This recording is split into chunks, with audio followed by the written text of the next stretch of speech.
Yeah, I came around last night. I called Charlie eventually. It's been a while. But she said she didn't need us anymore. She didn't want anything. Just something to do with law and shit like that. How do you think with the 10 months? I appreciate you. Thank you so much. Sock 22 rave. Thank you for the sub, Annie. I appreciate it. Yeah, we spoke to oh, I'm sucking it.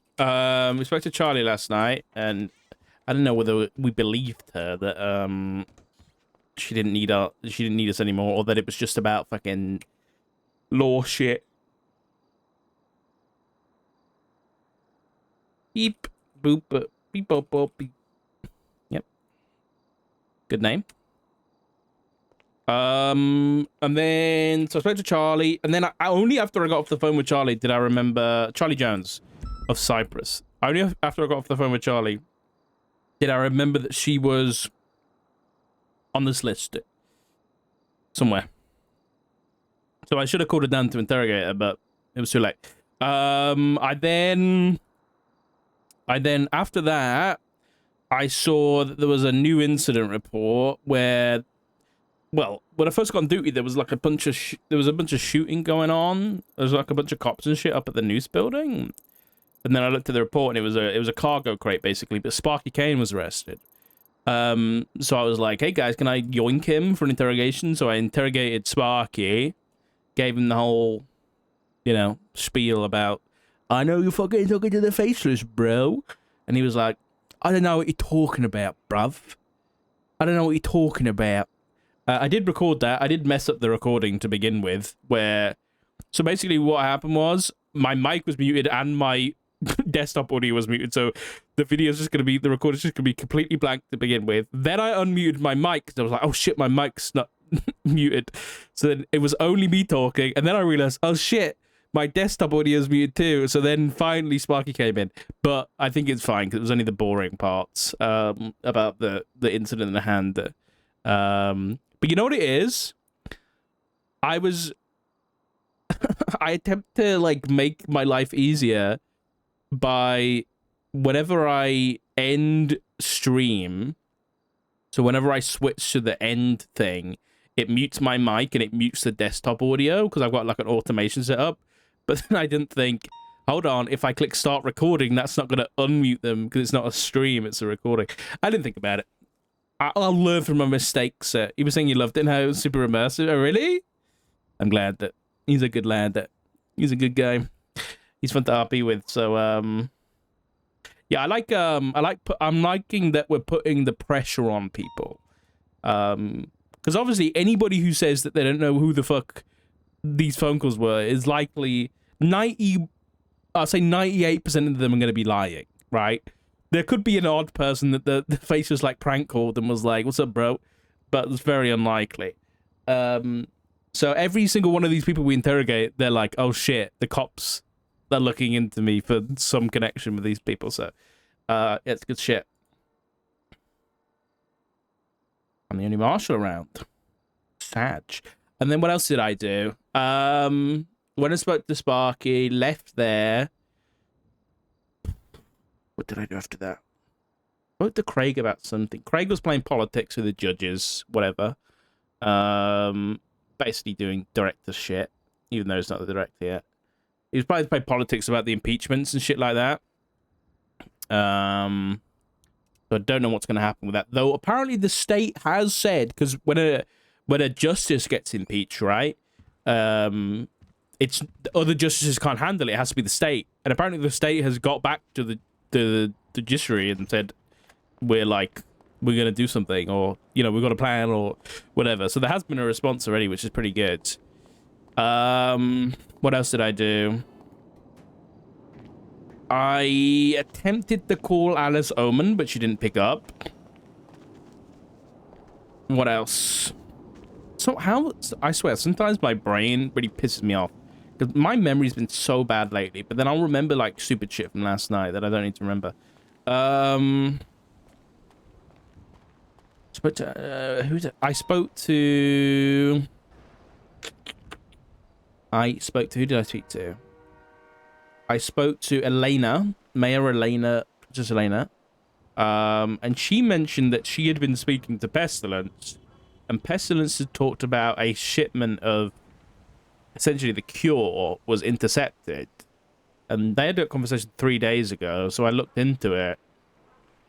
And then apparently Perry had also received a similar phone call. But then I found the report that suggested that there was going to be an interception of some kind of important transport happening at the docks, and that was at like midnight. So Chris Peters was around, so I'm hoping he's written a report about what happened.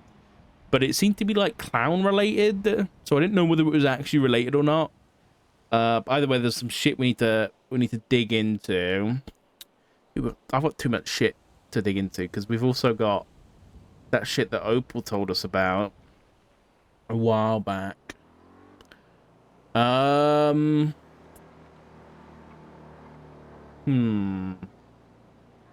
What to do? What else did happen last night? And then, oh yeah, and I responded to a shootout. I responded to a shootout at Rockford Plaza. It was decently well done by the PD, to be honest. Hydra held up on top of the Rockford Plaza with Class 2s, and we hot dropped onto the roof. What did Opal tell Dark? Opal told Dark that she had spoken to Lang Buddha and Charlie Jones about essentially the Faceless. And it seemed like they were willing to not necessarily work against the Faceless, but at least speak up about them, because I think the Faceless had threatened Skipper or something like that. Can't remember the exact details. But specifically, Skipper had spoken to the cops in an interrogation and given information, and somehow the Faceless got a hold of that and like gave Lang and CJ a book with like his statements transcribed.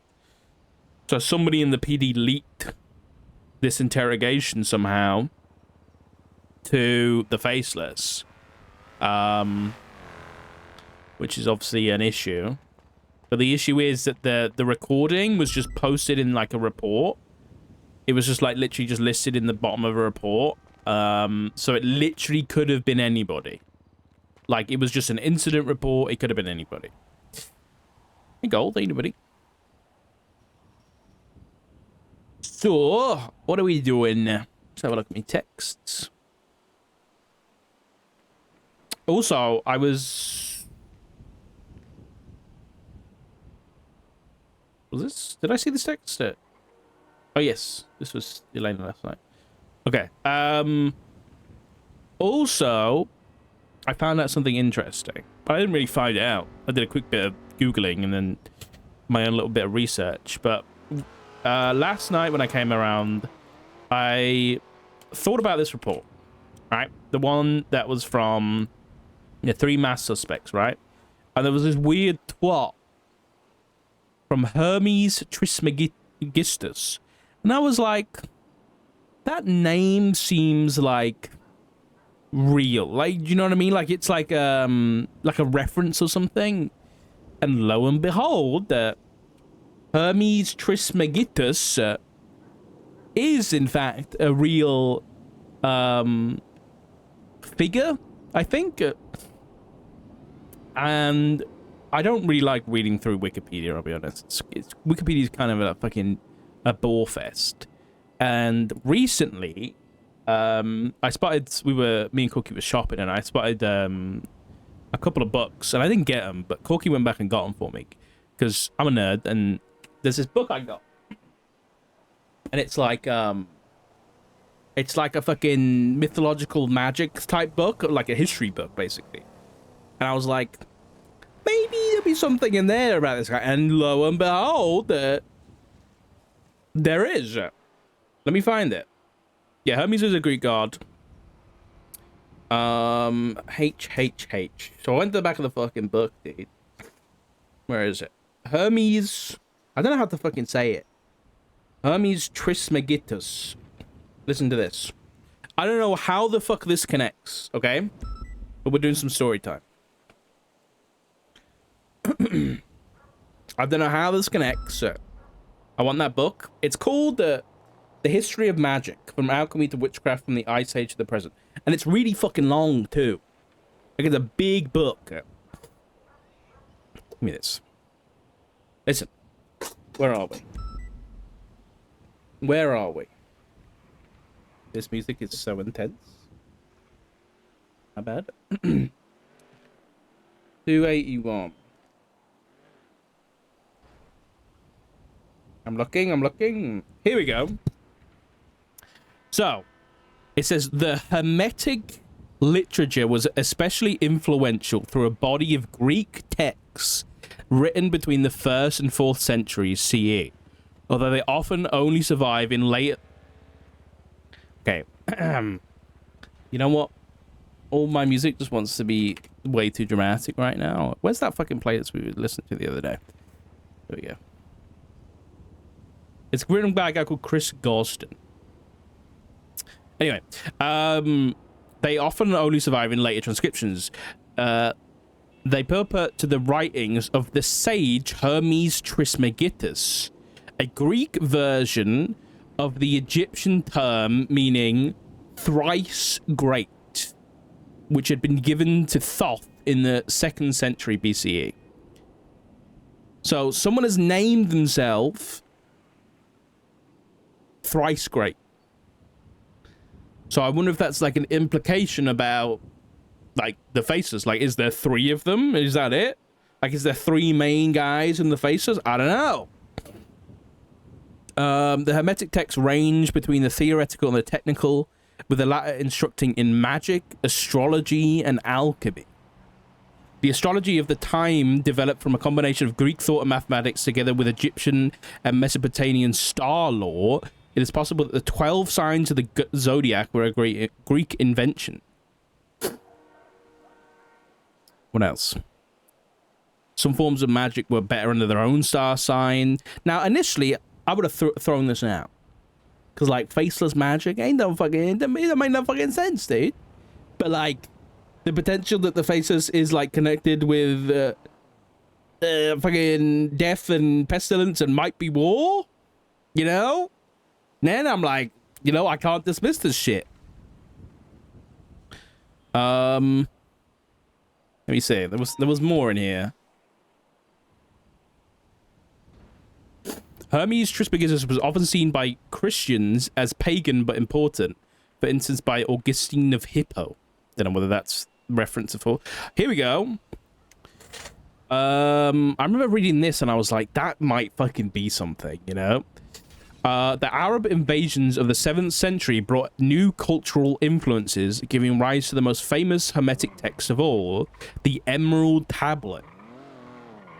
Probably composed in the 9th century, it had a considerable influence on alchemy. So, let's keep our eye out for fucking Emerald Tablets, I guess. There was some more in here, but I can't remember where it was. But either way, it means thrice great. But, you know, maybe these texts mean something. I don't know. Maybe we gotta dig into these, you know, Hermetic fucking whatever it's called. So, yeah, it's a weird one. I did read that, where was it? The name was a mixture between Hermes and Thoth, the Egyptian god. What's about who I'm researching live who the fuck was Thoth? That doesn't tell me anything. Thoth was the god of wisdom. What was this? Hold on, what the fuck was this? I've got another book. What was Thoth's symbol? 62. Don't tell me it's a fucking owl or something. Wait.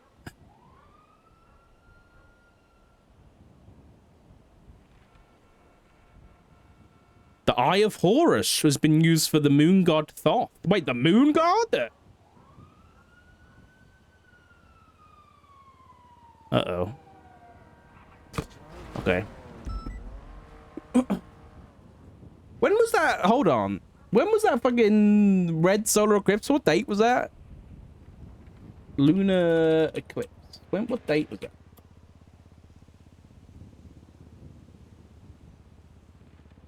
But there's a partial eclipse tomorrow?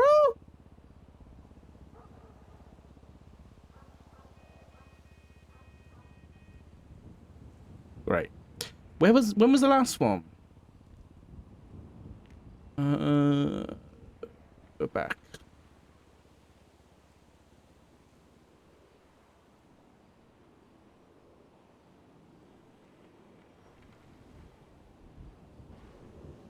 I swear there was the one recently, but I can't find the date of it. Recent lunar. When was it? Oh, it was March 13th through 14th. Okay. 7 Hermetic Principles. Hermeticism offers with 7 principles of Hermetic philosophy, which believe that. Not again. Not the fucking 7. Stop it. Not 7 again, dude. You know what's funny about 7? You know what I didn't think about? The fucking 7 deadly sins. It's everywhere, man. It's everywhere.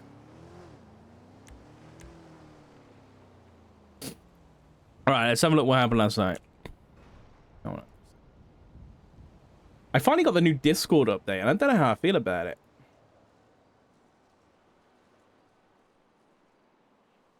I think I like it. I think I do. Edgar 311s while a raid was conducted. Officer Gray was conducting a raid on Fudge Lane, received multiple calls, and... Okay. Mucho Gusto has a Molotov. What the fuck? Okay, who the fuck is Mucho Gusto?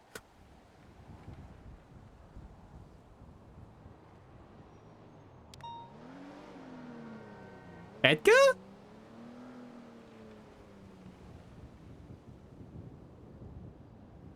Guest checking in. Guest in house. Mucho Gusto. State ID 3211. This is state ID 3211. But this is Fauna Flowers. What the fuck is going on?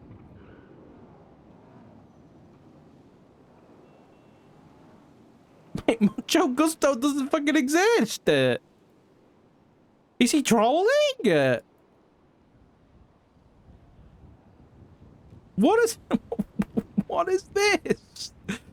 I remember... Wait, why have I seen this before? Someone tell... No, don't tell me. I have seen this before. I have seen this profile.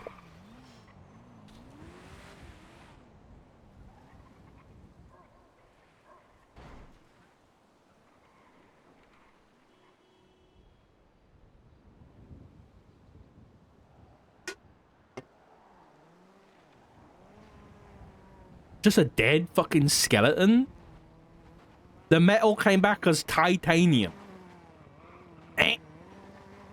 Oh, it was their legs were broken and refused with metal. I don't get it. I did see the name Halen Wild, who was the doctor that Edgar killed. I don't get it. I don't know whether I can wrap my head around that, but I can't remember why the fuck Fauna Flowers came up before.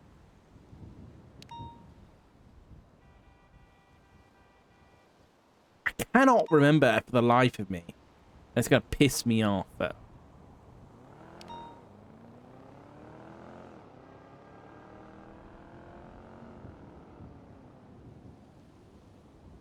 Ophelia Faye Flowers is reported. This never got signed? Why?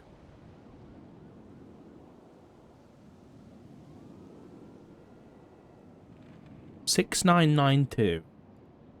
I'm gonna search that number in case it's somehow being used.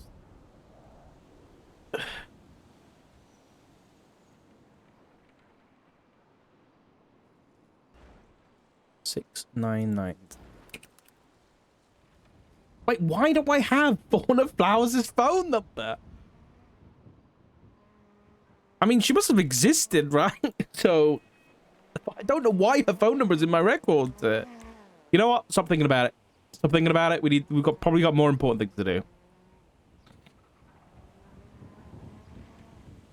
Probably. Fudge Lane raid on a Z shore. Let's have a look at this. Well, I put some different music up.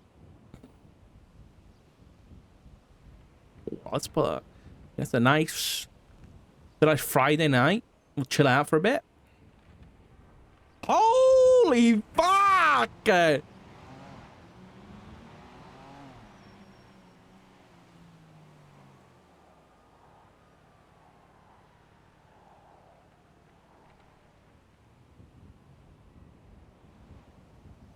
Oh my god! 6,762! Carmine's police badge? Dude, that is 15 assault rifles, 3 tac rifles, 2 sweeper shotguns, 12 Desert Eagles.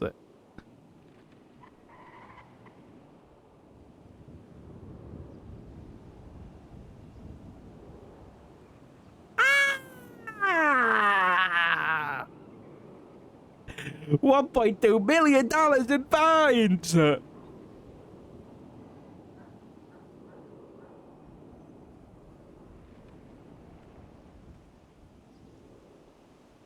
wrote the search warrant?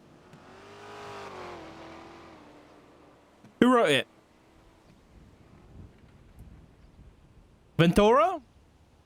I salute you, sir. I salute you for actually doing it. The first officer I've seen raid for class 2s because of how many there's been. What an absolute G, dude.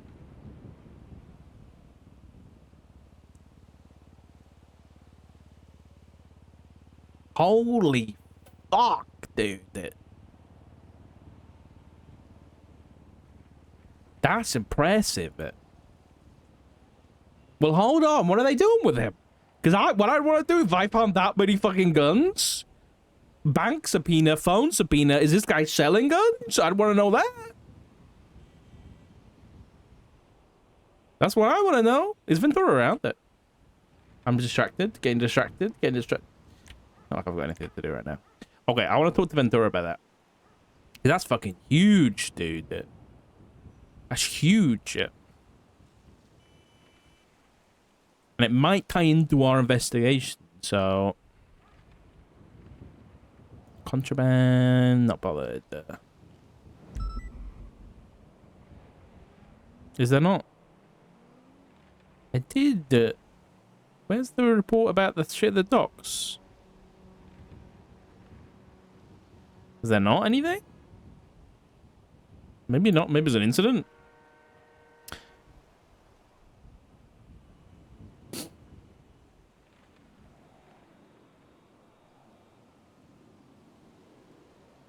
There was an OIS for that raid.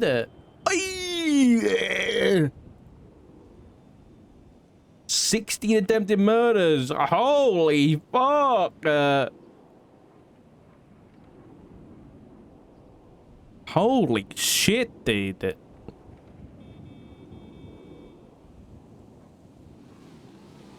Damn. Good job PDing, man.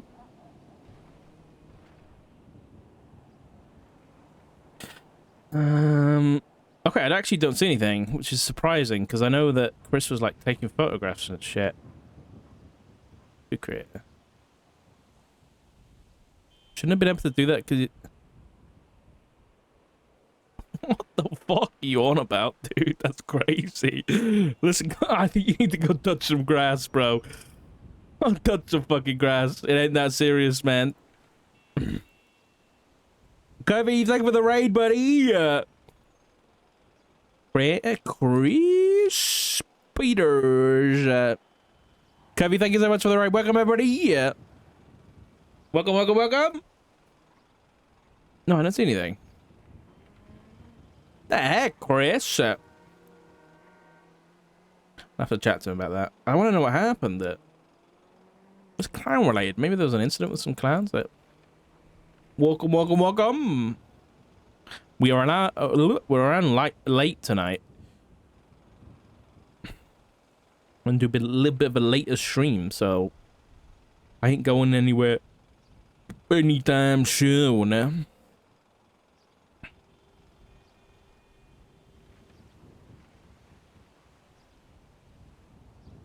Okay, we're looking for... I was around kind of late last night, and there was an incident down at the docks. I'm seeing if I can find anything about it.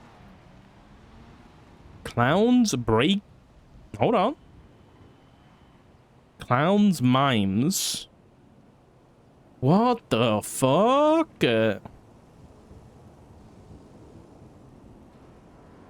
Photos. What's in the book? Come on, you don't just take a picture of a fucking notebook without telling me what's on the front cover, man. Come on, please, please. Wait, he has a custom van? That's cool, dude.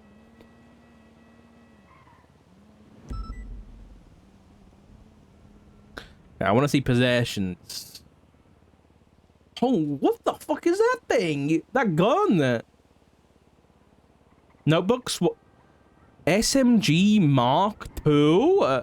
Have we seen that before? Pause it.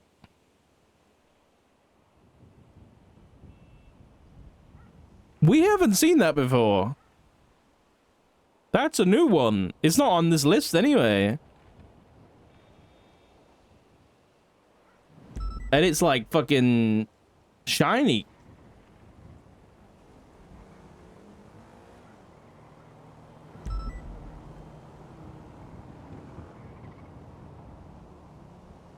Wait, someone else had one too?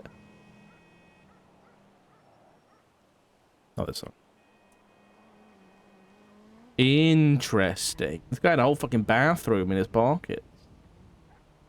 Wait, they all had SMG Mark IIs. What the fuck is... What happened here? Let me see. Is this from 202 minus 957? It's new! It is a different gun.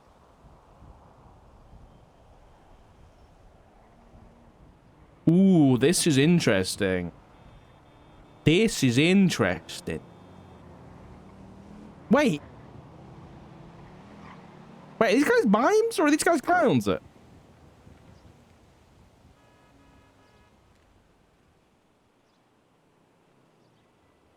Is it the mimes that have these? Dude, I'm getting... Why do people not take photographs of the titles of books? It's like walking into a library with your eyes closed and trying to find the book you want. It doesn't make any sense.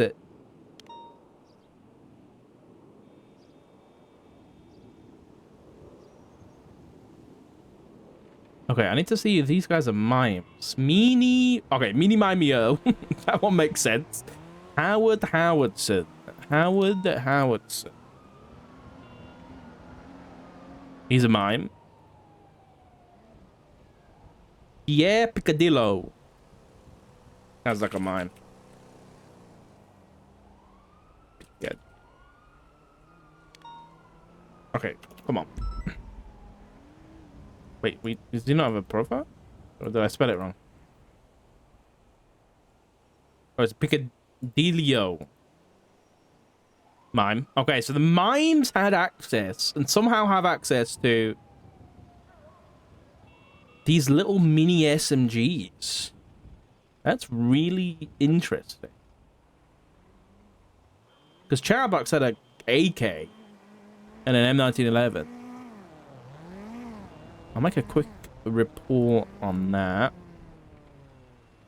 Investigative report. SMG Mark II. And in possession...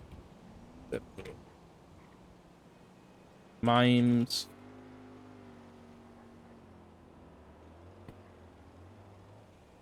And then I'll write the report later, but we'll just reference this bad boy, yeah. I'm so happy I fucking sorted out my template.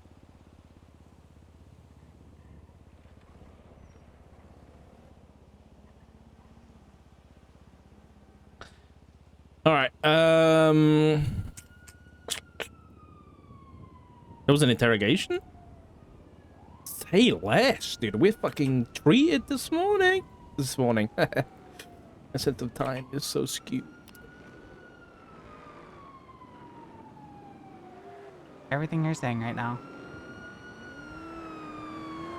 Is this Belle? I think this is Belle. Hello there, it's Chatterbox, and this is today, and I did nothing wrong. I did it. That's not how it works. It recorded everything I just said. But It yeah, is that's how gonna it be. works.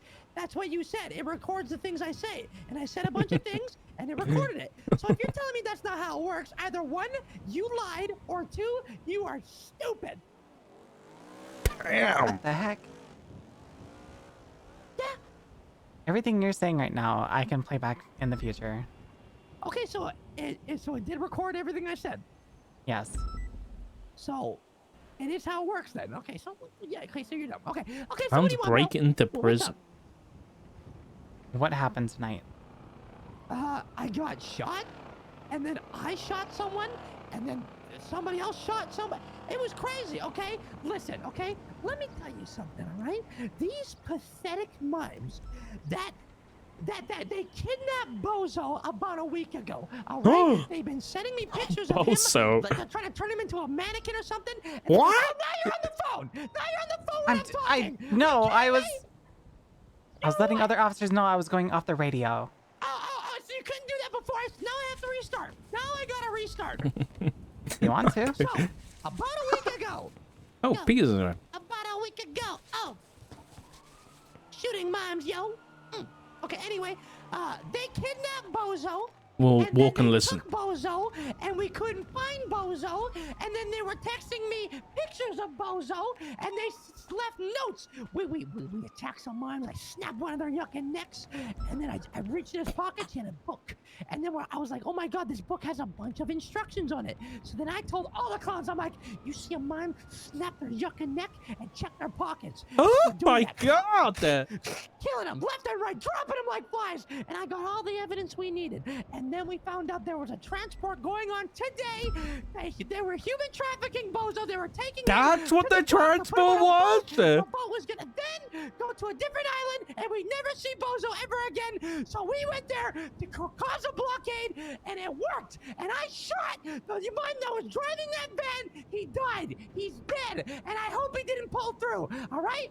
And then the big fat mime got out the van, and I ran up to take cover and reload, and then I started coughing, and when I was coughing, I saw that big fat sack of yuck jump up on the truck, and I thought to myself, I'm dead, but then I stopped coughing, and I aimed my gun at him, and I got a couple shots off, and he shot me in the yucking head, and I'm sitting here talking to you!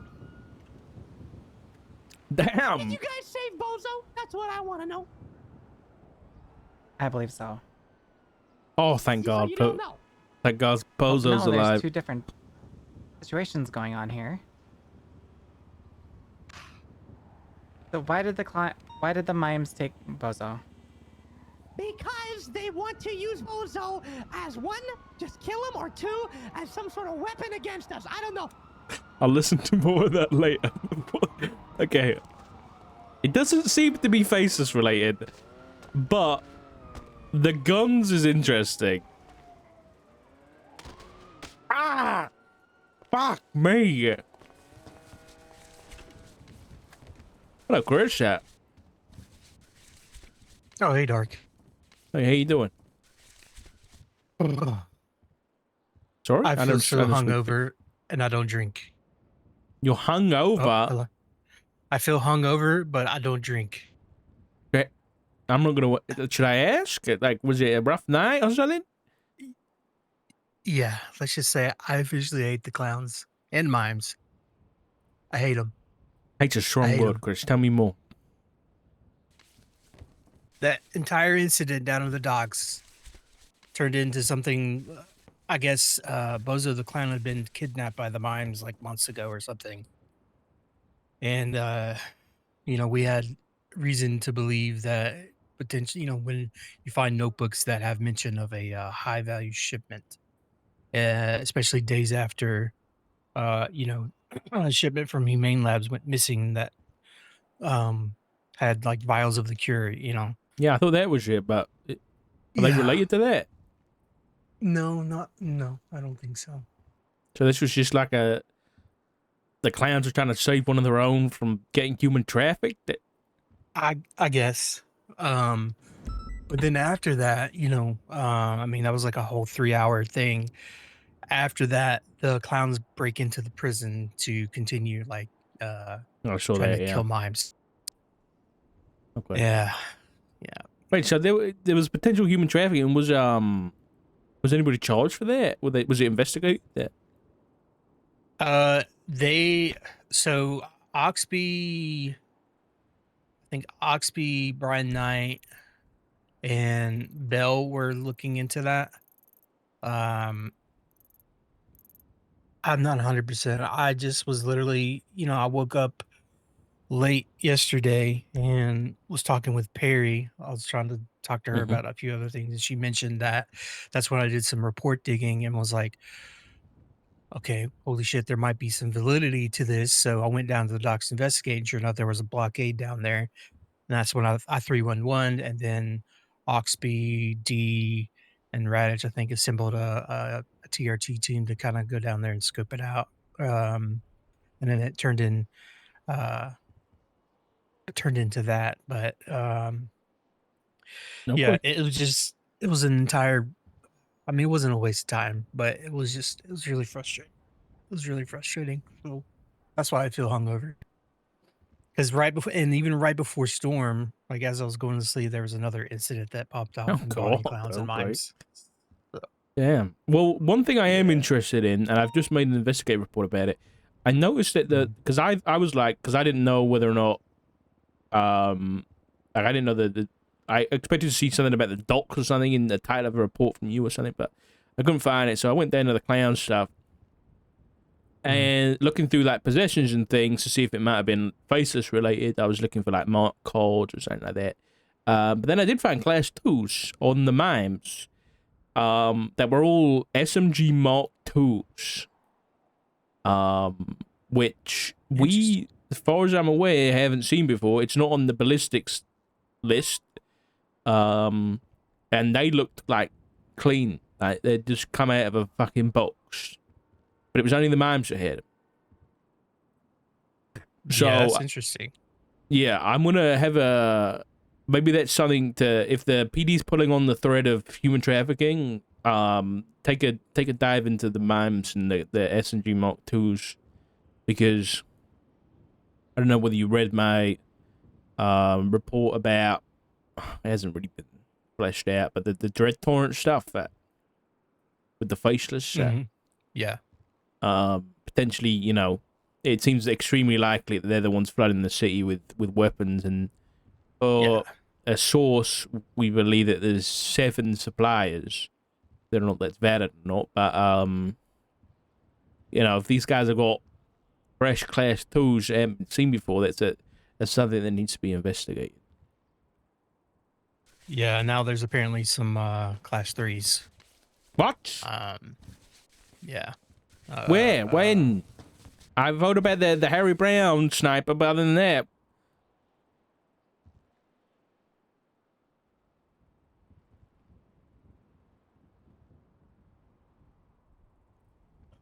It's a light machine gun found. There's no. Well, actually, hold on.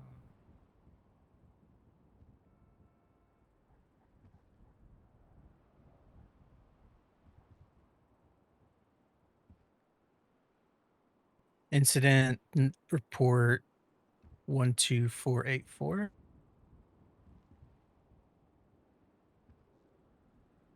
I remember this. This was Jamal. You're getting charged with the wrong gun. How did you find this? How did you know this happened? Uh, Overheard some PD talking about it yesterday. I think while we were at the prison. No. It was a DOC. DOC said something about Chatterbox threatening to smuggle class threes into the prison. Um, but because it's chatterbox and clowns and who just lie all the time, it was just something that I was like, interesting. But then I did some digging and I was like, oh, okay. So yeah, he had a light machine gun. It was Jamal possessions to date. Yeah. Yeah, Jamal it's in there. machine Yeah. gun. Yeah. Okay. Yeah, I need to circle back and add that to the cast 3 stuff. I did start something about it. Yeah, there was. I mean, apparently, 16th of December, 2024, Hydra was spotted with a Pleta bank with an LMG. So it's gone back quite a while.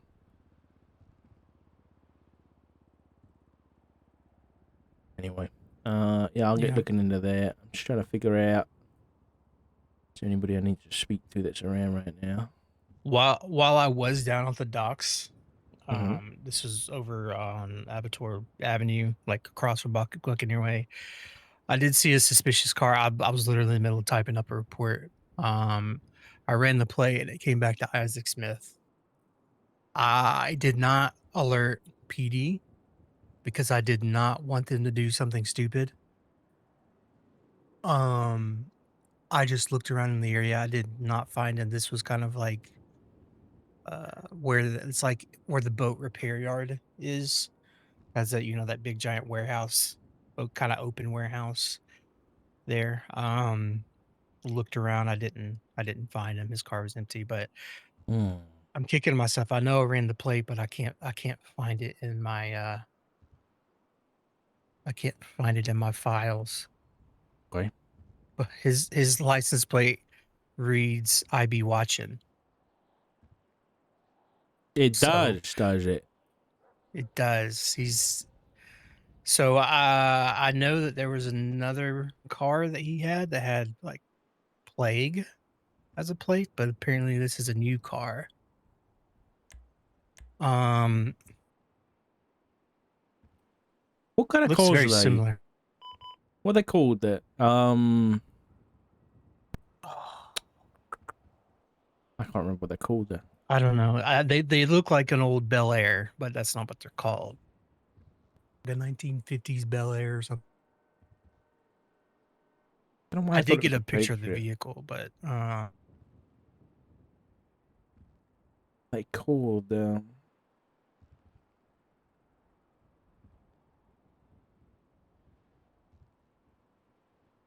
Fuck. I'd remember it if I saw the name.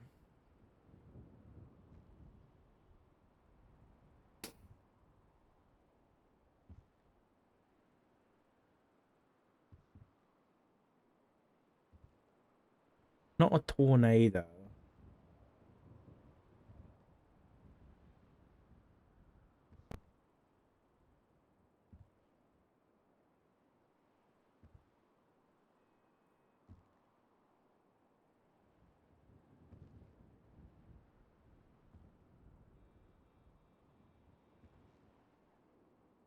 I can't remember.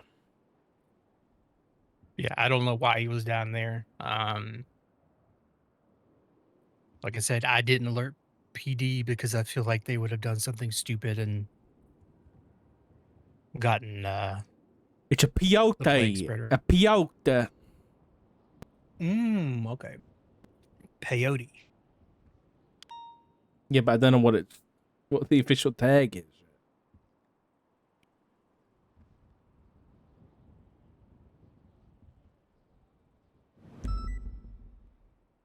I don't know what they're sold as in here. I'm trying to reverse engineer.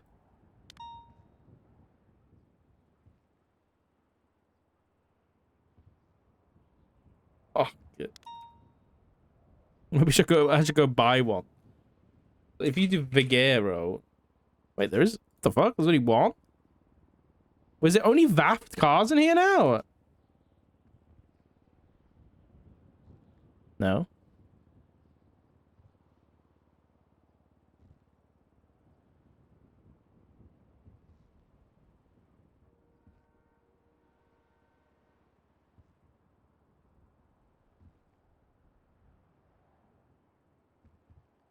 Who's someone that might own a peyote? What's her name? The judge, Jaina? Yeah, Jaina Pierce. He owns like fucking every car in existence, so.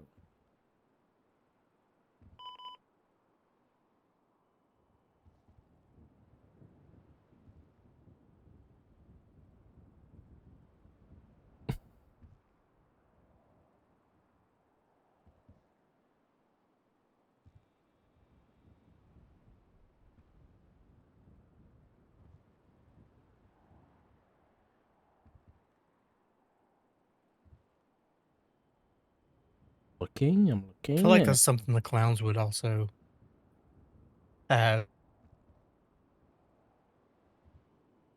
She doesn't know more. What's the car Tally bought? Yeah. I think I've had.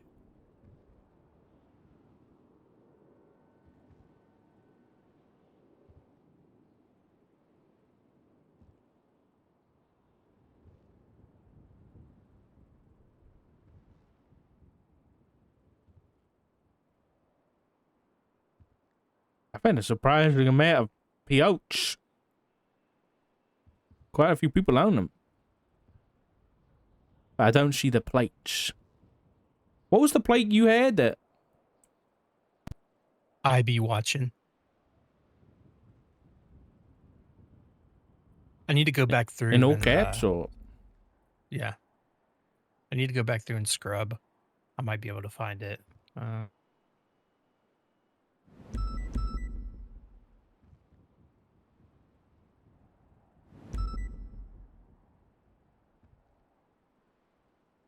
Who does this about to? Stage car. You aren't doing your help? What the? When did this book get here? Chris, you put this here? No, Don't touch it. Don't touch it. Wait. I'm not. Whose wife? Come on, guys. Do your homework.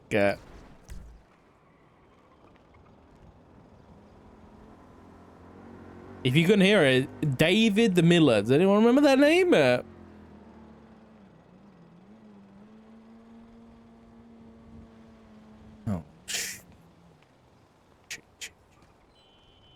Oh. Go get the scout, the higher class scout.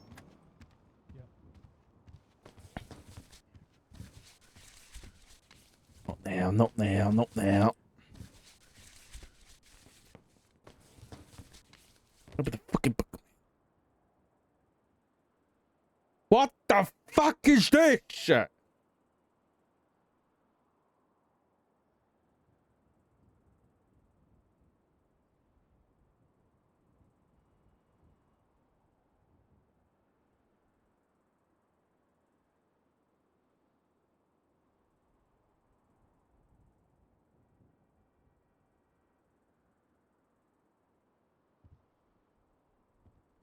Okay, what is going on? What is going on? Okay, okay. Photographing, I'm photographing. What is this? What is this? Okay, okay, okay, okay, okay, okay, okay, okay, okay, okay.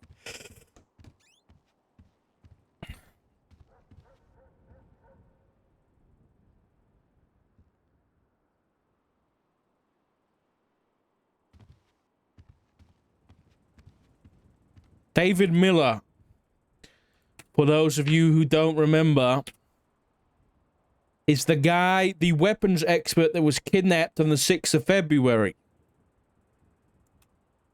Why, we believe the Faceless. Okay,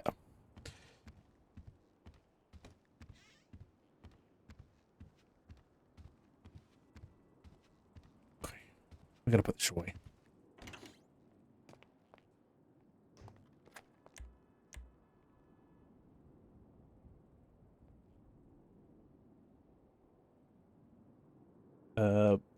Death, the book, delivered, report pending.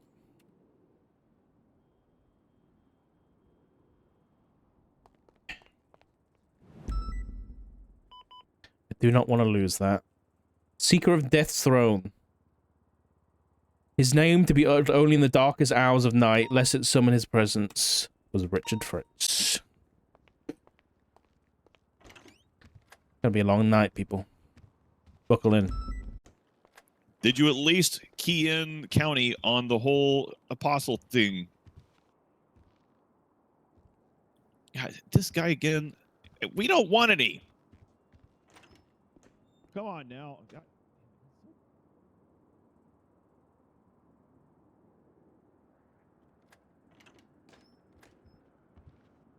Was he taller than fucking yesterday?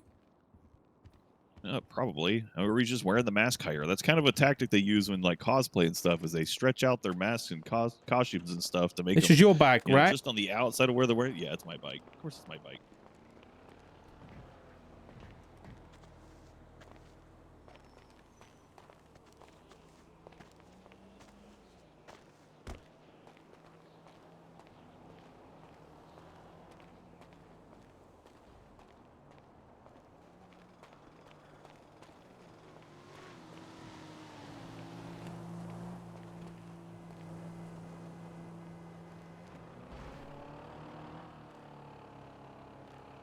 As soon as I pick up that fucking book, he's here.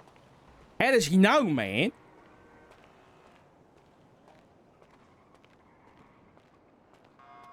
Craig tweeted, these clocking bell advertisements are getting out of hand.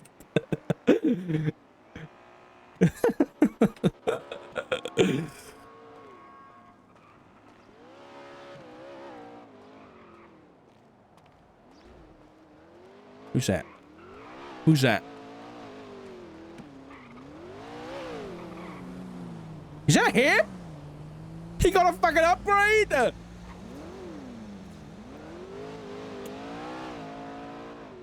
I get a plate? I don't even know if that's him. This is someone fucking slow rolling. Is that a chicken mouse or is that just someone's head? I think that's just someone's head sticking out the top. Hold on, let me have a look at chair exit. Let's see if I can run the plate.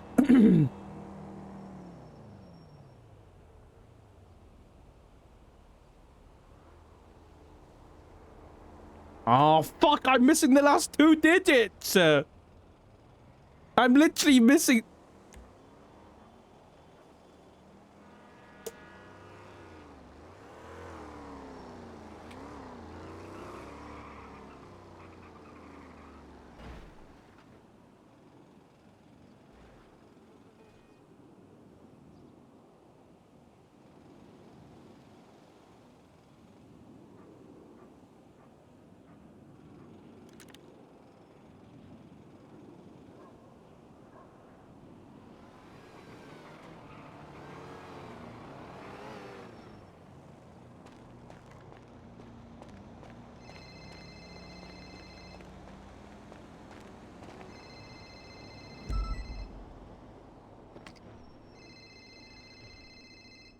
Stay back, Richard. You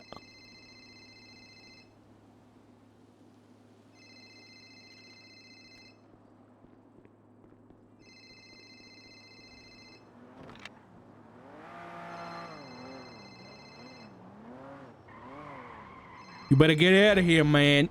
Nobody wants you here.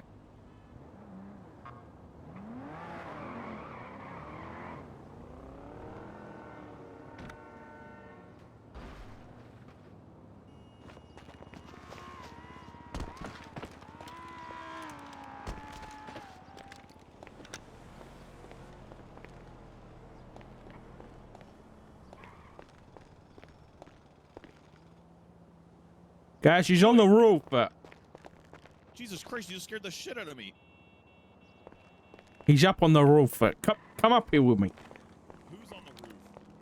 The chicken man. Oh my god, can we just talk to him and negotiate a deal already? Like, we could really use some food deliveries if Cluck and Bell is that desperate.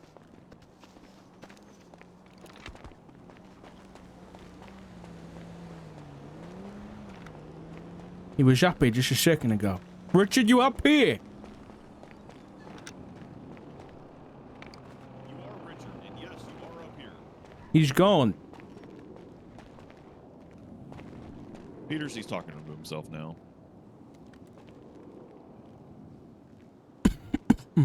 No. I've But seen keep it- Chicken Man. He's not crazy. I've seen him too. He was standing at the back door. It's like a Clucking Bell advertisement. And we should take him up on the offer. I'm hungry. And, you know, I haven't had Clucking Bell in a good hot minute. Your eye out for that guy. I will. If he comes back around, I might sign a deal with him.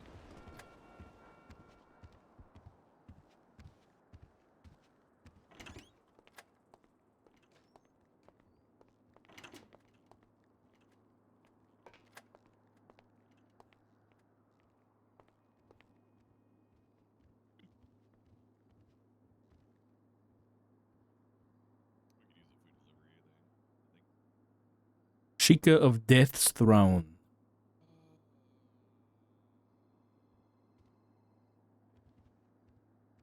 The masked one. In ye blackest days, when celestial powers did tread more freely amongst ye mortal realms, there existed a most dreadful figure of terrible ambition. His name to be uttered only in darkest hour of night, lest it summon his presence, was Richard Fritz. Richard was neither a mortal man nor immortal kind, but something trapped betwixt, a being of corruption and malice who adorned his countenance with a mask fashioned from ye beak and visage of a fowl. Though ye unleamed may mistake it for the simple guise of a chicken, those well versed in ancient lore recognize its true nature, a corruption of ye physician's plague mask. Veiled by Fritz's wickedness into something most grotesque and unnatural. None knoweth from whence he came. Some ancient scrolls suggest he emerged from ye bodies of 1,000 plague victims, their collective hatred given form. Others claim he was birthed from a demon upon cursed ground. What is known with certainty is his insatiable hunger for ye mantle worn by death, that most ancient and wicked of all cosmic forces. Fucking plague's making me stop reading. In ye beginning, Fritz walked freely, leaving naught but suffering in his wake. Children would vanish from their beds, only to be found weeks hence with their innocence carved from their souls. Crops withered as he passed, and wells turned to blood and bile. All who gazed upon his mask would find themselves plagued by nightmares evermore. The first confrontation. In ye forbidden parchments preserved by ye monks of the Bleeding Eye. I need to research this shit afterwards. 'Tis told how Fritz crafted a grand trap for death, using ye bones of 7 virgins arranged in a perfect circle under ye light of a blood moon. He summoned death to ye mortal plane. What the fuck? When ye death arrived to collect you soul of a dying king, whose passing Fritz had hastened through subtle poisons, the spectre was caught momentarily in ye hone circle, its power briefly vulnerable. Why is the number 7 come up again, man? Fritz lunged forward, the fingers outstretched to grasp death's scythe. That's what he want. But ye cosmic entity was not so easily conquered. With a gesture as cold as winter's breath, death shattered ye bones and cast Fritz into a whirlpool of sharpened fragments that tore at his flesh. Fritz emerged, bleeding, Icarus fluid but alive. His mask cracked, but his ambition undiminished. Death, in its infinite malice, recognized ye danger of this pretender, and placed upon him ye first of many curses. Wherever Fritz walked, ye flesh of burning living things would rot and putrefy, ensuring he would forever walk alone in agony.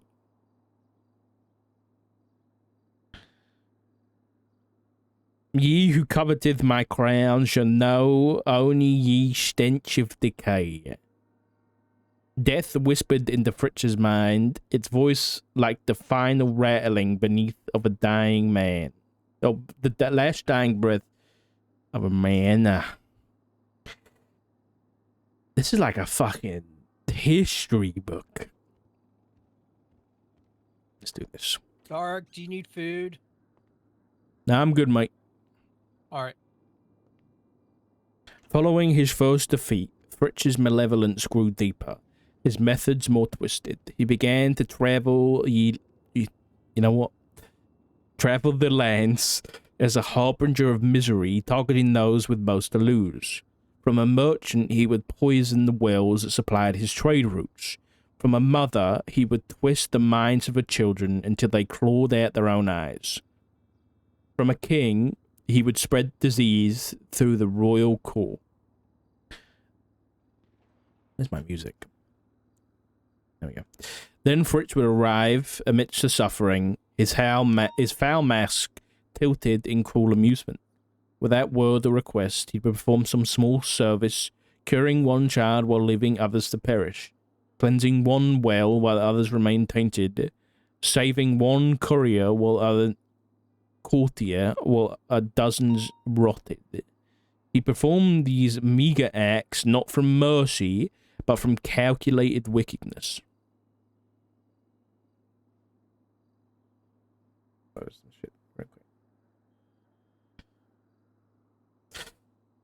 But once he had done this thing, his eyes would bore into his victims' souls, and they would know, without words passing betwixt them, that they now owed Fritz a debt he expected to be repaid tenfold. Those who failed to divine his desire or refused his unspoken demand would find their suffering multiplied. Those who attempted to satisfy his expectation found themselves unwittingly serving his eternal quest to usurp death's dominion, forced to seek out death's secrets, or to spill blood in rituals designed to weaken death's power. This fucking plague's making me put my hands down. None could satisfy Fritz's expectations, for they were beyond mortal capability. Endings too gruesome, even chronicles to describe in full. Okay.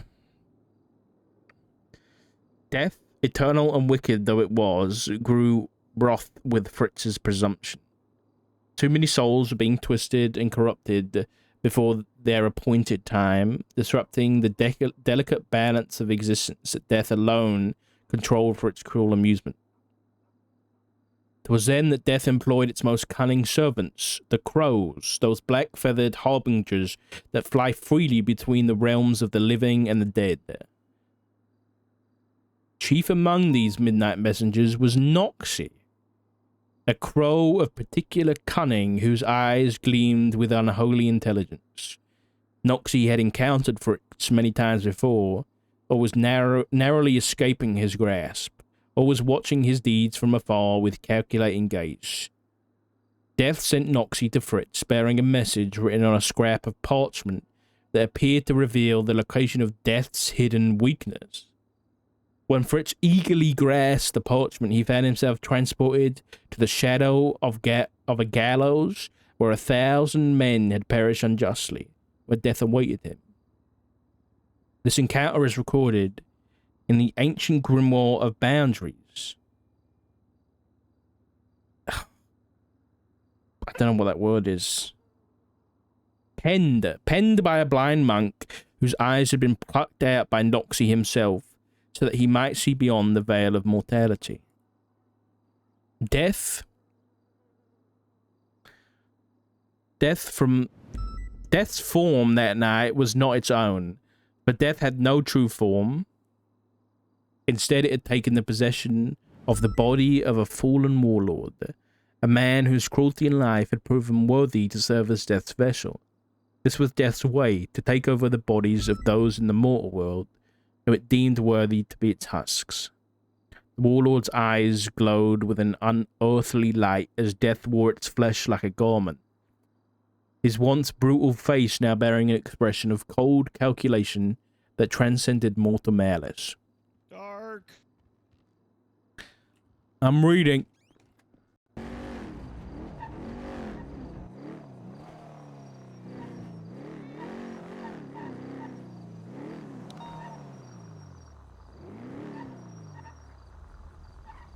Fuck. There's no fucking way.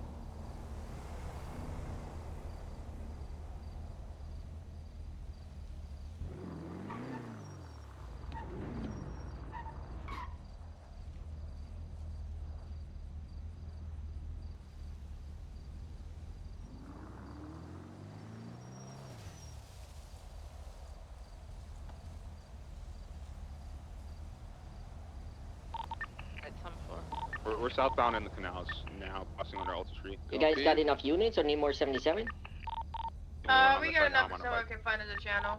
Yeah, we're behind you. But if someone can find us a channel, once we're attached, we can swap. Hey, Marshall. The fucking Richard Fritz, that guy that was here the other day, the chicken man, his car's parked outside Edgar's house. He what? The chicken man guy, the report I did, his car is literally parked outside Edgar's house, like on the fucking lawn. I need you to come and back me up for a breach. Okay, alright, Graves, we're going up to the Pearl House. Carson westbound. Alright, we're backing off of this. Alright, we're coming in from Davis, so we'll be there in a second. Okay, bye-bye. Alright, You got with channel 2? Channel 2, guys, channel 2.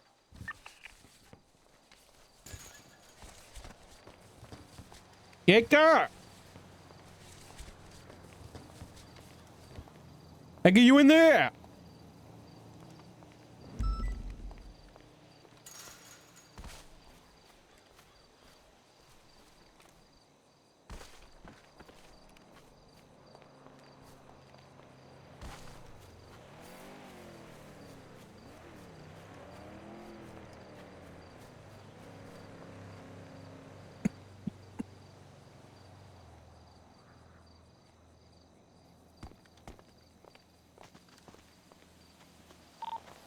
Double analysis traffic clear.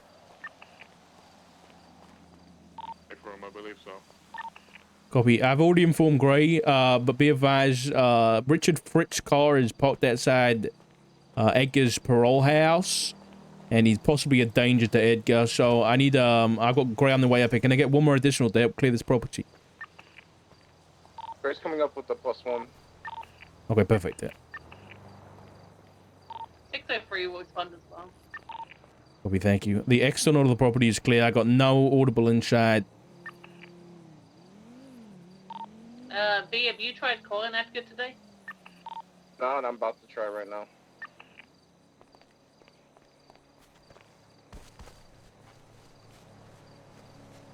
Somewhere we can cover the back.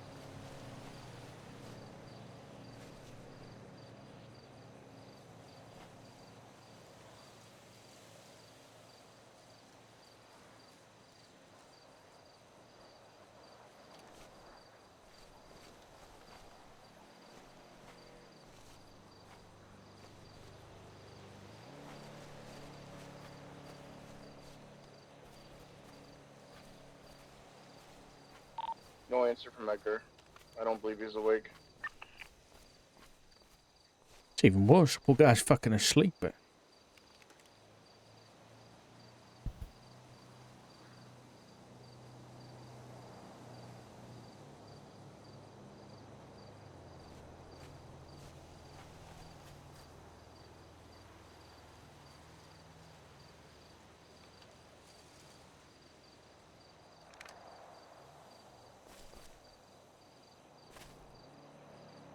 Fuck all, man.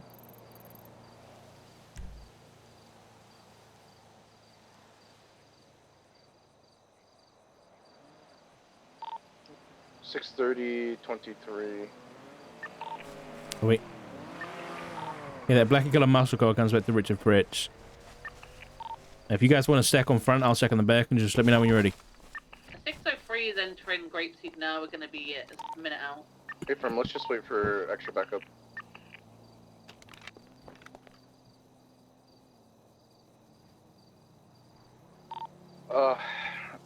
If he's inside the house, we're going for an arrest. Yeah, here. Can I make a suggestion, please? Is there any chance you guys could get a channel for this? Hey, firm, we'll move it up. I'll look for one real quick. Thank you.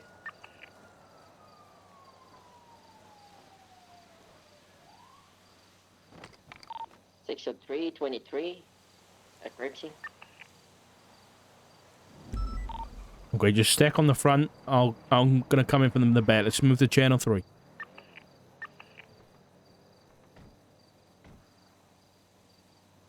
Radio check. 10-2. 10-2. Alright, Vamos, if you want to stay on the front, I'll go in the back. Don't. 10-4. Wait. Central suspect inside is gonna be a male, about 6'5", chicken mask. He might have a chicken mask, so let's breach in 3. Is everybody stacked on the front, actually? 845. Okay, breach in 3, 2, 1, watch your cross. Evan, you're gonna have to open it. I ain't got the fucking key. Thank you.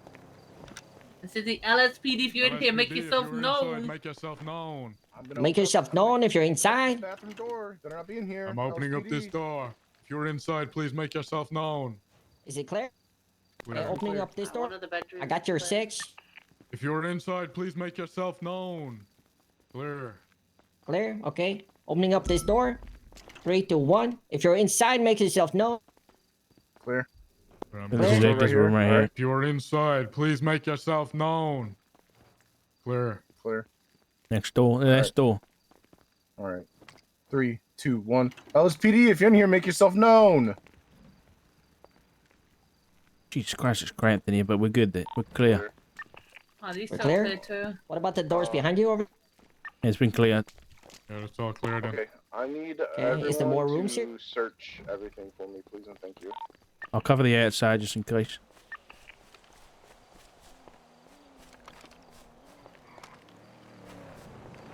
The fuck? There's a book here on the desk. We photograph it, gloves on, then pick it up and document. Paul's still here outside.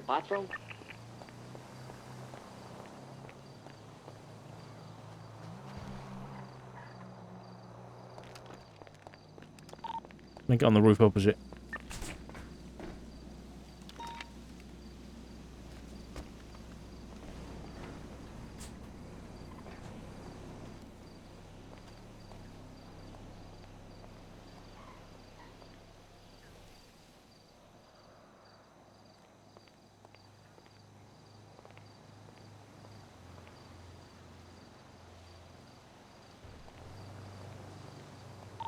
So look for any like cameras which might have been placed.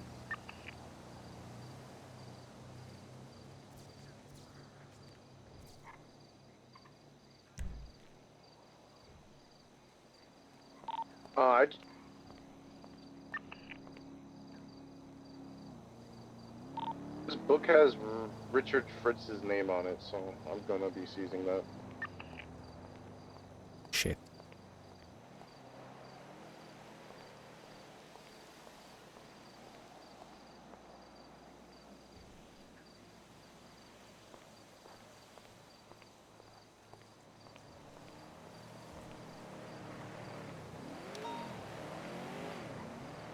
My guy made multiple copies. That's not good.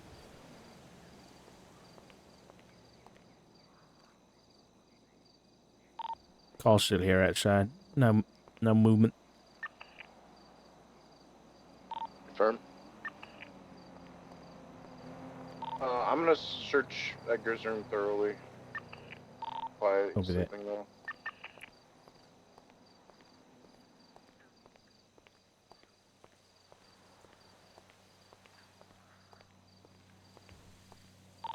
Just make sure we're looking at doors afterwards, Gravy.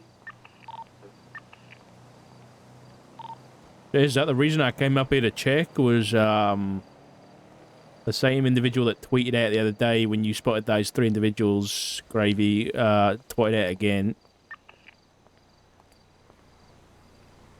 The homies Trimigitus.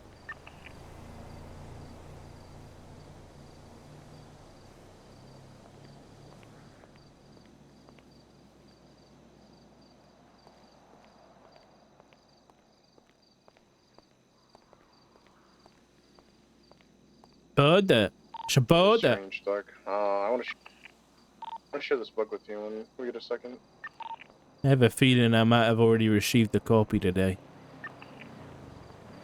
Secret Death, Death's Throne. Yeah, the Secret Death Throne, yeah. It was left out the back door of the marshal office.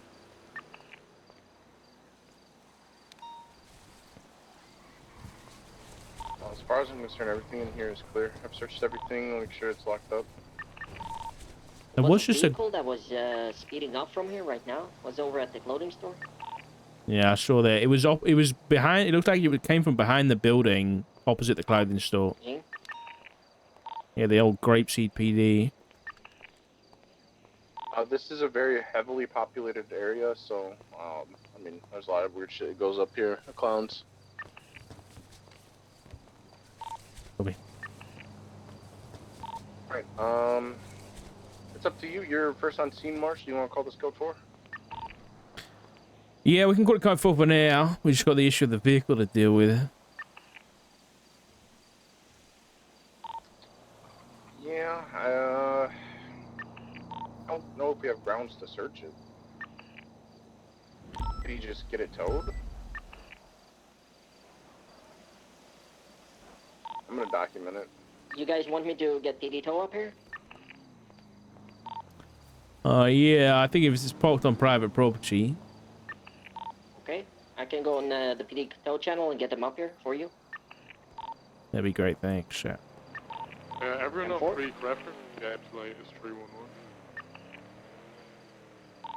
Yeah, I saw that. I wonder whether it's just me and the locals calling me in because I'm unmarked. Possibly. You want me to come over and look at the bottom of the building? Yeah, you can give it a look. There's a red SUV down over on this northeast side, but other than that, I don't see or hear anybody.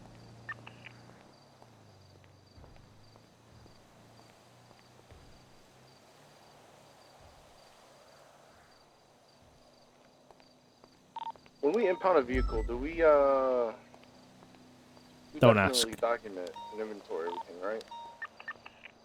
Oh no. I believe there is no PD tow on duty right now. I went on their channel, no response. Well, I'm just gonna document it, and we can just request a tow. Hold on. Alright, Shane's good. Bottom of the supermarket. You need help with documenting, or you good?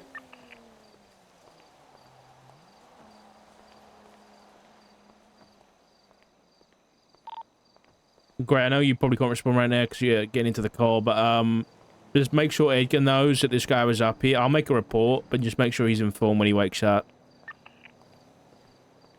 I mean, make sure, I guess he was in the house, so make sure he knows that he was in the house as well. This guy just left a 5.0 Yote engine in the glove box. The hell? So, I'm wondering if he's like crouching down somewhere, you know? Because you might have disturbed him if his vehicle's still there. Yeah, it's certainly possible, but I'll be honest, the guy would be pretty difficult to hide. He's like 6'5" to 7 foot tall, wearing he's either got a chicken mask on, or we saw him the other day with red glowing eyes.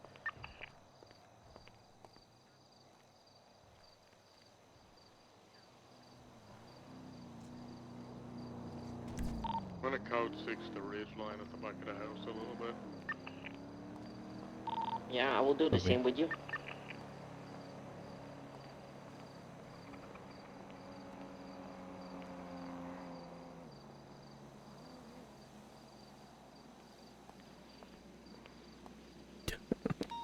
Yeah, whoever impounds that fucking car is a dead man. That.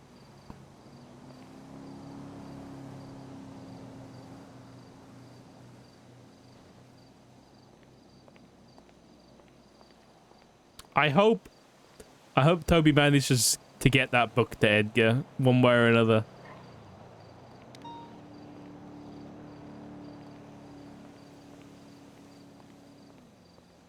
Vehicles marked up for impound. Craig could be, yeah, Craig could definitely do it. They've already done it, man. They've already done it. Darker sentenced somebody to death by asking for that card to be impounded. It's okay. You know, it's just another day. Another dollar.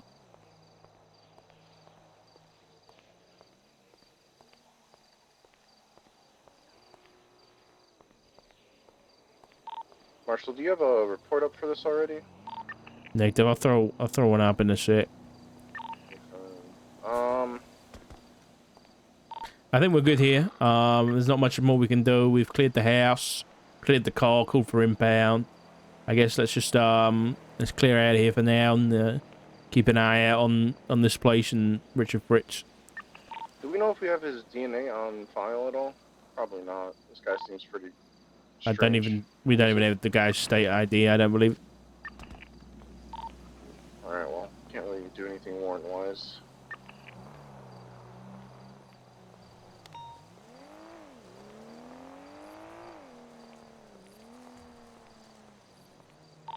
Alright, when Marshall calls a code 4, we can mount up and leave then.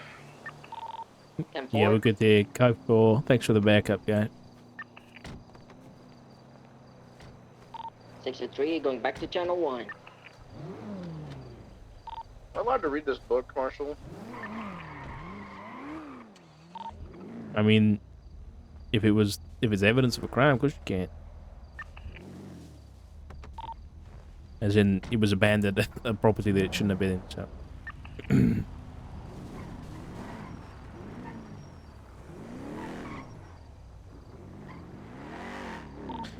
Just run the DNA on it anyway, and document that, just so I can cross-reference it with the book I got.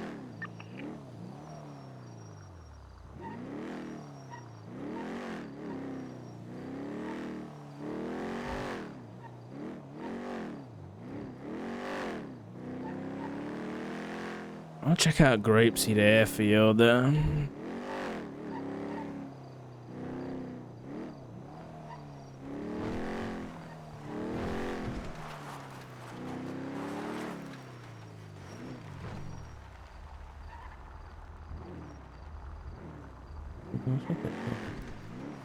I do kind of want to go check out Mount Chiliad for this fucking Hermes guy.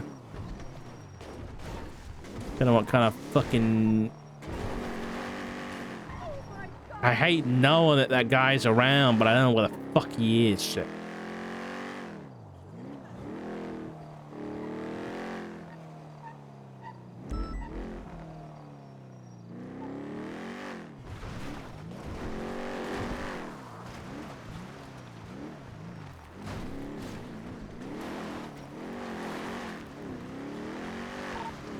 Hold on, I'm gonna swap back to channel 1.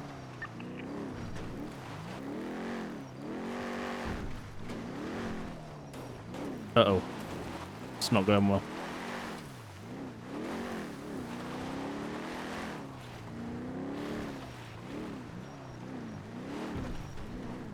I hate the fucking drive up Chiliad, man. What did the chicken man do this time? He left a little gift for Edgar in his house.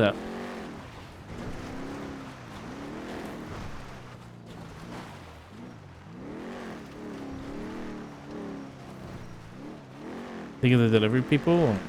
You Zoomer Gem. What the hell? Every time I hear Hermes, I just think of the fucking Greek god there. With his little wing boots. Like the part where the chicken man says it's chicken time. And chickens all over the place was crazy. That's some crazy talk, man.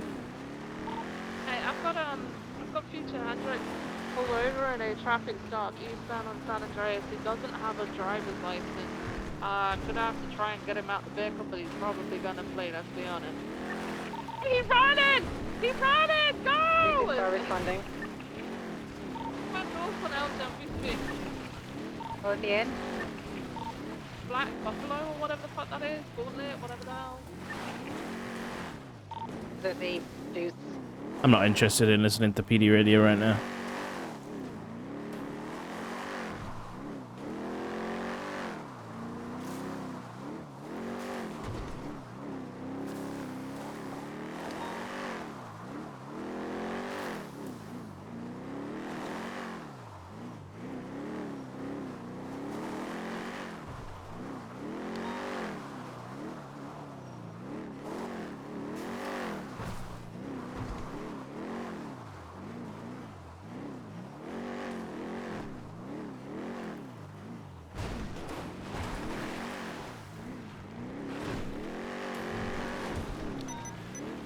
Uh-oh. Uh-oh, well, I'm on fuel. Uh-oh. Oh, well, so we don't have to fucking pursue anybody.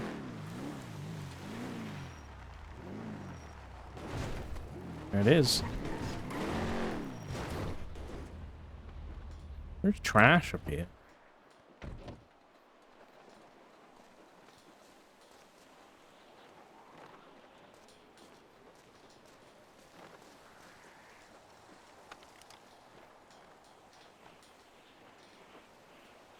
Is light always on? I don't know. I haven't been up here at night time, man.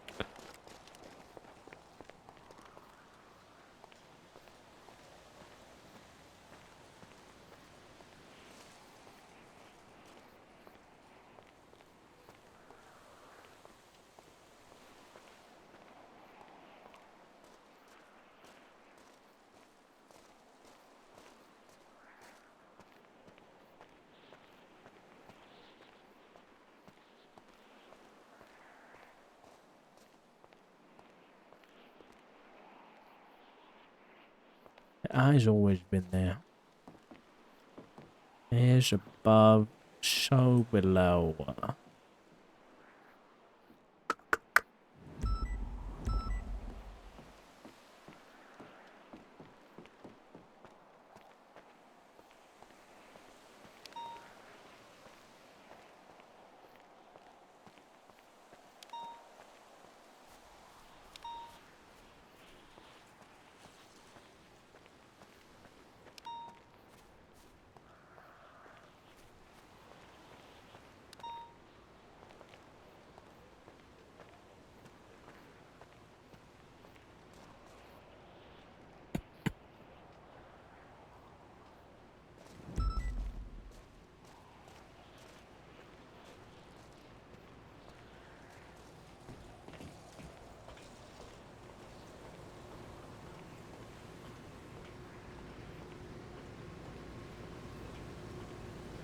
There's no way.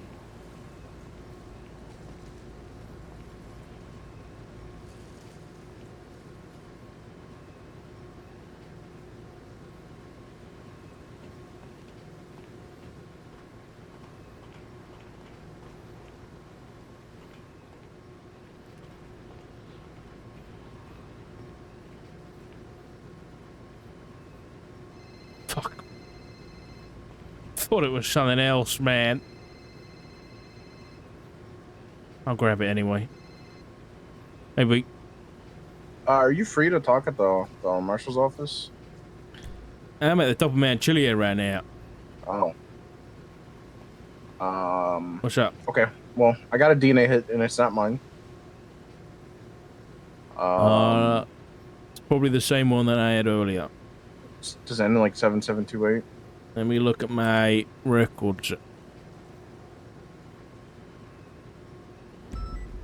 Yes. Have you read through the contents of this notebook? I got through about half of it. Saw that twat from the homies came out into the hallway of the office, and the chicken man was at the back door. So I haven't finished it. Okay. I am kind of intrigued in reading this. You can tell me if you don't think it's a smart idea or not, and I won't. I ain't gonna stop you from doing nothing, mate. You gotta make your own decisions. Okay. All right. I think I'm gonna be making a report about it, and let me throw up that report for this scene. Hold on. Okay. Just to check. I'll just make it a normal report, all right? All right. What I've read so far, just looking at it, it's interesting. Have you had a chance to look at the back of the cover of the book? Yeah. Yeah, that's I'm kind of documenting page by page as well. Yeah. Leave it to me to put that into it. I'm gonna put it into an investigative report. That's not the kind of thing I want as just a regular report. All right. Firm. I will just put the book where I found it and the DNA in that report then. Wait, perfect. Thank you very much. All right, no problem. Cheers, gravy.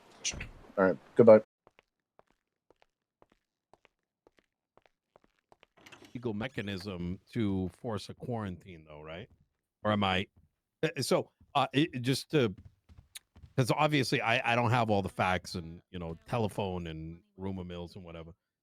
The impression that was given to me is that there is no legal means to quarantine someone, and if someone refuses to be quarantined, there's nothing law enforcement or medical can do to counter that. That seems, if that is true, that seems a little backwards, and I think it's important to figure out what the story is with it.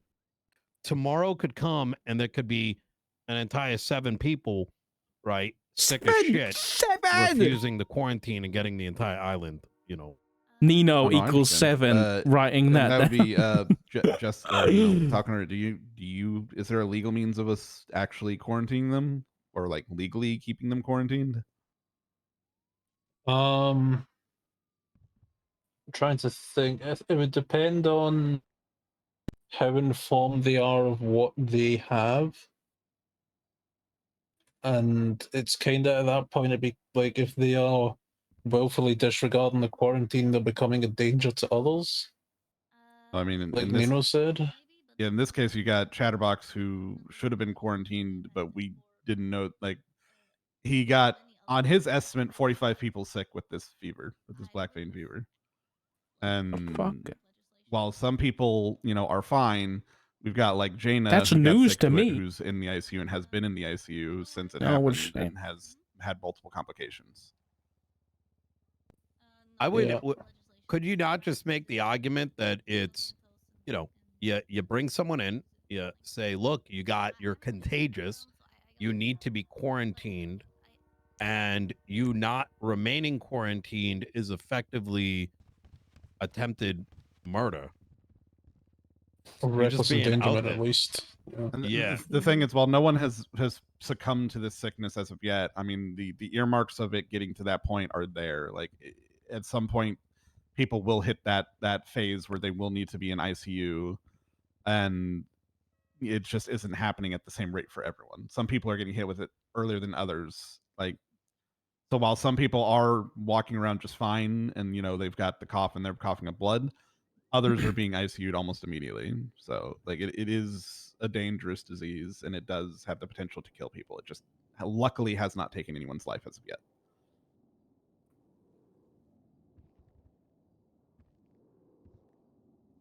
Yeah, Do you think that's enough to say that it can be attempted murder? I feel like that would be an argument legally. Yeah. I say think reckless endangerment, at least. I think for sure reckless endangerment. From your medical perspective, can this kill? It 100% can. Again, Does it have a high propensity to kill? Yes. I mean, then I think attempted murder. But do the people doing it know that? It doesn't matter. I mean, it'd be at least manslaughter if anything happened, or at least if anybody dies to it. Whenever we get one of them up there to test them, we normally like explain it fully to them, what it is, what it can do, and like not what it can do, but like we tell them exactly like how they're going to feel. And also, let's be real here. Everyone calls it the plague, and knowingly that it's dangerous and that it's deadly. Like they know that it's deadly. Yeah, I mean, in the case of Chatterbox, he weaponized it, right? If you're able to charge someone with attempted murder for getting someone sick in this sense, then to me it seems as though you should be able to charge someone with attempted murder for selling any drug that has a high overdose rate. Like you're not in, you're intentionally giving someone something that could kill them, but you are not directly causing them harm, and you have no way of knowing whether or not it's going to kill them. I think the difference there would be that they aren't making that person take the drug in this instance. The person doesn't have a choice on whether they get sick or not. Yeah. Also, in this situation, Chatterbox was strictly stated that this is a disease that could kill him, and he said, "Okay, well, if I'm going out, I'm taking others with me." Yeah, I mean, I guess it would have to be figured out in court. I don't know.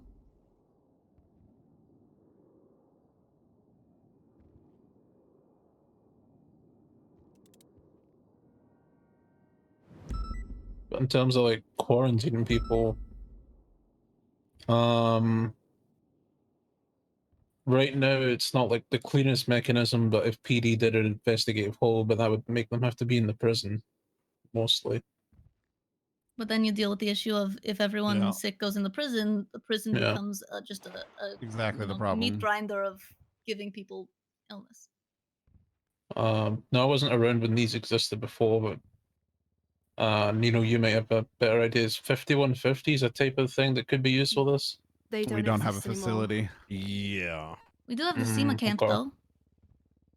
Problem is we don't have the ability to hold them within there. Yeah, We'd have that's to have, the ultimate. Yeah. We would have to have PD up there like 24/7, and I don't think that's a possibility. Yeah, the biggest issue here is feasibility, right? Like even if we have the legal mechanism for saying, "Hey, you're under quarantine and you have to be quarantined," we're still relying on them not getting broken out. And a lot of these people that are getting sick are criminals that have, a lot of means of getting themselves out of things. And what do we do in that regard? Like, we can't really do much. I mean, it doesn't mean we shouldn't try, but still. Let me pose a hypothetical. 5150s don't exist because there's no Parsons doesn't have locks. We may not have the ability to quarantine a living weapon because there is no separate facility for it. But we have Bolingbrook. When we're presented with an option between a individual that can be a harm to others and harm to themselves, in the case of a 5150, and a biological weapon walking around, possibly marking people through the disease, why wouldn't we just put them in Bolingbrook? I mean, that's a much safer option to the majority. Be fair. And if the time were to eventually come where there is a facility in Bolingbrook, right, carved out for 5150s, or a facility broken up for quarantines, then we advance. What Isn't about that the the lesser of solitary two evils? confinement in the prison? Yeah, but the lifers and stuff, right? Yeah, the lifers. There's Lifers. already one DOC that's gotten sick. And then there's also the thing of we would have to work So- with DOC medical as well. So here, God forbid. okay. I think it's possible. To be fair, I mean, since you said, the mechanism's there, at least in that regard, for Bolingbrook. Could we not help them set up SOPs to kind of deal with it? So if we're sending someone up who's infectious, they have to be available to be able to take care of it, so that they can quickly get them into a quarantine space. I mean, there's multiple areas in the prison where they can put someone and kind of keep them in that area only, so that they're quarantined, right? I would think so. I mean, it's like a lesser of two evils. It's you let them run rampant in the openly throughout San Andreas, versus at least it's a controlled environment. Yeah, I mean, it would be more work on them, because they would have to. I mean, obviously they wouldn't be able to free reign the prison, so they'd have to bring them food and whatnot. But I mean, at least that way the person would be quarantined for the time being. There's also that avenue too. Like recently, Bolingbrook got the the lifer facility. I don't think it's unfeasible that if a 5150 program or a quarantine program were to become successful in Bolingbrook, like it started to get legs, that there couldn't be. I would see that being more reason why construction may find itself up there. Like fucking, crack open one of the locked up Yeah. segments and. I mean, I think Gary could carve out like a spot in that place to do this. It just depends on how many people was going to be up there. Well, I'm not also- saying that space that currently exists, but another facility. No, Maybe no, but even just in the meantime while waiting on another place. Yeah, I think facility or no facility, it does make sense to put people in Bolingbroke for this kind of thing, but I would also say that it would maybe be necessary to have additional support for DOC up there, in terms of either like having the ability for doctors to go in and out, in order to give support for, people who are sick in there, but also, maybe marshal support for DOC in there, in case anything happens in that regard. Well, they can. So, in the meantime, work around just spitballing here. If someone is considered a 5150 with black vein fever, we send them up, but have DOC before you send them up. Make sure DOC are aware and to know that intercept them and maybe put them in AdSec. Maybe a section in AdSec where they can't escape. I know that I think there's like a large open cell area. That way, if you're dealing with patients that are claustrophobic, which I know Chatterbox is, we're not dealing with a whole nother situation there. So temporarily put them in AdSec. That way they're not being a current danger inside the prison, infecting everyone else. I would also point out though that they, we've had the issue in the past a couple of times where people in prison have died because there's not enough medical personnel in there, and if they're not being taken care of sufficiently. And I would be very worried that, especially because you've got Christian Toe, that's the only doctor able to get in there. EMS can't go into the prison. Doctors can't go into the prison except for, I guess, with marshal approval. And the worry would be if you put them in AdSec Marshal and then approval? forget about them for a certain amount of time, you might end up with a bunch of dead people. And that's, they're a danger to everyone else, but they're also in danger because they have a disease that could kill them.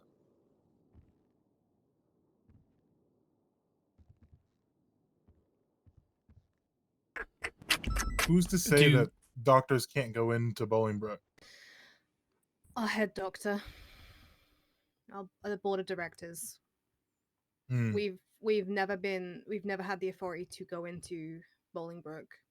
Our only authority is within the Central Medical Center and Sandy Shores Medical Center. Well, I think this is beyond like a scope of authority, though. I mean, we're Yeah. dealing with a plague. I feel like they should weigh this a little differently than you guys just rolling up there at will. What are next steps? Who would need to sign off, or there's a lot of opinions here, but is it fair to say we're kind of going in circles at this point? Who would be the decision makers on this, one way or another? I think it'd have to be probably, in terms of prison staff, it's probably got to be a decision between the warden, justices, and then I guess the mayor's office. Well, obviously, the doctors Not like do. the but- mayor's office, this would matter. Sorry, say Keep that in again, mind mate? here as Probably well. Weiss. This I feel like this should only be used in a sense of like if it's someone who's actively not going to listen, because people have willingly Agreed. quarantined up at, Yeah. at That's true. Sandy, and I think that should be respected. If they're willing to just be up there like they should, then they should be able to, like, because we've had plenty of patients that have done that now. Princess was one of them. Barrick was fine, and so so was Ember. They all willingly sat there like they should have, and were fine. So I don't want to put people in a situation where they should be be put in prison, for no reason ultimately. Like if they're willing to be up at Sandy, I think that is a perfect mechanism as long as they're willing to stay there and quarantine correctly. Yeah. Like extreme cases of 5150 and extreme cases of patients that need to be quarantined for public health. Yeah. Like, correct me if I'm wrong. I'm just clarification question. Isn't 5150 for people who It's usually a are? psych thing. Right? Yeah, I thought it was like Mm-hmm. a psych thing, It's but like I guess psych But I it's. mean, gold, and there's no legislation So why does that for it apply right here? now. well, it, It's two separate topics with a similar Yeah. solution. Yeah. it could Okay, be so argued that okay. someone who's willingly going around infecting people with a lethal disease is, you know, perhaps psychologically compromised. I mean, I would argue that you could say that about half the city. But yes, I understand what you're saying. I wouldn't say that there's necessarily overlap. It's that it's two cases in which we haven't had a mechanism by which to handle them. But in I see both what you're cases, saying. they can be very egregious, like a person that might murk people and eat their flesh. They become a danger to society and themselves. I feel like this kind of it would, if something needed to be put forward, it probably needs to start with Sama, and then maybe sign off by all legislative authorities, since it hits, you know, the Every mayors in sector. terms of, like the what's the word I'm looking for, because it is a restriction of freedom, right? But then it Yeah. falls into Sama in terms of the medical aspects, both the psych aspect and the the disease aspect, and then of course a Department of Justice, since you guys operate, the DOC runs under you. Mm-hmm. I also think in general, the whole doctors not being allowed in the prison thing has only caused problems. Disease aside, there have definitely been multiple situations where the prison just doesn't have enough medical staff, and someone is severely injured or sick, and fixing that issue, I think, is perhaps It's a broader meeting scope about than what the we're discussing right plague now, but I stuff, think it's very Sabi, important. that we didn't know about until like before the meeting had already started. So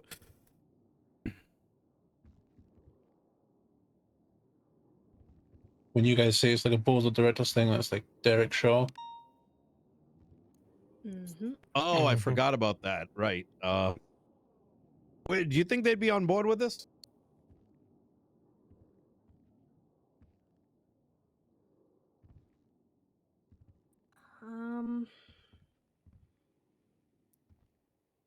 It's a 50-50 because it's very hard to try and get in contact with where's people at the same V? time. Is he even aware that No idea. there is?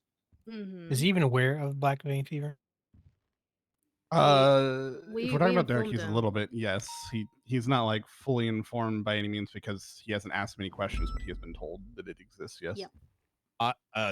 I contacted him, I think 2 weeks ago. He can weigh in when needed. Yeah, he said that to me too, but never got back to me on something. I think if, let's say, something like this needed to move forward on, I personally think the best option would be having a piece of legislation and then sending it his way and being like, here's the problem set, here's the solution, here's the legislation, what's your opinion, or what's the contention points, and then going from there. I got slightly distracted. What are we asking, Derek? If we were to move forward on this like solution for 5150 holds and Yep, for extreme quarantine holds, given the board of directors would need to weigh in on that. That's fair. Yeah, I can push it to him and see what his thoughts are on it as well. But I do think what you said is good. Probably get the legislation written that way he can kind of look over it and see what it entails and make a decision based off that.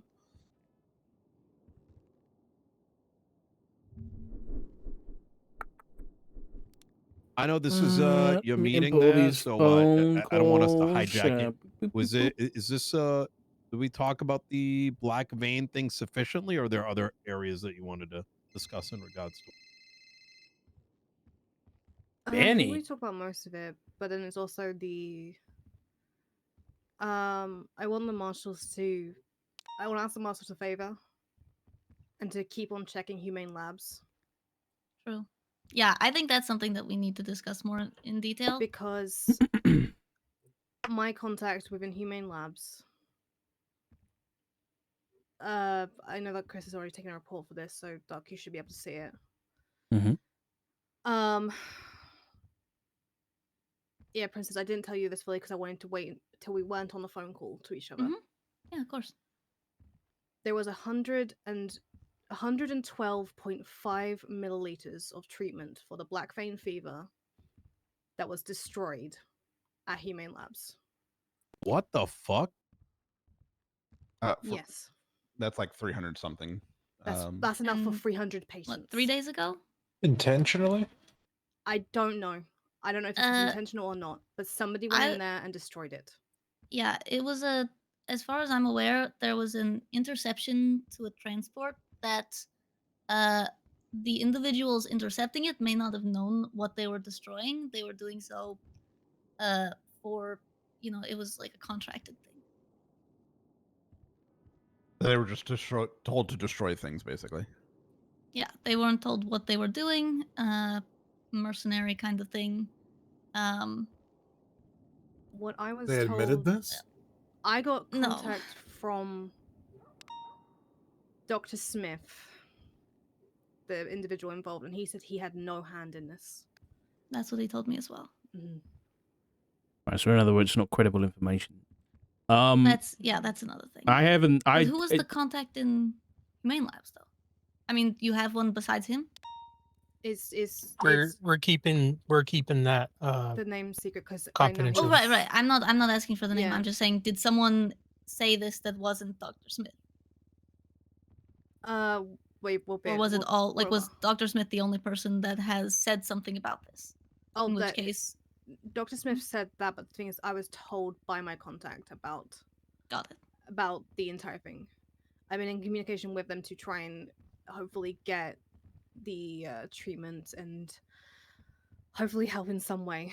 But since that incident, I he has got not questions about this, contacted me. Perry. So this contact in Say Humane Labs that supposedly had this cure, were we? I guess PD and law You were enforcement. You we were informed were. originally of the original because there was one shipment I was meant to get, but that one was stolen. is that the I one? Right, Like I about a remember. month I remember ago? that, but I'm on about this one that you're on about. This one I was only informed about literally a couple days ago when he told me it was destroyed. I didn't even know there was a shipment coming to me. Why would we not have been informed about the actual transport so don't we know. could protect it? I think I don't know either. That's No why Yeah, police were there were no informed, reports nothing. made in regards to information about the transport either. I scrubbed through them and looked. And I'm assuming we have no idea who it was that intercepted it. There are, I believe PD has possibly pinpointed somebody who might have done it, a group that might have done it, but they're working on possibilities right now. They don't know, but it lines up, is what they said. So it sounds to me like law enforcement had no idea, and there may potentially be a police report about, some blown up thing, and inside of it might be a bunch of like rotting, treatment. I guess. I'm with you entirely, Dark. I'm Oh, no. floored by this as well. Yeah. I will say, and I'm not trying to kind of sow dissent here or whatever the fuck the term is, but I've got valid intelligence that there was individuals inside Humane Labs, at least prior, that were working with the faceless. So That's we've what I got was going to. we've got to take everything that comes out of anybody at that lab with a grain of salt. And I recommend relying on people in the SAMG to try and figure this out versus outside sources.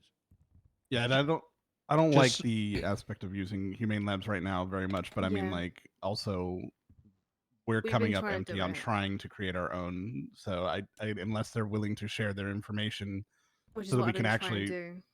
I've been try trying- and produce it ourselves, I don't know what we can do. If we had gotten that, if we had gotten those treatments, I imagine that wouldn't have necessarily even been like we Well, don't we- even know what that is. Humane Labs isn't a conglomerate, though, right? What do you mean? So when I sort of rewind history way back to like a year ago, with the original black goo, and then the situation, like I think it was like a week or so afterwards with the faceless and some scientists, and fast forward again, there's like this entity working in Humane Labs, another entity. What I'm trying to say is that the Humane Labs, the people that work there aren't necessarily a conglomerate. I get what you're saying. There's a lot of shit that goes down at Humane Labs. Precisely. And, yeah. and I am, from my understanding, there are individuals quite legitimate that have worked out of Humane Lab. No, the yeah, problem yeah. is verifying the right. legitimacy, right? Yeah, and especially of an actual product that comes out of there. I think probably No. Pause. the only use of that treatment would have been for you guys to test on it and see if there's a way to learn from it. But I don't think that it would have made sense to. Well, I did the mean, serum actually give people that? But so this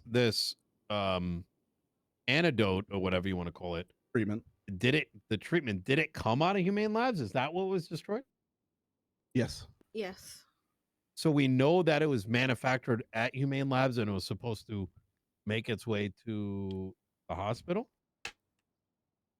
Supposedly. Mm-hmm. I mean, we know that we know that they are producing these treatments at Humane Labs. That for a fact we know. As far as this, do we even shipment, know don't- anyone over there? She has a contact. Yeah, only my contact. And that contact works for Humane Labs? Yes. How much do you trust them? Like, is it? Do they even have credentials? Everything they've told me so far has been very truthful. But do you trust that they are producing legitimate treatments? Do you know who they work for? Do you know who's paying them? I mean, I got telling one the of the- truth is one thing. Dr. Isaac Smith tells the truth.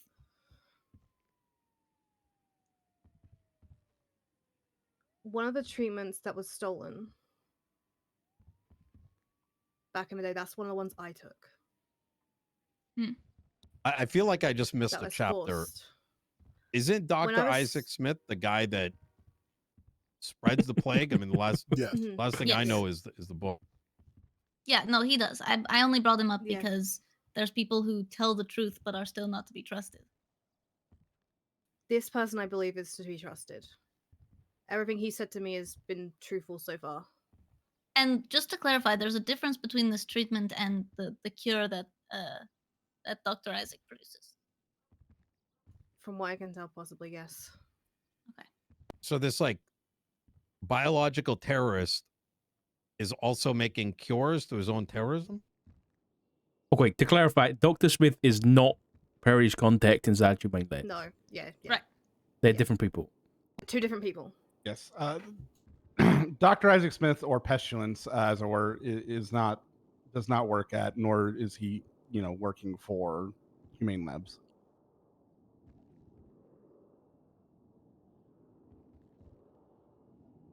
This is all very confusing to me. Well, I mean, this entire situation is a little confusing considering it's not a natural sickness in and of itself. It's dealing with a fucking horseman. So, I mean, let's be honest.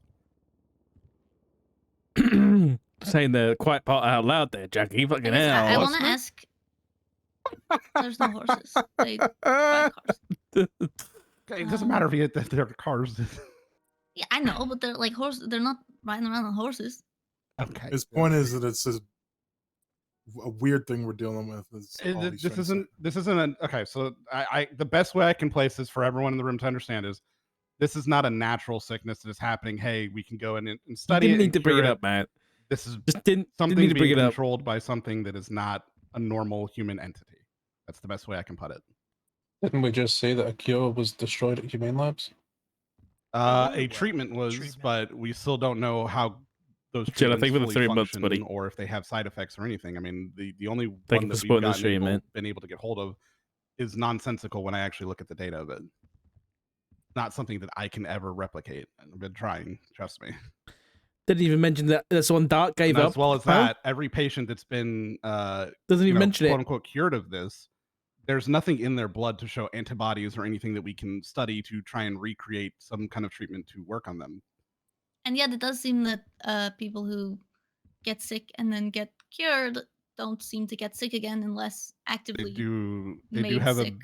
they have a immunity to a degree, but it does not it does not like if there is an entity that is higher infected, they can still continue to get infected again. They're not immune to getting fully infected, but they are basically protected to a degree. I want to ask like a clarifying. Sama is the medical board, right? And I know there's doctors, but where is the biotech expertise coming from? Because there's doctors and then there's biotech engineers that manufacture cures. Where's this expertise coming from? I'm trying to understand that connection. It's a bit of a strange question. You get what I'm saying? Are you saying the treatments that currently exist, or are you saying Well, do we have like the biotech? research of it or potential, because it sounds like that there's attempts to create cures at the hospital, but where I'm confused how that leap is happening, right? Like surgeons, virologists, etc. You know, if you can find those people, that will be great for all of us. Well, a lot of I mean, this has we're- fallen on Jackie and Perry's shoulders, and they've been doing a fantastic job with it. But there's, if we had unlimited manpower and people with the kind of like research backgrounds, that would be fantastic. But they're hard to find. Is that what you guys were saying, Perry? Is that you guys are making that in the hospital? Making what? If you were saying, are we researching and trying to create a treatment? Then yes, Yeah. at Sandy, not at the CMC.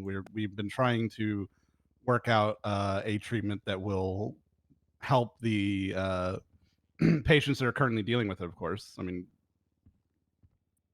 but unfortunately, it's just a lot of it is extremely difficult to understand because it's not very.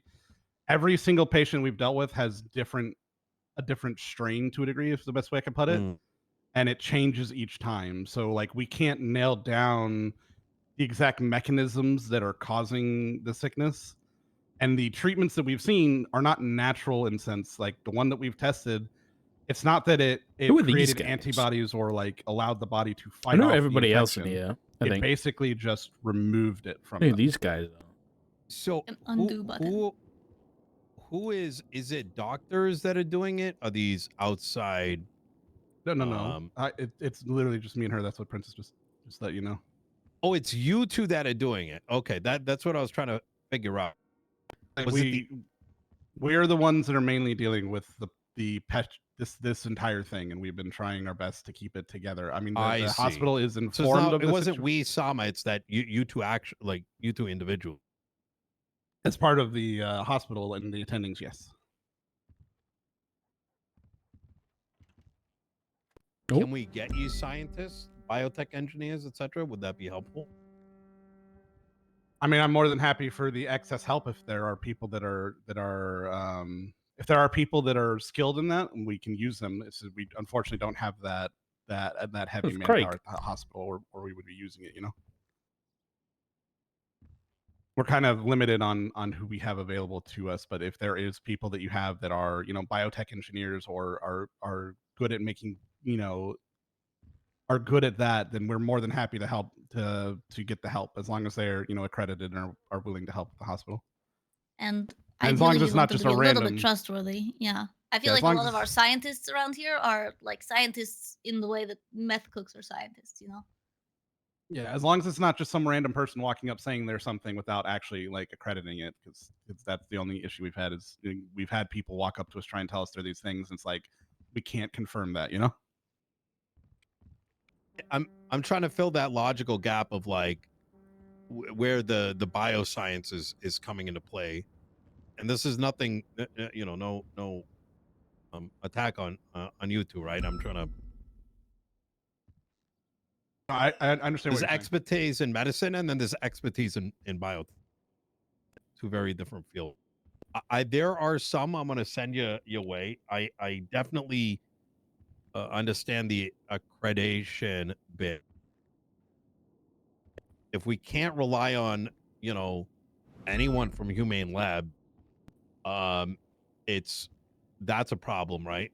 But in the same way, I can't imagine we're going to expect people with a medical degree to come up with a solution either. It goes against science.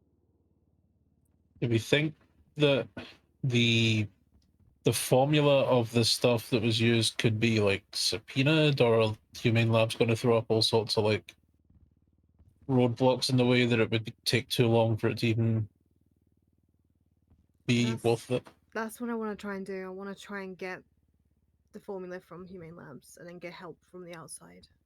Mm. Well, I think another overarching issue here as well is we had no idea that a shipment was even leaving Humane Labs to where, law enforcement could aid in transporting it and possibly intercepting anyone to interfere with it. Objection asked and answered. Good to work with people that are willing to work with us so that, law enforcement or marshals can, be at Humane Labs while they are there and also kind of watching over them and protecting them due to recent events that have happened there.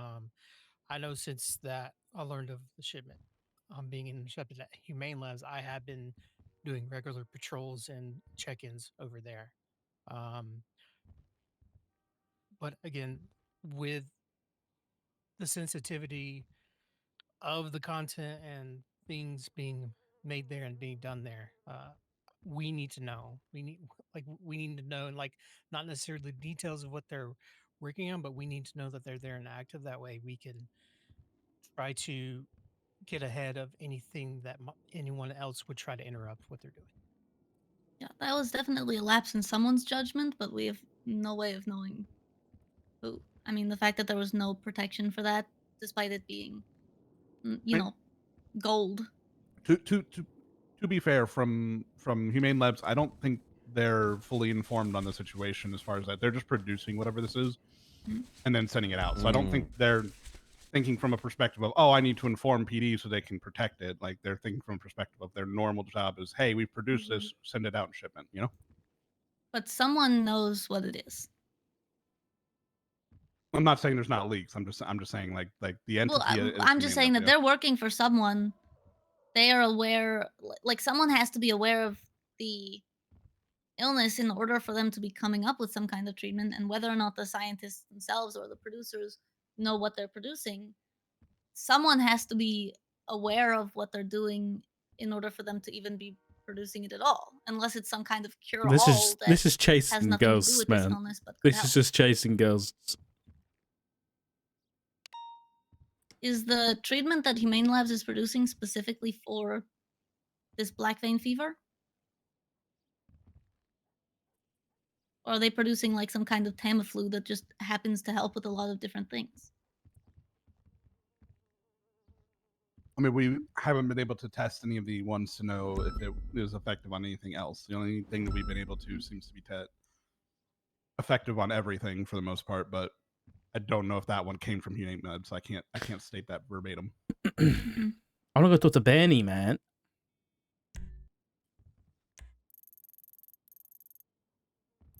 I thought Craig was here.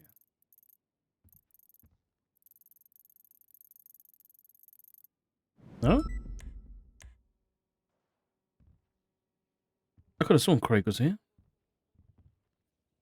I guess actionably, we've got what marshals patrolling Humane Labs. Hopefully, the contact that you have, Perry, is able to reach out to you if there's another sort of shipment of this, and if there's a way to get a subpoena of some sort to get their formula, that would be fantastic. Other than that, at the moment, it seems like we're for the most part relying on cures that are being given by Pestilence, and that I have been very curious to observe and see if there's any sort of rhyme or reason to when he gives people cures and what kind and how. it doesn't seem like there's any sort of rule system that he follows other than he seems to like Ember. That's it. Well, and we also don't know that these cures that he's giving won't cause something, has, long-term effects either. So, Sure, but we also No. don't know that about, our cell phones. I think Look, I mean, it's at the end of the day, right now, the only thing we can say is anyone who It's a has wild been, comparison. gone through these treatments, hasn't shown any adverse effects to them as of yet. I I feel don't know fine. the long-term effects of it by any means, but there are no short-term effects as of yet. And there are, certain bits of, I guess I would call them propaganda that have been, spread around that have said things like, "Oh, be careful if you take the cure; it's got all these effects." And I know certain people are feeling very, you know, are very hesitant, reluctant to take the cure, and are refusing it because of these bits and pieces that we know don't come from the source of the illness. So, Pestilence isn't the one warning us. We don't know what the credibility is of those sources, but there's definitely some amount of someone out there is giving people warnings about this. Yeah, I believe there was a book left at the Beachy Show indicating something similar, that the cure was not all that it seemed. And yeah. I heard something about this too. Something about like the cure is allegedly like mind control or some shit like that. The book that was left at the police departments is called The Cure. It was a book, essentially a How the fictional fuck does she story know this shit? that says it has a disclaimer. It's like, this is not a real story, but consider how similar it might be to your situation or something like that. And it basically is just TLDR, a story about a doctor who comes to a town where everyone's getting sick with a disease, and he says, "I've seen this disease before, I know how to cure it." He gives a bunch of people a cure, everyone starts questioning it. They're like, "How do you know the cure?" And then he is like, "Haha, I actually developed the illness, and that's why I know the cure, and actually now everyone who has taken the cure has superpowers." And then all the people who have the cure are like, "We're better than everyone else," and they create a class system, and anarchy ensues. Yep. Yeah. Basically, the moral of the story in and of itself was that he was perfecting people, quote unquote, in his way, but changing them, in the process. Because that thing was saying that their emotions and whatnot changed. They were not the same people they were originally. And weirdly, one of the characters had my name, which freaked me out. But that's probably coincidence. Probably, but regardless, we haven't seen any changes in anyone that has received the cure or the treatment itself. It has not caused any changes in anyone's mental. The only thing we've seen is that some people are healthier than they used to be, is all. So technically a positive, if anything. We don't have any other means of dealing with this from our end at all. Like, nothing works. No antihistamines, no any of our treatment methods that we want to use. The only thing we can do is, stave off it from going any further in them, but we have no other means of actually curing it or removing it from their system. And as well as, again, Pestilence is not working with Humane Labs, so he is not the one producing these treatments. Do we have any evidence that it has been created? The treatment, or yeah, is that the same? Is that ties back to the unnamed contact, right? I'm confused. Are you talking about the treatment, or are we talking about the sickness? The treatment. I mean, we've seen the vials themselves. I mean, so we know they are being made. Yeah. And that's separate from the pestilence ones? I don't know if any have come from Pestilence at all himself. Well, but the vials that Pestilence fuck you has, talking the on cure about? or whatever it is, the red vial, that's not the same as the thing being produced at Humane Labs, or is it? I don't know on that one. I couldn't tell you one way or the other, and unfortunately, I mean, we have not. The only ones we've seen from that end have been directly from Humane Labs, and generally they're given to people immediately, and we can't really, do any research Okay. on them. So you guys haven't directly seen the ones provided by Pestilence? We've only seen one from Dark himself here, but that one I don't know if that came from Humane Labs. No, it didn't. Yeah, so I think that one is different. But Perry got the one from Humane Labs. Under duress, I had to take it. Yes. So Jackie's seen the Pestilence one. Perry has seen the Humane Labs one, but neither of you have seen the other one. Is that what I'm hearing? Pretty much. Okay. So at the very just super basic, were both of them red? Yes. Don't think the one that Dark gave me was red. I can't remember though. It Dark, was, do you yeah. remember? It was Yeah, red. if it was Okay. from Pestilence, it's the red one. Yeah. Okay. So it's possible it's the same one. Is it possible that none of the Humane Lab stuff is true? If they're both red, I'm being very skeptical here, right? Because we talked a lot about things that supposedly happen, and as a very, as a massive skeptic, right? I'm just wondering if there's even truth to any of what we've been hearing. I believe we heard these things. I'm just questioning whether what was heard actually happened or was just bullshit. I don't think anything is confirmed, no. I think anything from Humane Labs is yet to be confirmed, given we haven't got our hands on anything. Like, I'm imagining in the back of my head, like, Zebra doing some, like, wild shit in Humane Labs, saying he's got a cure and all this, and it just spreading around, and none of it's actually real.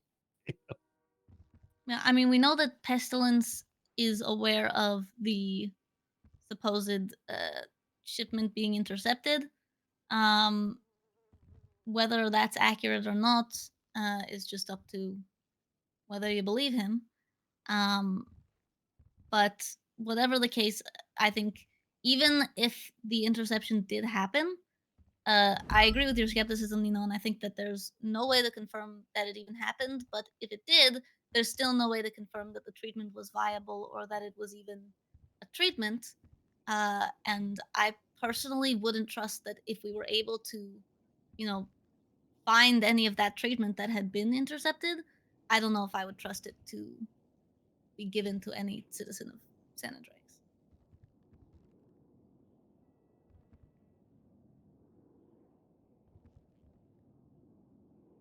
Okay. I think that's sorted then. We've got Pestilence handing out his cure, and then we've got a possible treatment being developed at Humane Labs, but the validity and security has yet to be confirmed. But I think Perry and Dr. Legs here are doing the right thing in following that up and trying to at least get their hands on some so it can be tested and that kind of thing.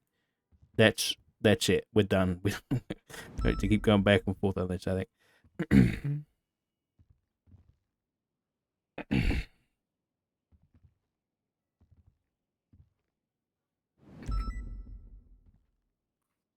Is there anything else plague related we need to talk about?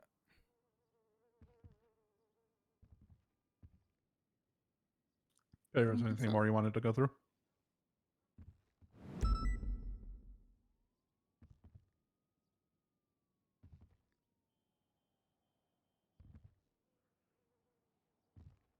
Not that I can think of.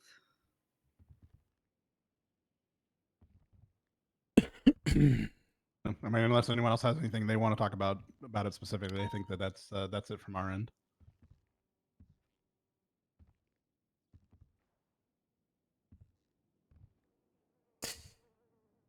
I think the only thing I'll say is if anybody, here is getting contact about anything related to this, just make sure you're contacting, law enforcement, preferably, of the detective type or marshals like myself and Peters. Just keep us in the loop about everything.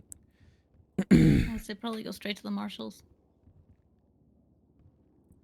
I mean, BCSO is banned from investigating this stuff, so.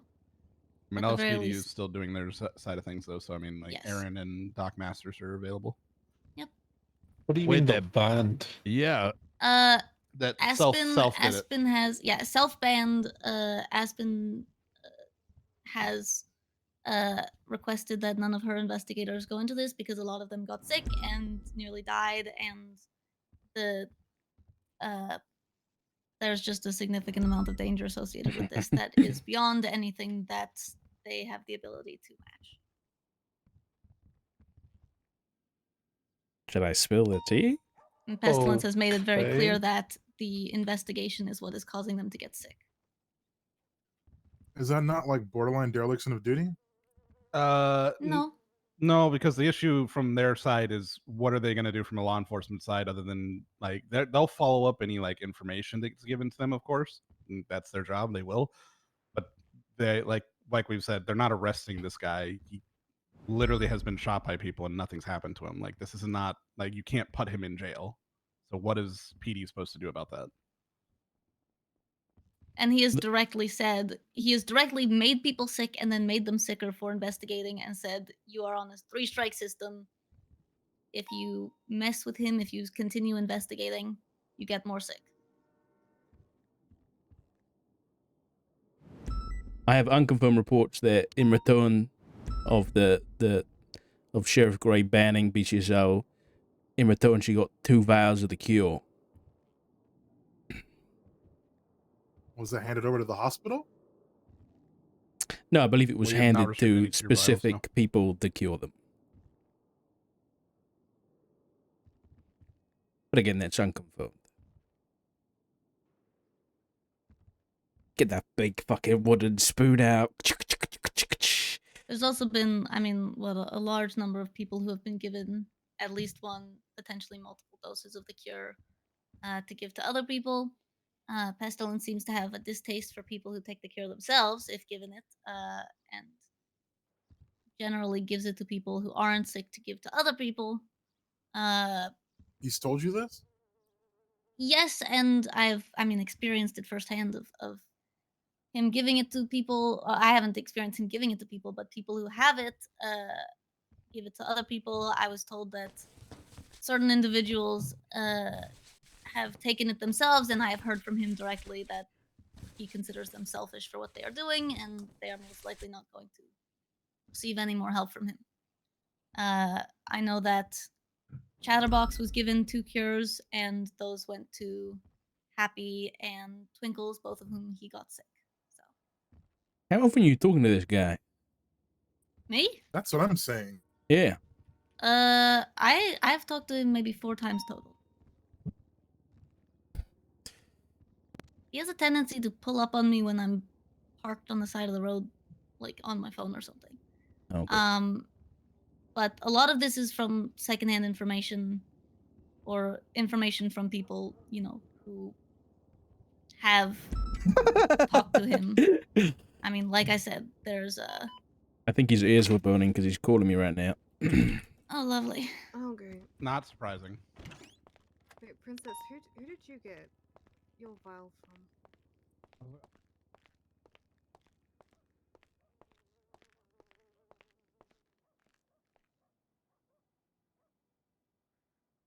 Having fun, are we?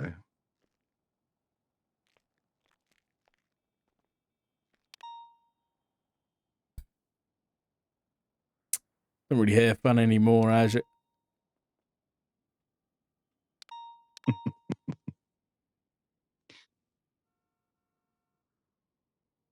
Did I not warn you about that name? You said you didn't care about it. The last conversation we had. I don't care about it, but it is an incorrect name to speak to me as such. The other, however, may find grievance with it. Well, I'd request you don't mention it to him then. I haven't spoken with that one in quite some time. He has his means.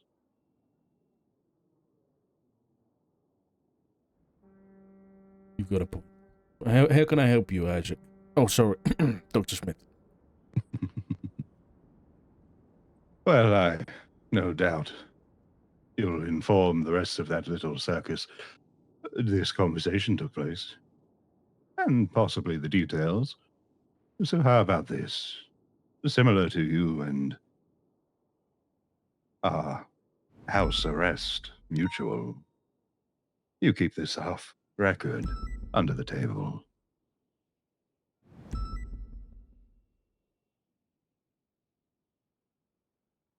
I'm afraid I already told them you were calling, so the cat's out of the bag. That is fine. I call many people. The details, however. You haven't exactly said anything important for me not to tell anybody. Let me ask you a question. How much do you trust those in that room?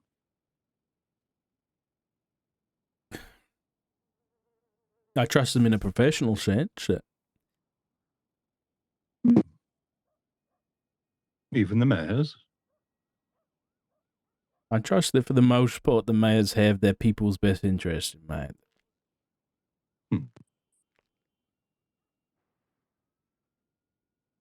And from your perspective, they could do no wrong / would never poison the well. I didn't say that.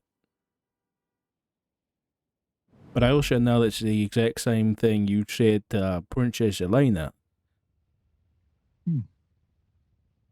And she is still oblivious to the meaning of it.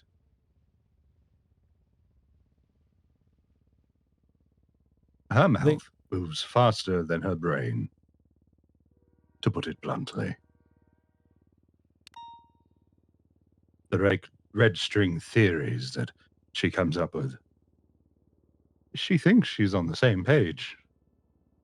She's not even in the same book.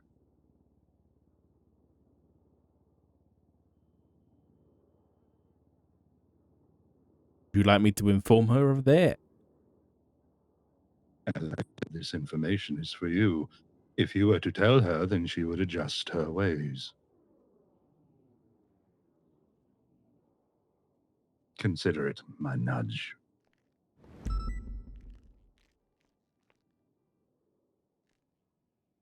Okay.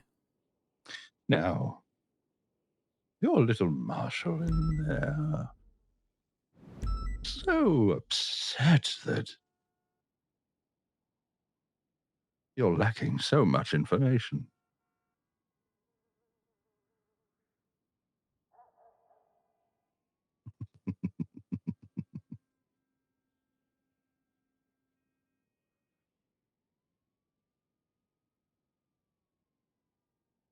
We don't all have, what's the word there? Omnipotence? If you had half a brain cell, you'd be doing so much better. Yeah, you stole the other half and you killed me.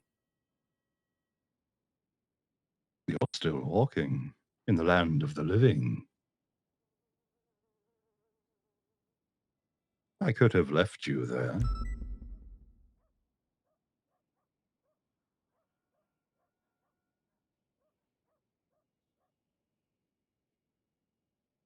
I'm sure plenty of individuals on this island would have been appreciative of that. Yeah, I'm sure they would. Even some close to your heart.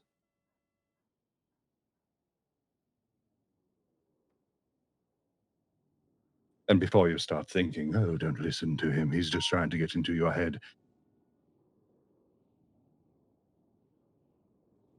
I'm already within you. I have no need of getting into your head. And I have no further need of, as others in that circus have done, poison the well.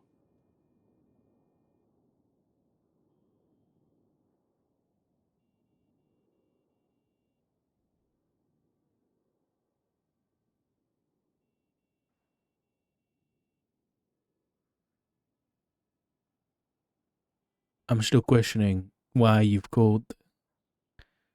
And then to boast your knowledge that you know everything that's been said in that room.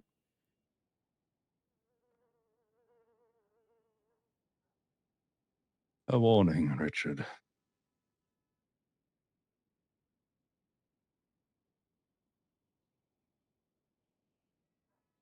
What perhaps just shouldn't be over the phone.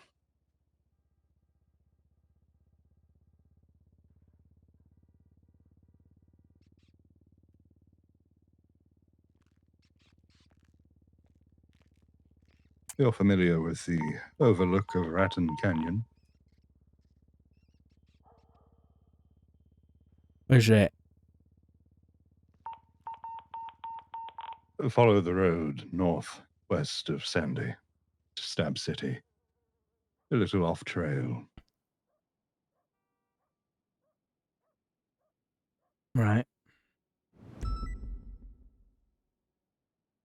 Observation deck. It should be easy for you to find. Judgment Day. The best we can do is try. Once that meeting is finished, I'll be there. Waiting. I'll see you there. You stay safe, won't you? Chris? Thanks.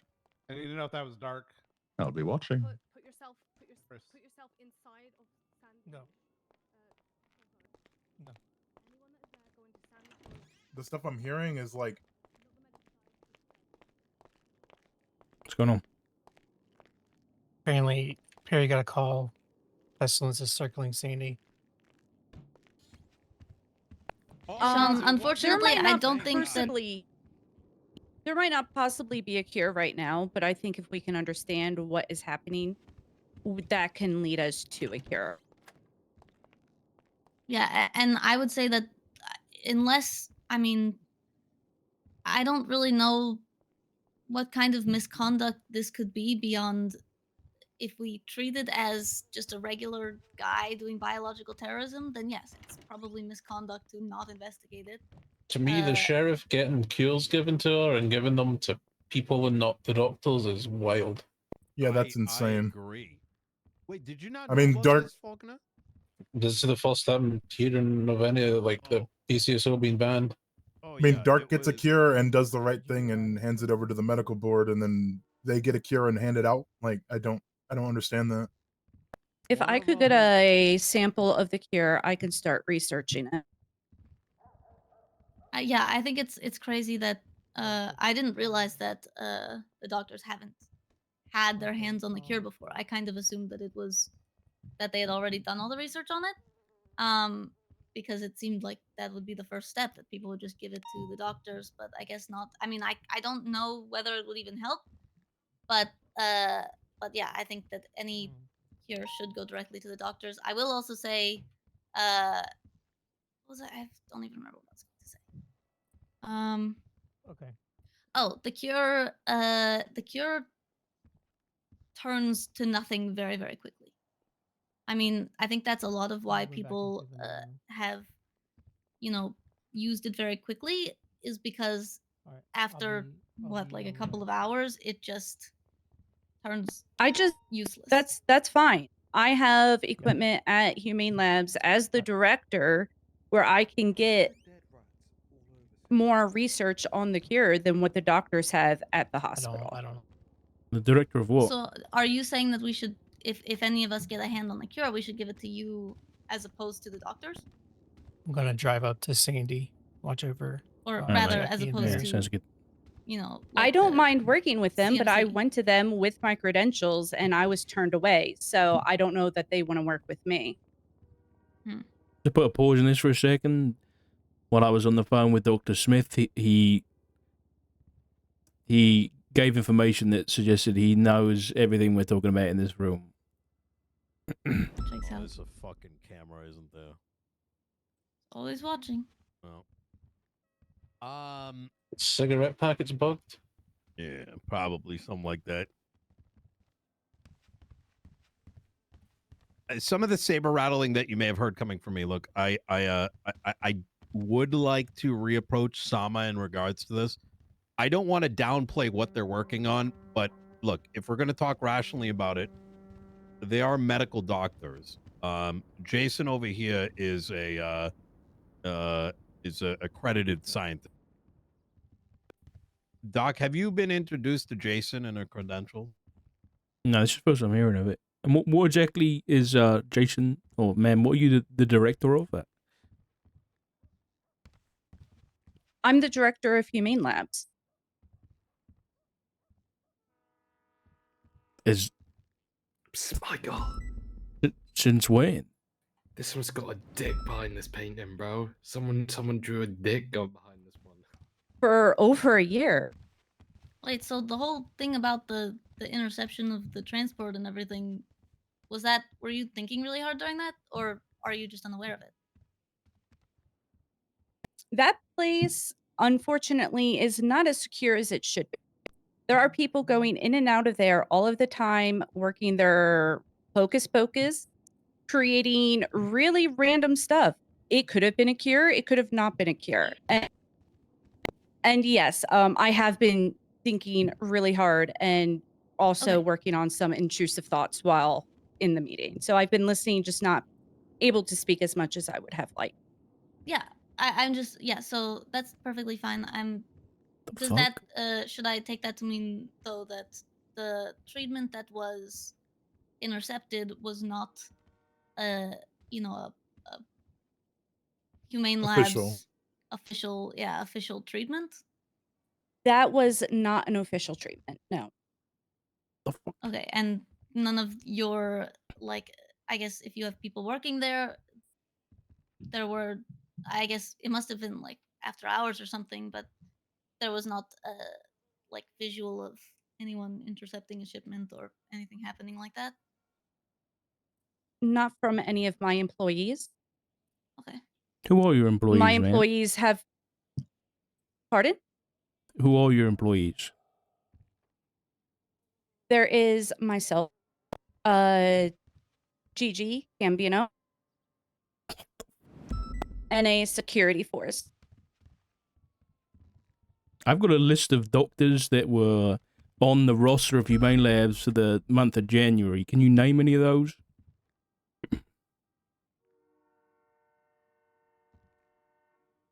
Not in January, no. Okay. Wait, sorry, what was that? Like doctors at Humane Lab?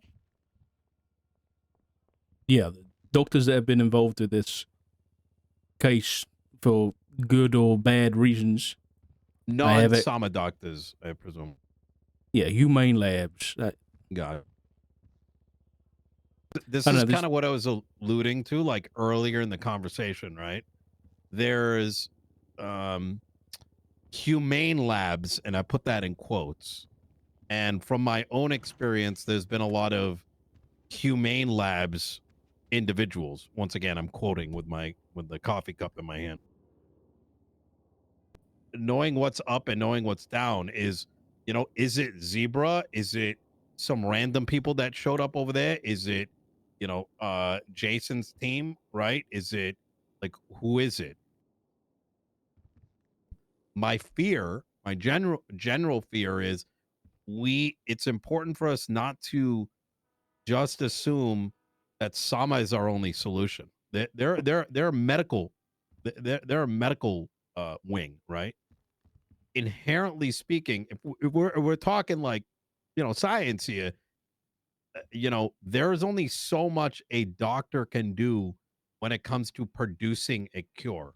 If we have people in San Andreas, if we have a mechanism by which we can figure out their credentials, we should be leaning on them. If that means getting background checks by the marshals and DOJ, whatever it is, we need to take those approaches. It sounds like, with the only option I've been hearing is, sounds like swinging a magic wand around and hoping Pestilence, goes back to, whatever magical hole he came in. Pestilence. Yeah, I was not aware of the doctors refusing aid from Jason.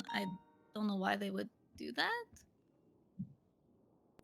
If I may, because I've heard sort of on both ends of the candle here. I think some of it may be coming from the board of directors, right? And the other being the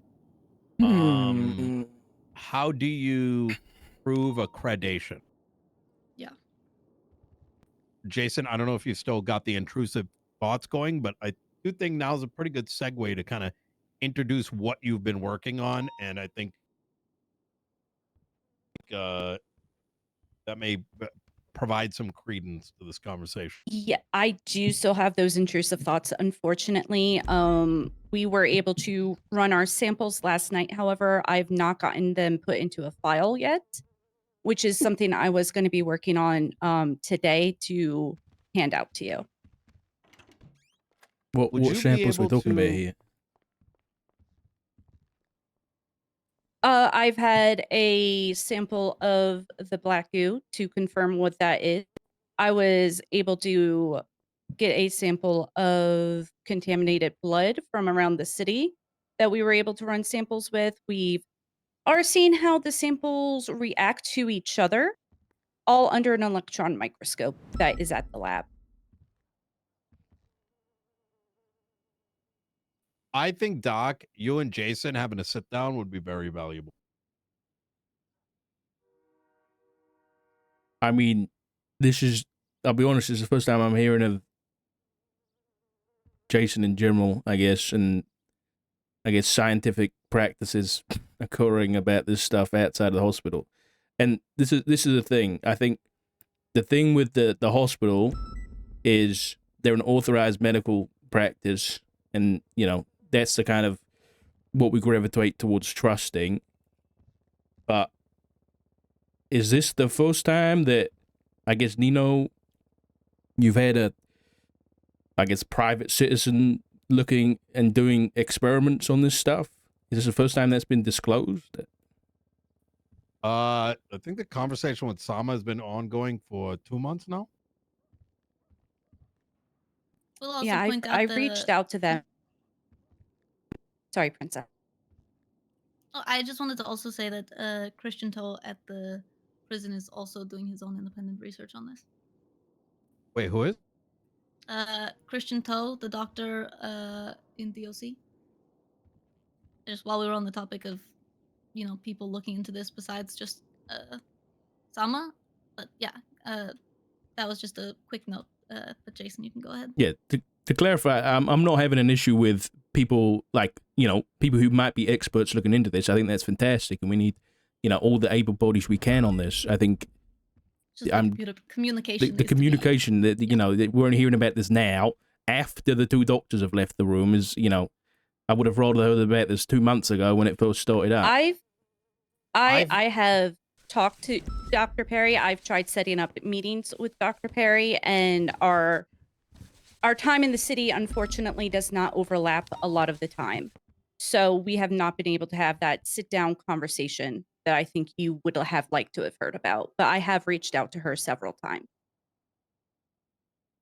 I think generally speaking, throughout this meeting, I think a lot of us are learning a lot.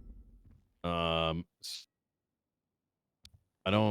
think most of this is a consequence of there was that meeting 6 weeks ago now when you hand us the books. And after that, this has been the only follow-up meeting. So Yeah, I think, there's been a lot of attempts to do that kind of thing. There's a lot of different groups that don't seem to have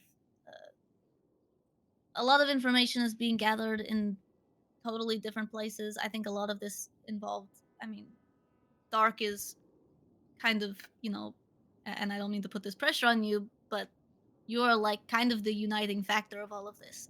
And so for the time that Dark was, not able to be working, I think a lot of the communication lapsed. Not blaming you or anything. You're sick and No, I get what you're ICU, saying. That wasn't good. Yeah, I think I'm just saying, yeah, there needs to yeah, be I definitely a agree. more open communication about all this. Yeah, I won't. I'll just put it like this.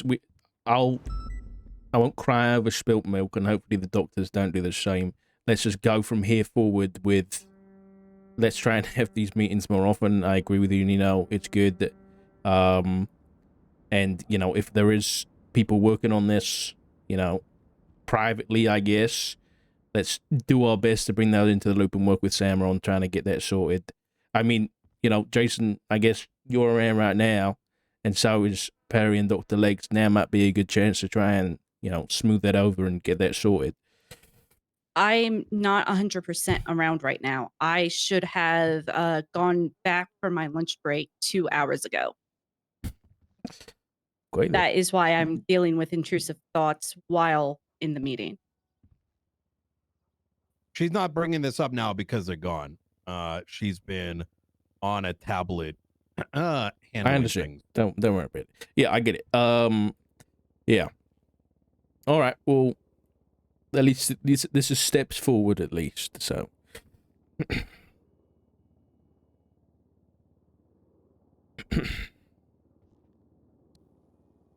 Who's running? Who's the go-to for all this?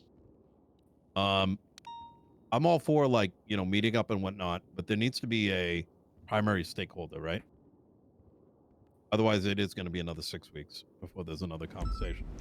It's gonna. I mean, it would probably have to be dark. I would perfectly be happy offering myself to it. I've tried to arrange meetings on this kind of thing, but I've been told by a lot of the groups involved that it's, you know, not your problem. Your best bet is to wait and stay out of it. Well, I think it would either have to be dark or someone from some. Yeah. I can do it. The only issue is that those groups are the most busy trying to fix it. Yeah, I'll put my hand up and do it. Obviously I was out for those 2 weeks. I just need, I guess this time I'll organize a backup plan in case I'm unavailable. And try and have a secondary person in place. And I'll do my best to directly reach out to every kind of party involved and keep gathering information. All right. Even throughout this meeting, it sounds like there's a lot that there's probably a whole lot more that is not known to 100%. folks individually. Yeah. I transparently don't believe in, no offense, like 90% of what I'm hearing. I believe there's a plague. It sounds like there might be attempts to create a cure. Outside of that, it sounds like a lot of hearsay. I don't want to question anyone's, like, independent. Did they see ghosts appearing and disappearing, whatever? But, like, you know what I mean? Like, what are you gonna do with that? Yeah. I would also point out that there's definitely more information that we do have and that I can tell people are avoiding talking about, not for any, you know, trying to keep secrets or anything, but it is, you know, considering the skepticism that a lot of people have in terms of this kind of thing, there are certain things that I and others are hesitant to, you know, bring up just because it doesn't seem useful. Oh, thank you. Beyond potentially, you know, making others feel that we are probably going insane.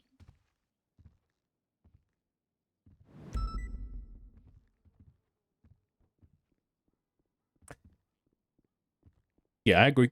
I think there's, you know, it's best to keep this to facts, or at least very, you know, more than 90% likely. Thank you so much, Junior.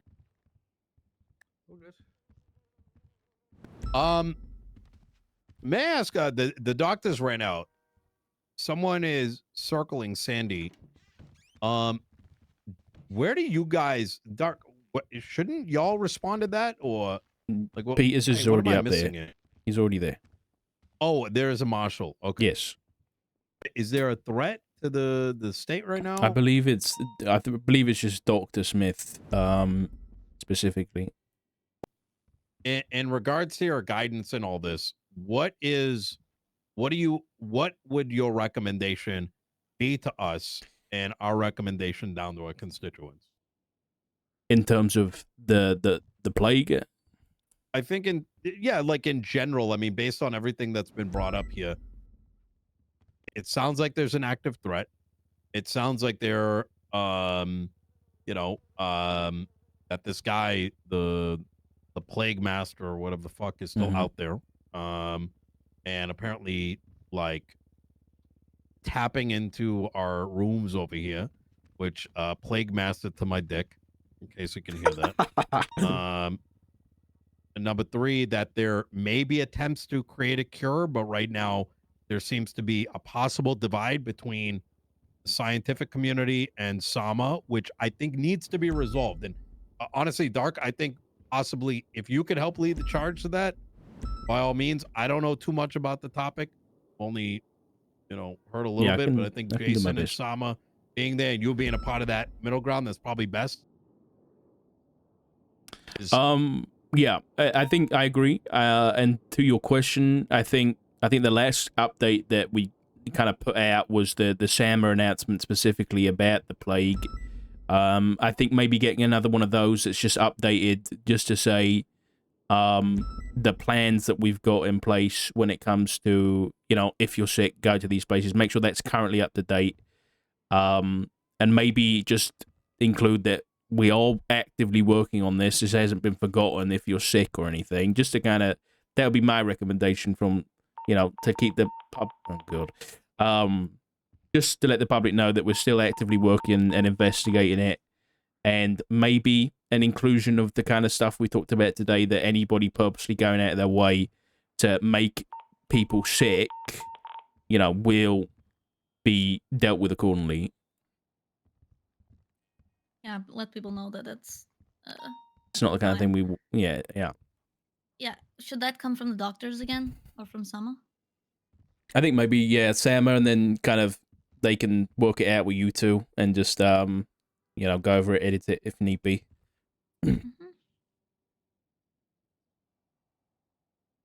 Are you guys happy to kind of handle that and get in communication with Sama about that? Yeah. All right, sorted.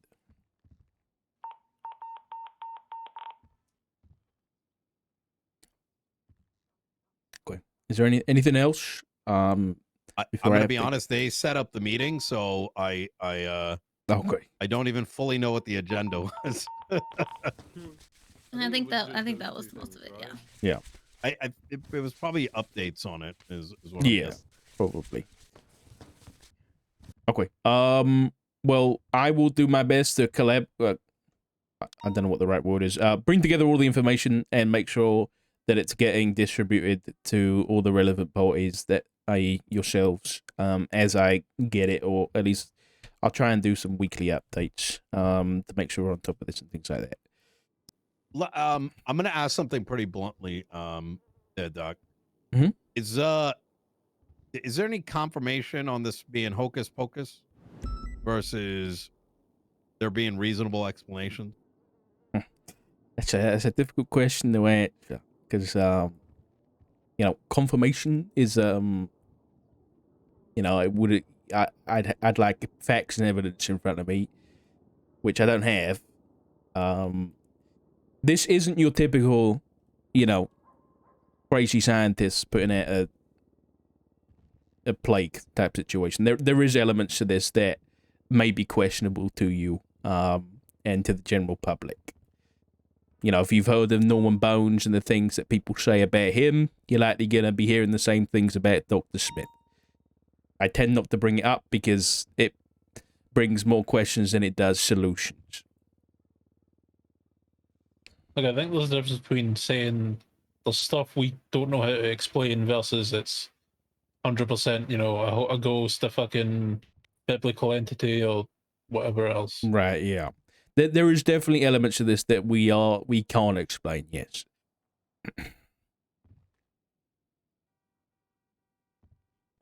And I would say that unorthodox methods of investigation and solutions are necessary because this is an unorthodox problem. And whether or not there's anything, let's say, supernatural going on, it's because there's stuff that can't be explained. There's gonna have to be solutions that don't fall within the usual things that we're able to do to respond to regular threats.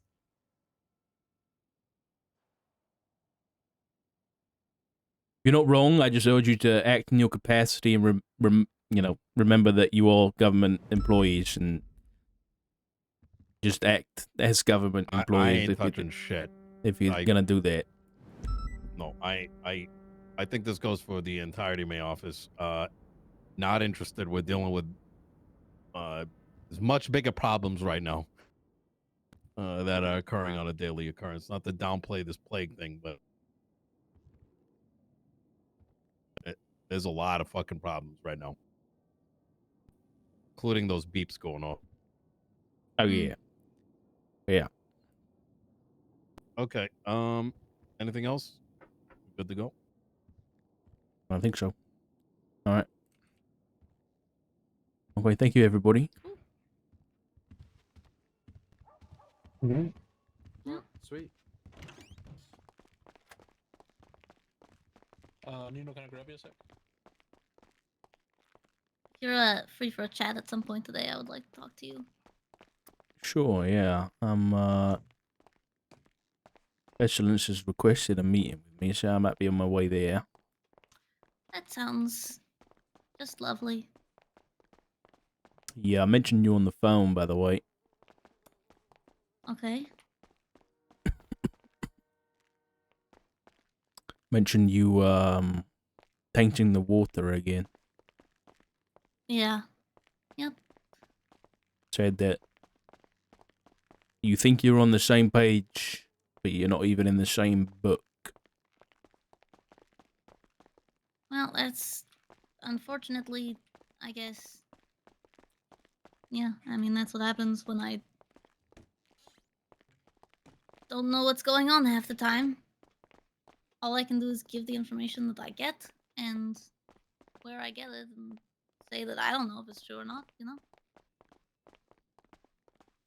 I mean, well, I'm dealing with the calls from constituents saying that they don't know what's happening and they need someone to do something about this, and I understand that it's not really something that I'm in any sort of position to do anything about, but I just, yeah, I mean, I'm not going out of my way to do anything crazy. How did you hear about the book at BCSO? The cure, I think one was left at each police station. There was also one at the lighthouse.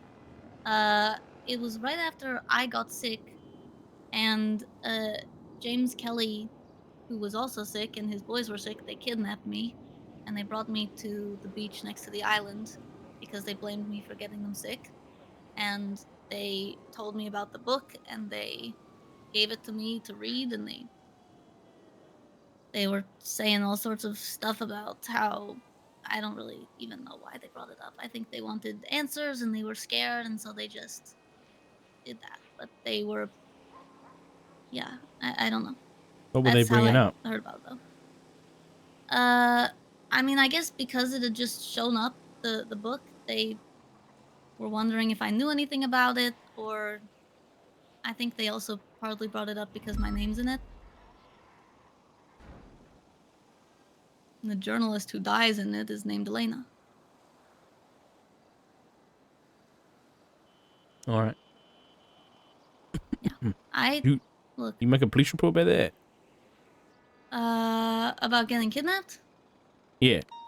Yeah, that was a while back. I mean, that it happened twice. I made a police report both times. Once again, I'm sorry. I know that I don't want to be in the position that I'm in, and I know that a lot of people also don't want me to be in the position that I'm in, and I'm not going out of my way to cause problems or even get information. I know it might not seem like that, and I'm not trying to get in the middle of anything. I don't really know what to do. I can, and I have tried to just not be involved in anything and, you know, avoid it all, but it's not. I mean, the times that I've gotten involved in this stuff, it's been because, like, I don't know, Charlotte Spade called me on the phone saying that she was about to pick a flower but needed someone to talk her down from it. And so I went to pick her up, and then everything happened with that. And so that wasn't. But I have said, don't do it, but I'm not doing anything else about it. Yeah, I probably could have.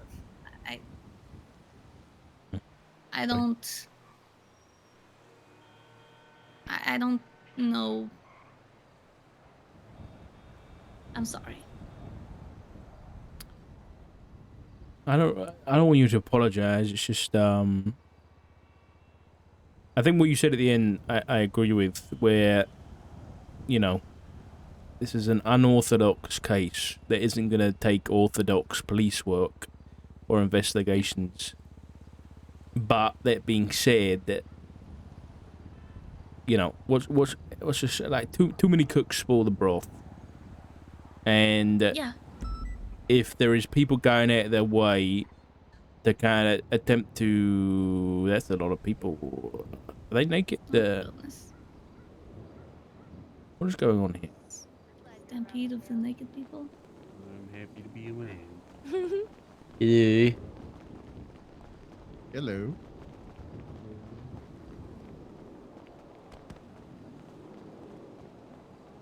But yeah.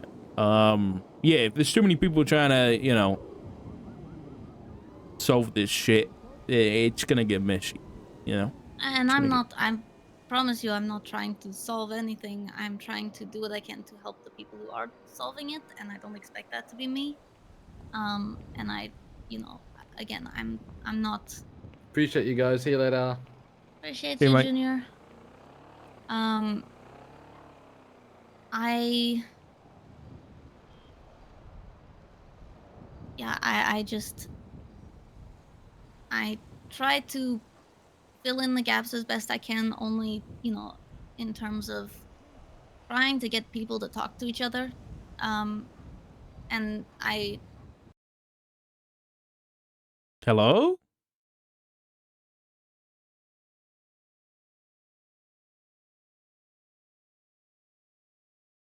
Okay. Goodbye, game. It was nice knowing you. That was kind of rude. That kind of fucking rude, man.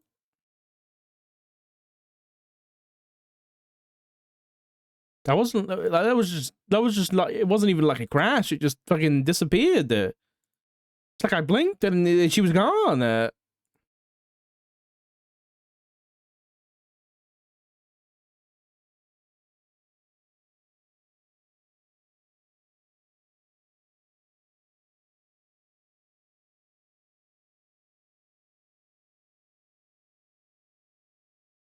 Yeah, it's just my PC, you know, my PC doing what my PC does. All right, send the PC's fucking servers offline. Row, row, row your boat. Grampy, what are you doing? More towards that new PC, lol. Grampy there for the 50 pounds, buddy. Holy shit, dude. Thank you so much, man. The fucking the fucking PC fund thing is even broken. Refreshing it. It's gone. Oh, there we go. It's back. Grampy, thank you so much, buddy. I really appreciate you, man. I'll dedicate the upgraded stream quality and lack of crashes to you. Your laptop shut down at the same time. Oh no.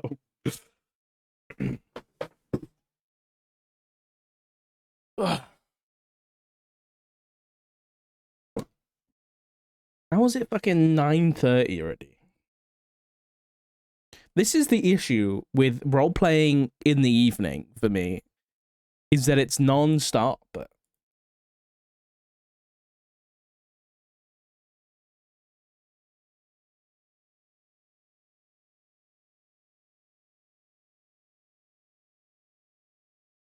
RP's RPing. Yep. So we've got 2 more conversations out. We're gonna go talk to Pestilence. And then we're gonna go talk to Benny.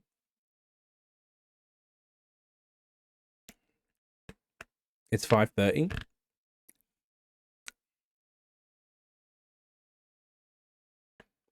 Classic American. Classic. Think of the center of the universe. Weasley, I hope you're American. Unless you're not, then I take it back. It's 9:30 in the UK, okay?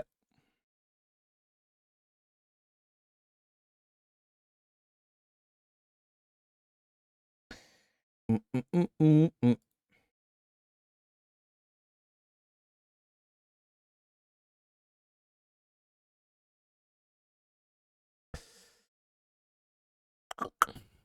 Also, did you notice that Isaac implied that he knew about or was interested in Edgar? I can't remember exactly what he said, but he said just like our house arrest friend. I'm a New Yorker. Classic. Hey, I'm watching here.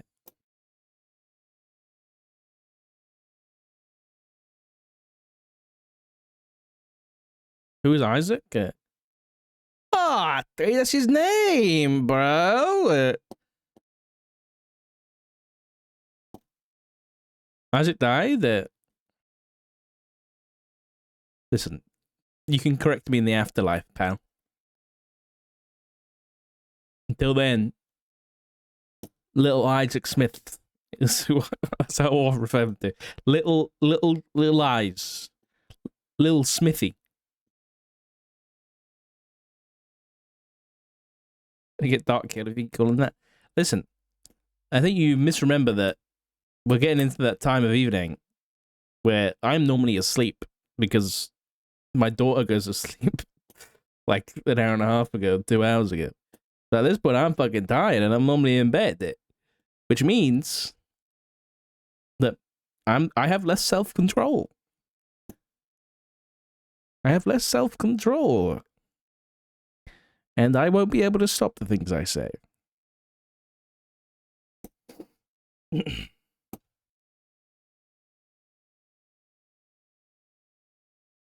I'm not saying Isaac on purpose, okay? You sleep early? Yep. 6-month-old daughter does that to a man. I used to go to bed at like fucking sometimes like, okay, I'm about to sound like a fucking boomer. Basically, I didn't have a bedtime before, okay?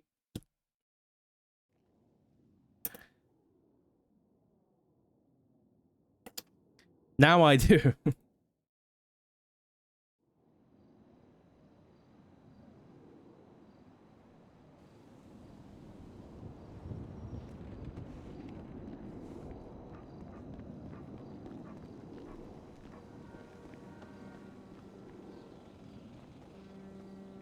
Two seconds.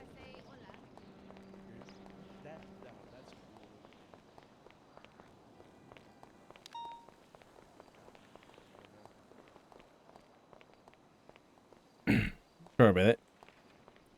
Oh, good. Yeah, if you, I don't know what I was gonna say. If you want to tell me to not do something or do something or how to handle anything, I will gladly take any sort of direction in that regard, but my current thought has been not seeking anything out, and if information finds me, I give it directly to you guys. And So I you know that- haven't like you haven't organized a meeting with Pestilence at all? It happened one time because I was getting calls from people who were sick saying that I needed to do something. That was the only time that happened, and that wasn't even really like that's the only time that happened, and unfortunately that's nothing came of it. I would request that I think the only question I would have is make sure that you're not meeting up with either, you know, Dr. Smith or Norman Bones or any other thing that may turn up, both for your own safety and the safety of your constituents. Yeah, of Because whether course. you like it or not, you're an example now as the mayor, and Absolutely. but you know, if you hear things from people, then you know that's fine. Obviously, give that to somebody, but it's also going to be taken with a grain of salt, right? Because it's all going to be unconfirmed information. But as is most things with this anyway. Yeah, and I would also point out, you know, just because I know that when Pestilence talks to me, he says things with the intention of making me doubt myself and you know, doubts who I can trust and what I can do, and what I am doing, and I would say that, you know, by telling you the same things, I imagine it is in his best interest to keep us all separated and segregated in our information. Perhaps I am in a different book.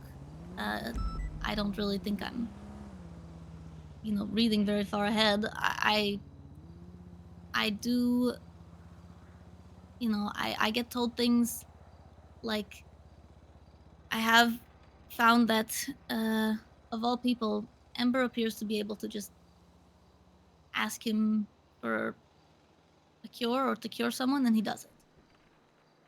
He did it for Patrick, for Chatterbox, who gave it to Twinkles and Happy. Apparently, right now, Joe is sick, Ember's fiance, and she's refusing to be cured. And so Ember went to the doctor and said, "Make me sick as well." Stupid thing to do, but whatever. And he refused, and may be upset with her now, but she appears to be able to get some sort of cures from him, and Okay. yeah. All right.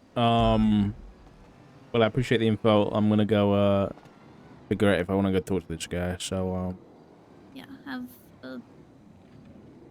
just be careful, and yeah.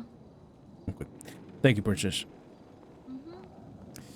Yeah, this batch is fucked. I'm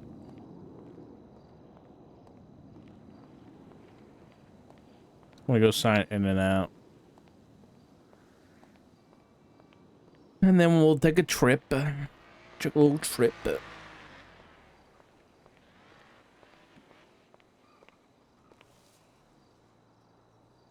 The hell? It's expired.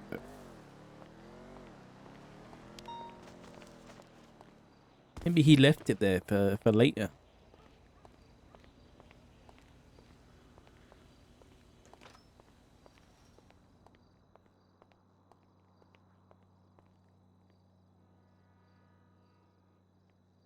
Yay! We're good.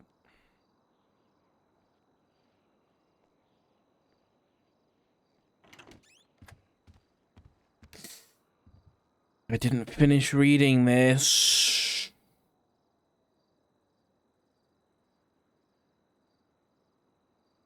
I feel like I was close. No?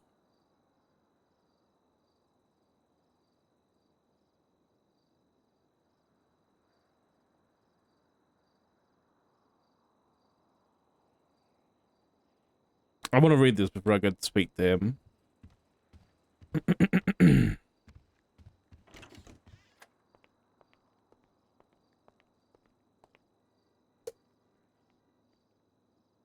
To finish it off. I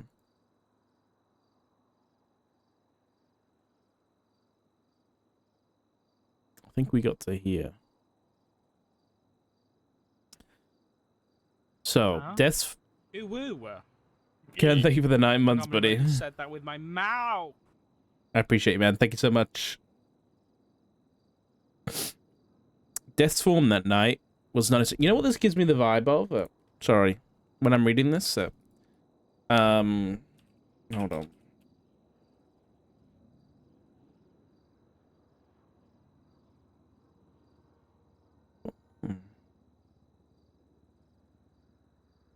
Mm-mm-mm.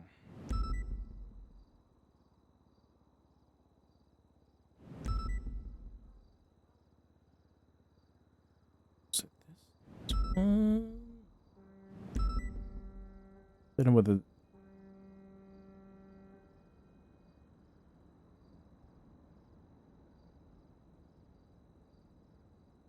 Hold on. Let me do this a different way. I need to remember what their song is.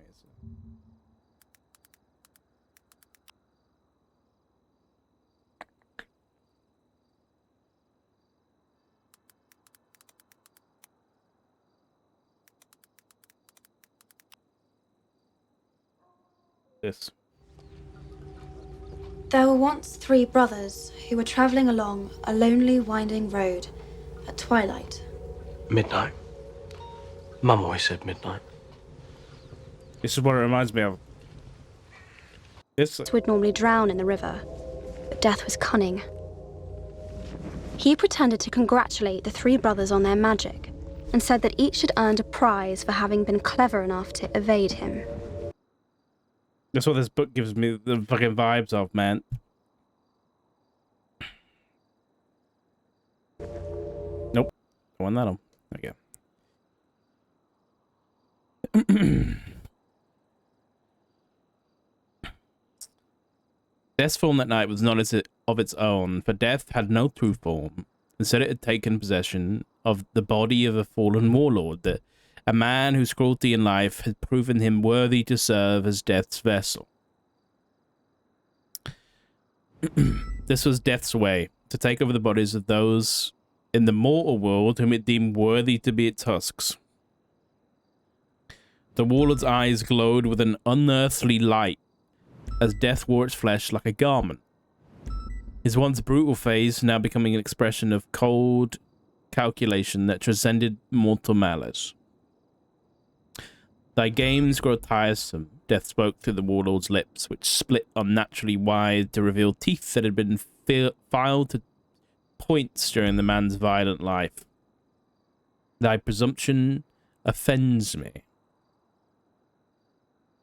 Only then did Fritz realize that he'd been tricked. The parchment in his hand dissolved into black feathers, and Noxie's mocking call echoed through the night as Death laid a new curse upon the masked one. Fritz would henceforth be unable to approach Death directly. An invisible barrier would always keep them apart, growing stronger and more painful the closer Fritz came to his adversary. Let him who seeketh to usurp the natural order be forever denied its presence. Read the monk's account, written in ink mixed with the tears of 100 orphans to preserve the truth of what had transpired.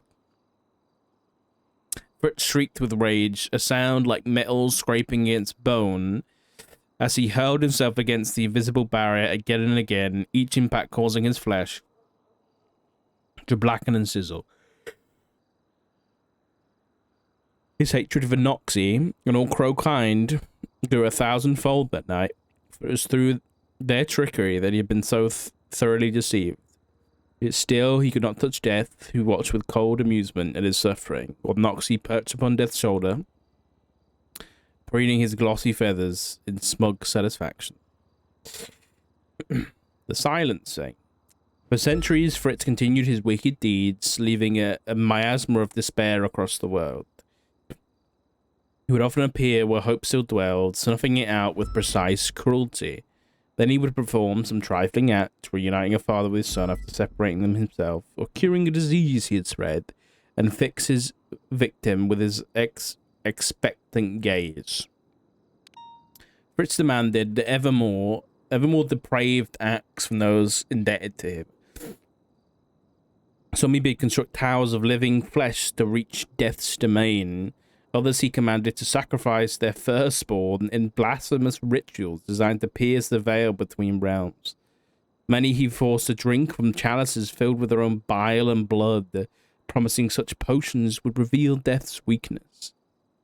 'Twas during this time that Fritz, in an act of desperate cunning, carved out his own vocal cords, with a knife fashioned from the thigh bone of a suicide. Blood gushed from his throat like a fountain of corruption as he performed this most extreme mutilation, yet no sound escaped him as he worked.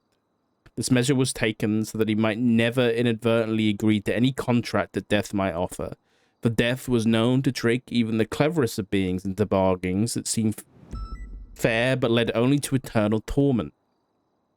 Without voice, Fritz ensured he could make others serve his will but never be bound himself, communicating henceforth only through gestures and words carved into the flesh of his servants.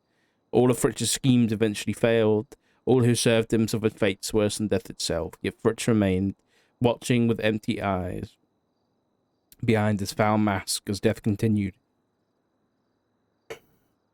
It's a necessary but wicked work throughout the world. Wait, there's more. The eternal game. Eventually, death's patience with Fritz's interference grew thin as a widow's last breath. During the plague of shadows, when the streets ran thick with corpses and the air itself tasted of decay, death laid a final trap. It appeared to Fritz not in a form he would recognize, but through a family Fritz himself had tormented. Parents whose minds he had twisted until they offered their own daughter as sacrifice in his name. Death, inhabiting the father's broken body, approached Fritz with not an offering, but with a desperate plea. "My lord," Death said through the father's cracked lips, "I have done as thou commanded. I have found where death dwells, where it rests from its labors." Fritz, ever hungry for such knowledge, followed the man to an abandoned temple. The voiceless Fritz wrote upon a piece of parchment, demanding the father enter first, suspicious of traps. The man did so, and when no harm befell him, Fritz followed. Inside, dozens of candles burned with blue flame, and in their light the father's demeanor changed, his posture straightening as death's presence fully claimed the vessel it had been partially inhabiting. "Thy game ends this night," Death proclaimed through the father's mouth, before the host's body crumbled to dust, revealing Death's true manifestation, a presence so terrible that the few witnesses went blind at the sight of it. Fritz, realizing too late he had entered hallowed ground, a temple where death's power was absolute, found himself seized by his blackened heart. Without speaking a word or accepting any bargain, he had walked willingly into death's domain, the one place when the barrier between them did not exist. Fritz was cast into purgatory, that grey realm betwixt existence and oblivion, where souls neither progress nor perish. He was bound with chains forged from the broken promises of dying men, and locked in a cell whose walls were made of compressed time itself. Yet even purgatory cannot hold Fritz eternally. The ancient texts speak of cosmic cycles, rare alignments, where the barriers between realms grow thin. During these moments, which occur perhaps once in 7 generations, Fritz findeth ways to slip his chains and claw his way back to the mortal world. Each time he returneth, his methods grow more foul, his malice more refined, his foul mask, once merely unsettling, now drippeth with the black ichor of purgatory itself, and all who behold it are driven to madness and self-destruction. Death and Fritz continue their eternal game, two wicked entities locked in combat across the centuries. Excuse me. Death, though cruel in its necessity, maintains the balance of existence. Fritz seeks only to topple that balance and seize death's power for itself. Heed these words, ye who read this forbidden text. Should a stranger wearing a foul mask darken thy door and perform some small service, unasked, flee immediately. Speak not to him, look not upon him, and above all, accept nothing from him. For once indebted to Fritz, your soul is forfeit, and even death's cold embrace would be preferable to the fate that awaits those who serve the mass usurper. It is eternal vendetta against death itself.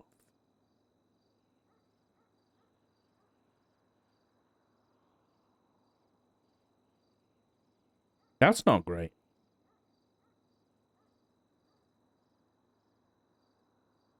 That's not great. Why did the Chicken Man just become like 1,000 times worse? Am I the only one who thinks that?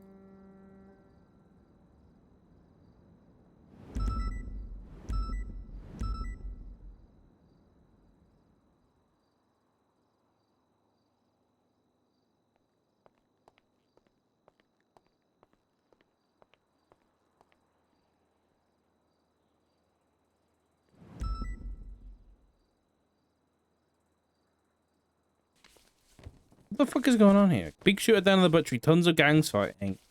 I just killed the Larry fucking Knox and Renato fucking Ortiz in this fucking butchery. Come for me, cocksuckers.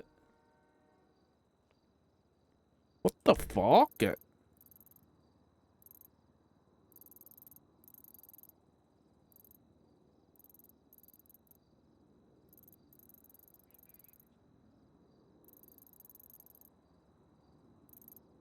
Is Petey gonna respond to that? Who's him? Sorry, to Chris. The situation to code 4 for the 77? We're Oh my currently in God. an 80 going south Morningwood. 325 late is 911. Just a heads up, I just called him. He said he's there, waiting there, so I say don't enter it without sufficient units. Well, either we're about to break off this 80 to go respond to that, because there's only, it only sounds like there's about 5 of us there. I don't know what's going on at MRPD. I'm saying for defensive. And also, I shouldn't be chasing this thing in a vent. McNulty, is it going to be possible for EMS to get a 77 911? Waiting to see if they need EMS or not, because they said they shot people. Well, by the sounds of it, Langbuddha wants a shootout. That's why I'm waiting for a response. Minoti from D.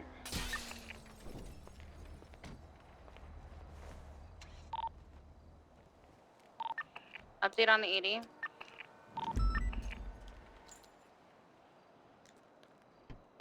Going eastbound Marathon. Across Dorset. East Dorset. Need additional? Negative. Honestly, we should probably group up and go respond to that 911. Thank God for McNulty, man. We can break off and go to 911. 198 with 465. Just to reiterate, I called him on the phone. He said he was there. He was waiting to be apprehended. Expect a potential fight, though. 10-4. So he's expecting, he's wanting a shootout, okay. It's not what I said. Just expect it. He didn't say he was planning on shooting cops. He just said he was there and he wanted to be apprehended by PD. Just approach with caution. This isn't the first time that he has stated he was at a murder. 325 is 23 to that 911. 63 is 76. 35 is 23. Yeah, there's already been about 571. Please, Quango, go ahead. There's gonna be a gray Ashton in the area circling. It was last seen north Hey, by Doc. Orchard. Hey, you okay? Yeah, all good. This is the 311. I was escorting Perry and Jackie to Humane Labs. They wanted to check the computers on there for some files on Dr. Felix. So, you all good? Yeah, I'm gonna go meet with Dr. Smith. He wants to talk, and well, I'm already sick.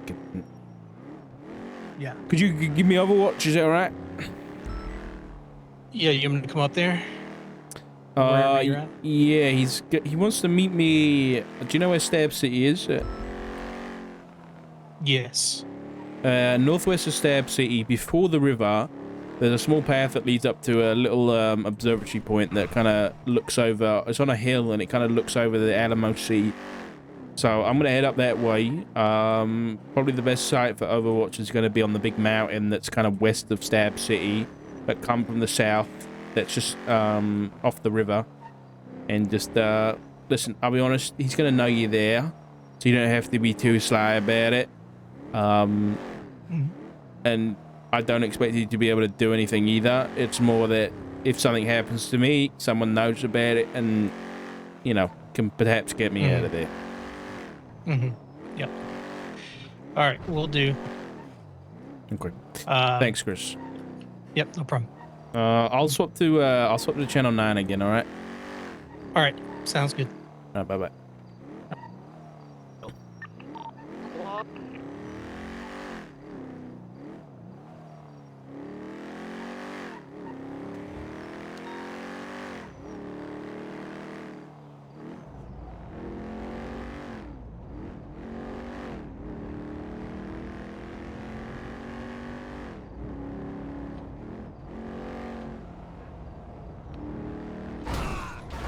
That's a call. I'm sure this is gonna go fine, guys.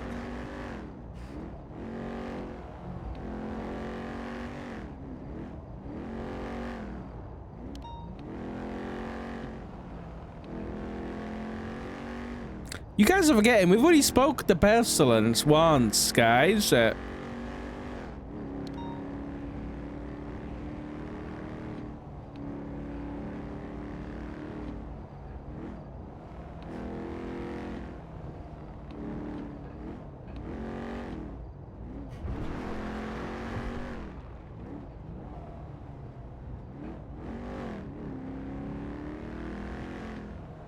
No, after that. After that, we spoke to him again. On the mountain.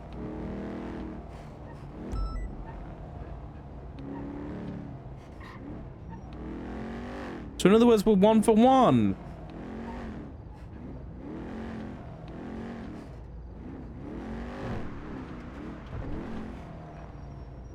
Quinn. Yeah, it's a 50-50 chance we die. We're in NA now. Don't speak it into existence.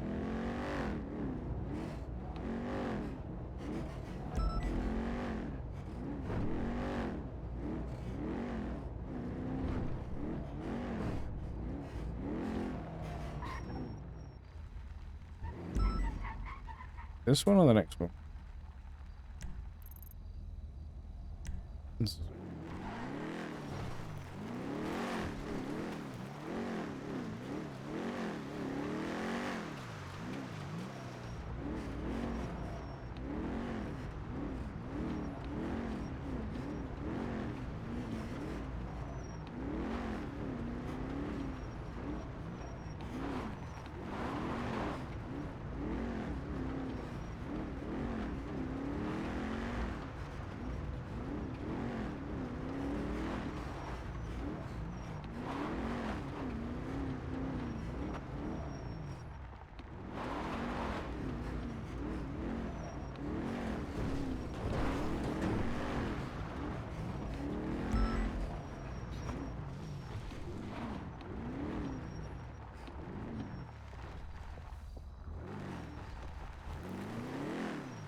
Where is she? The hell?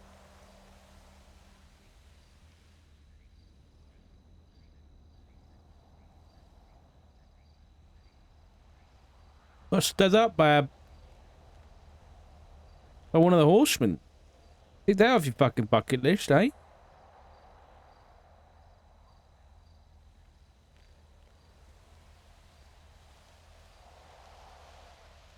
Wow. That's a new one. Been an hour. The guy is omnipotent and has lived for millennia. He can wait a fucking hour.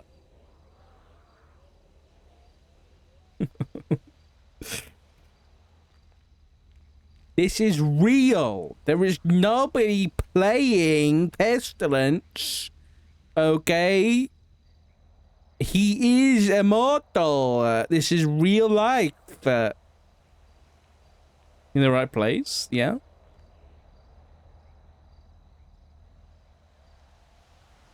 I think Pestilence may have chosen it because it has some significance. It's dark. This is a different canyon. No. Ratton Canyon. Ratton Canyon. That's what he said. Overlooking Ratton Canyon. Beep boop.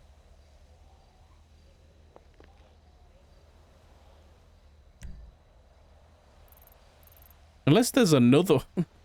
Is there another one? Is he? He's gonna look through the binos and see him standing on a hill.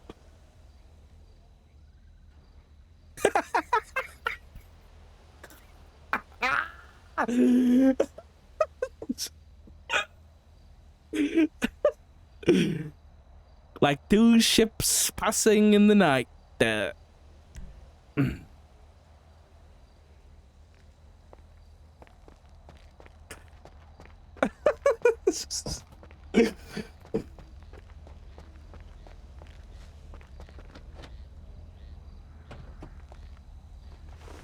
Okay, listen.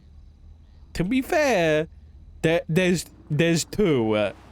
Okay, there's two. Who knew there was two outposts here, man? Not me, clearly.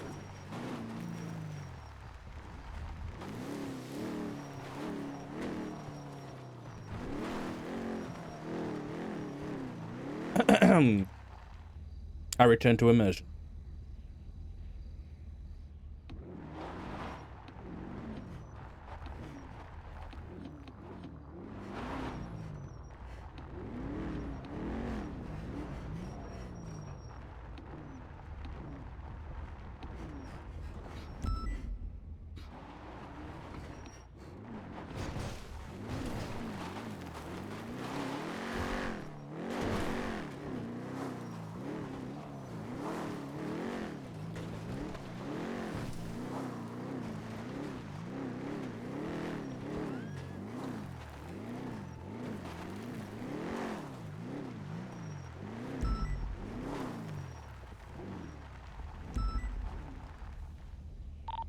Radio check.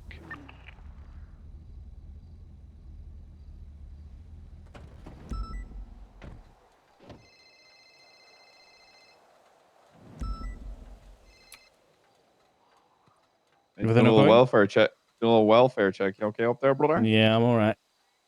Okay, good. You're all right. Bye bye. Bye bye.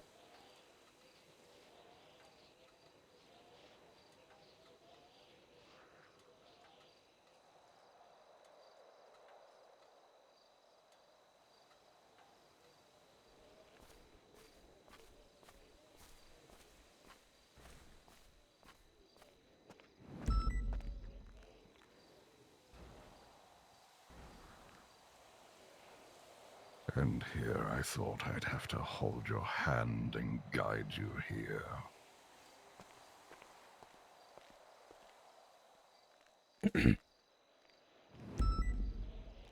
Don't say it. Don't say it. Don't say it. I'm married, so.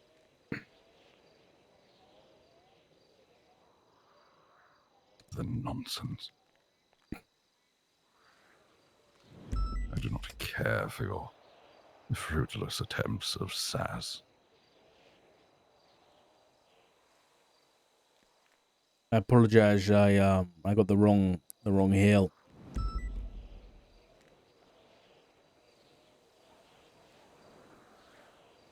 And here I thought with your history with the lost, you'd be more familiar.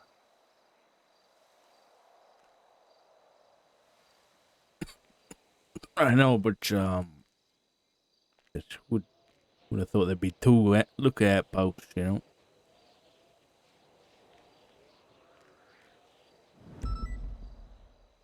I apologize.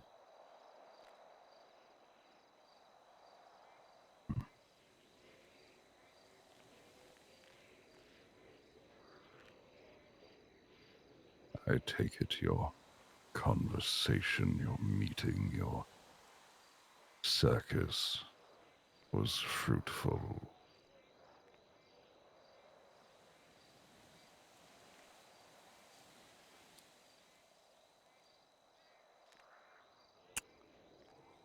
There were some fruits, you know. I don't know whether it was overall was very fruitful, but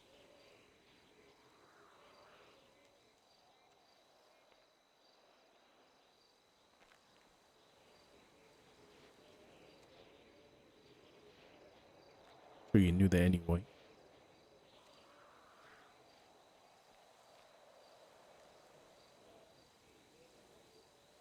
I have certainly refrained from action upon some of those.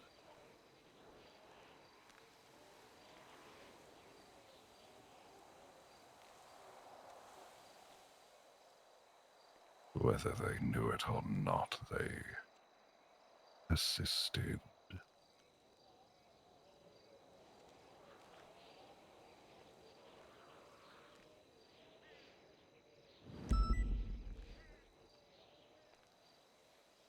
Assisted with what exactly?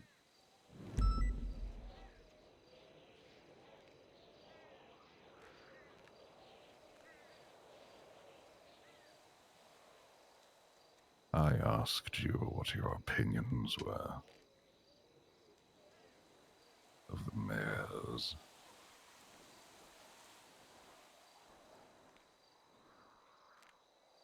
And whilst I try to be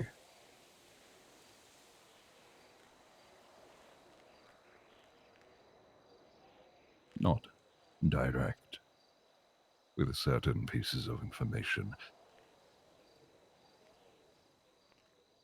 I think now I will have to resort to being a little more blunt.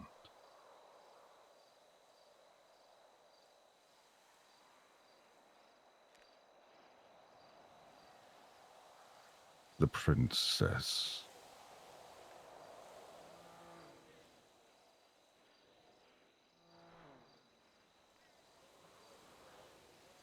is so very eager.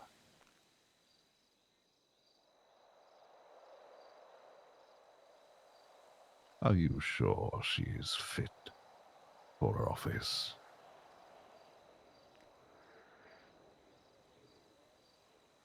Does she truly have the interests of the people in mind?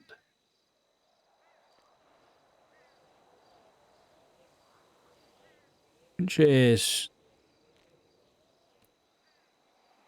like you said, she runs her mouth.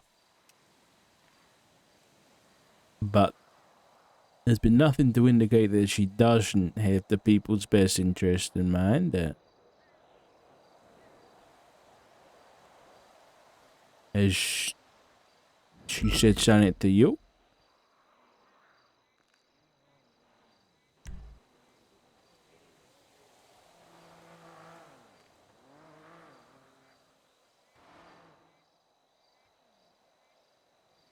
Perhaps you should pull up her phone records.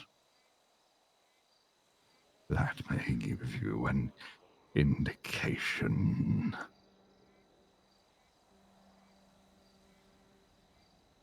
Oh, you know, that's not the kind of thing I can just do.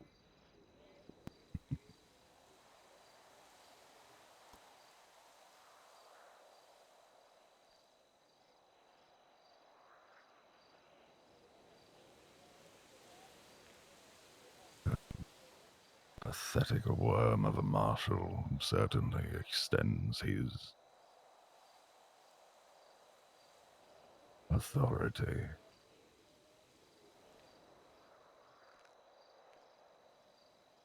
Who are you talking about?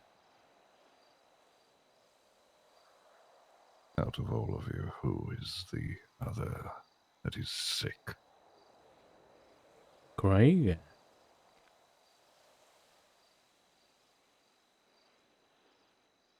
And would you put your life on the line for that worm?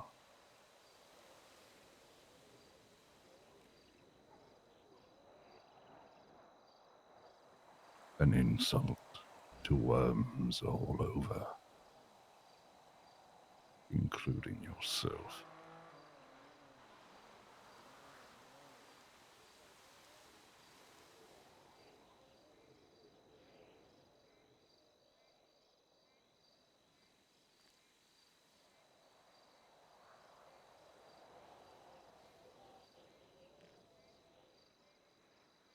You could argue I already put my life on the line when I didn't take your cure. So, I think the answer for that question is yeah, I would. 'Cause that's my job.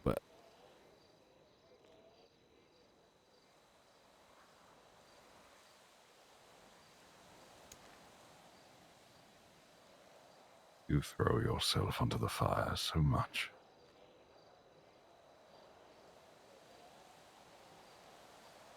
When you go home at night, is there anything left? Or is it just straight to sleep, to wake up the next morning as you go to work again?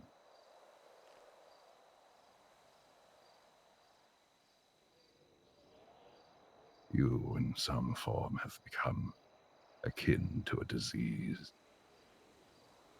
Single-minded. One purpose, and that purpose, whether you like it or not, is going to be your downfall.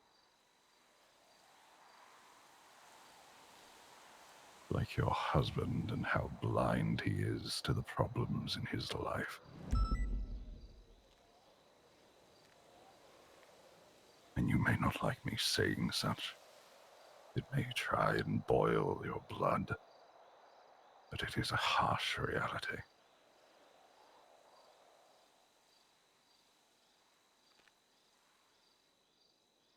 And especially now, I have no issues ripping off that bandage.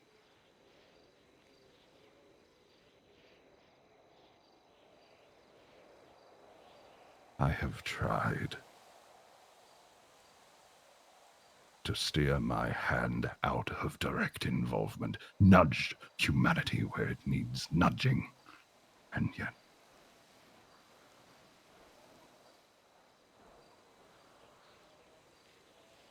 either by the fools that have poisoned the well, that continue to persist to push their own agendas.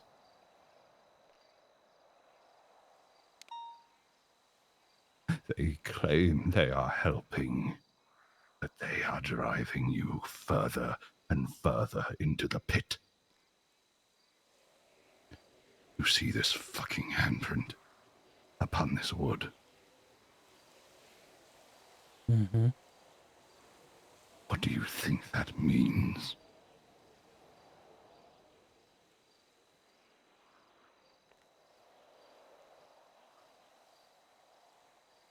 I assume you're pretty angry.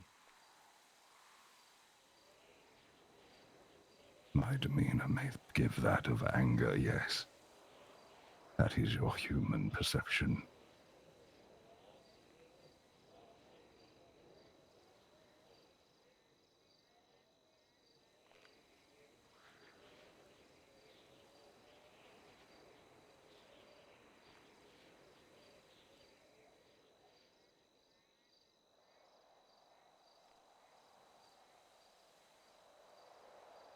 Okay.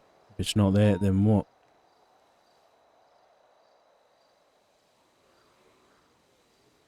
Disappointment arriving.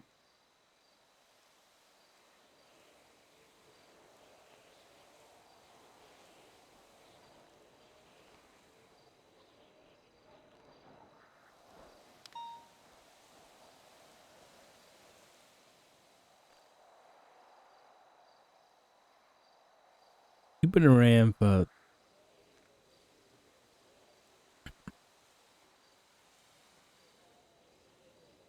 Been around for... Well, you've been around since the beginning. So why is disappointment only arriving now?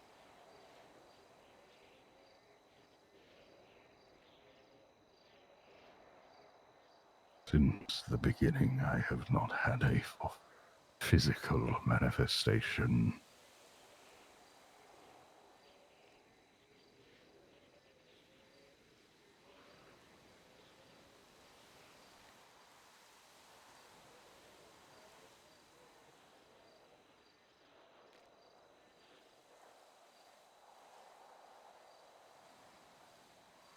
And I am growing ever so closer in shedding this one.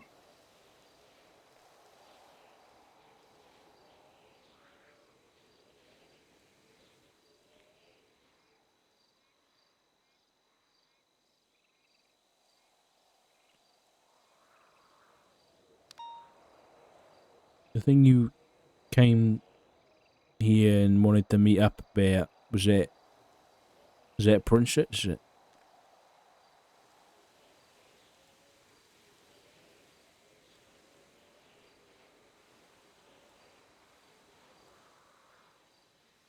A warning.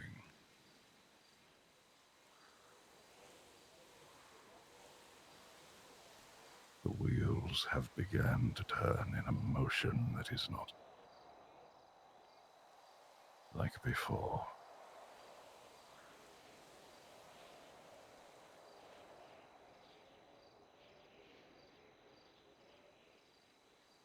What do you mean? Well, the font of information for you and your circle has been so deeply poisoned.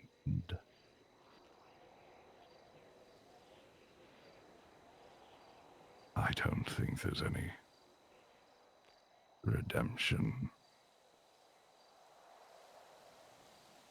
or any salvation awaiting you.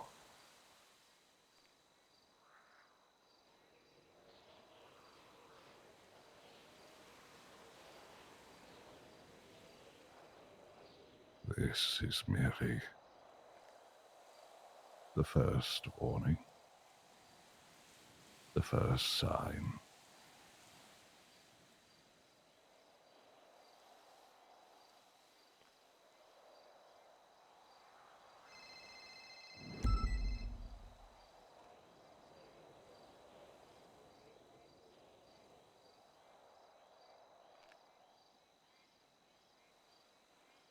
You're saying it's the book that we were talking about before? You're saying we're getting towards the end of it? Your fascination with books.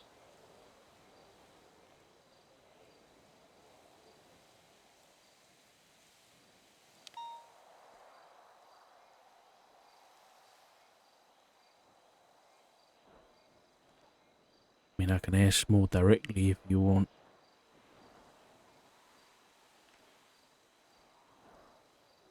Indulge me. You saying, are you warning me that the end has really begun now?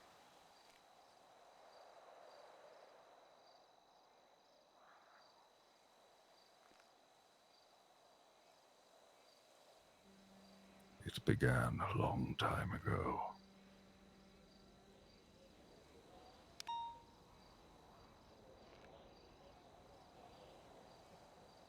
Then why a Only warning through there? my actions have you persisted.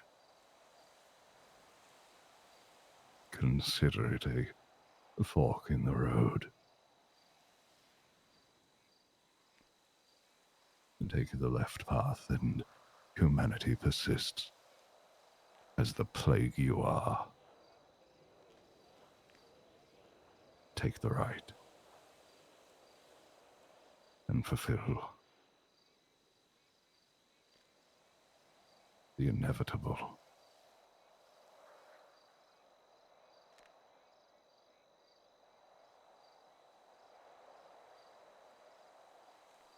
I have for so very long kept you on the left side.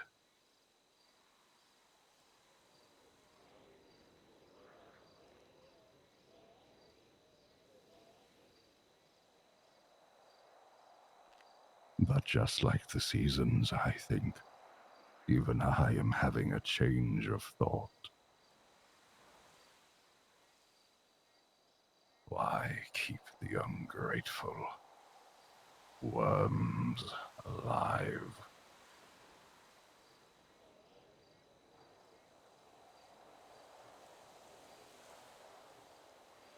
Maybe this world and all of creation would be better off without the golden child.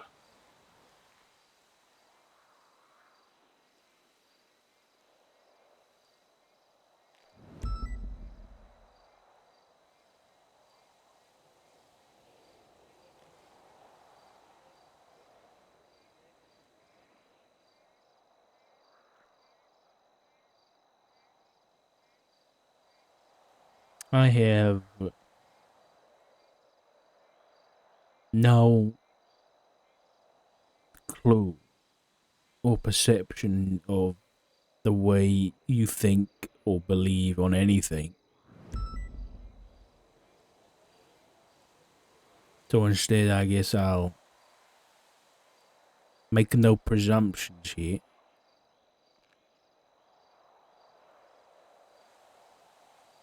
But humanity has survived for thousands of years and suffered to no end, but persisted nonetheless.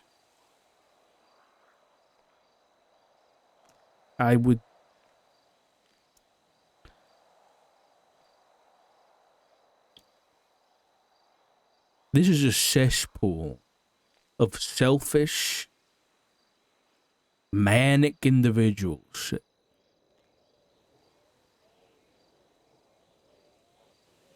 I wouldn't take the people here as an example of humanity.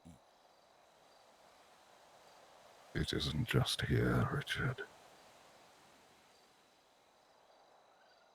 Every corner of this world. The same.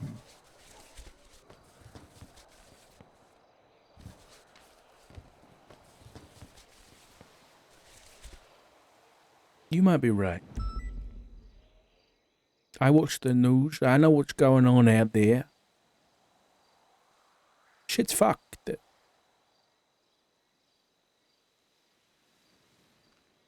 You got people in positions that they should never have reached, causing arguably more suffering than you. But just like in every corner of the world, there is the people that you despise. In every corner of the world, there is good people too.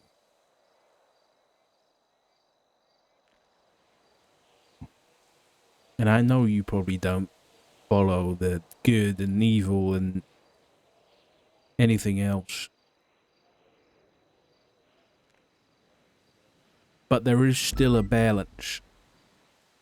The scales aren't touching the floor yet.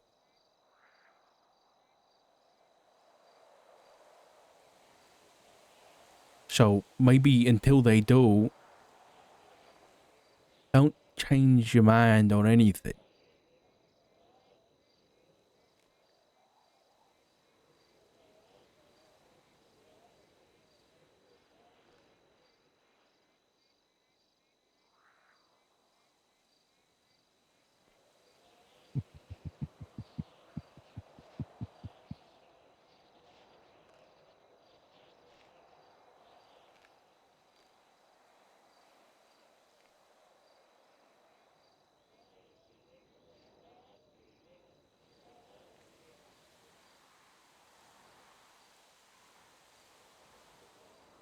You're starting to learn.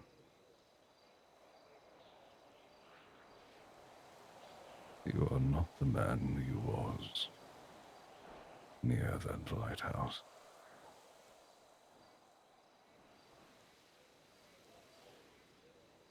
That man would have been dead already.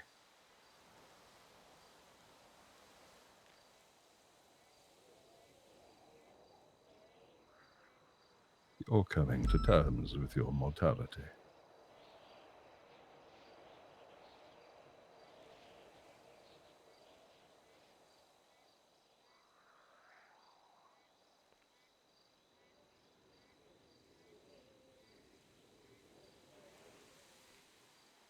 I think I've come to terms with the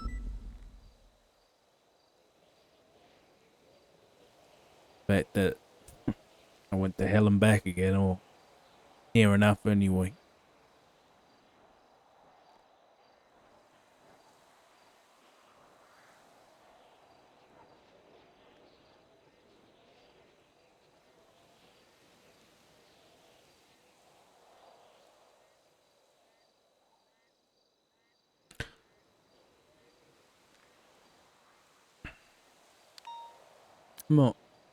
I'm not doing this for me. I don't do any of this for me. I do this for, you know, my family and my children. And their children after that. It's like I imagine you do things for... You have a purpose. You have a goal. You don't do it for the here and there. You do it for the long term. In that way, I think maybe we're familiar, you know, we're alike.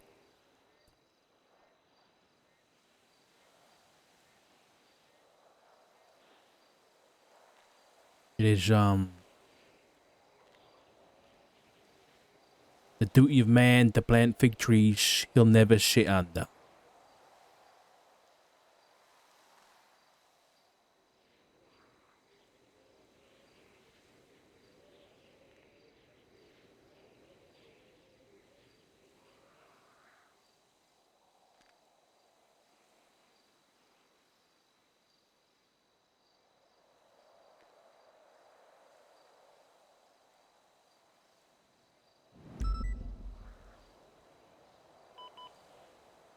Then I suppose my duties would grant this little nudge.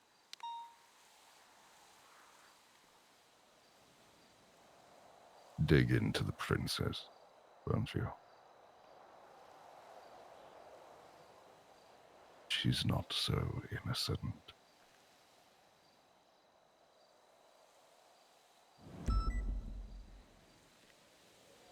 That's true, then. Next time you see your husband, maybe he'll have a little more life in his bones.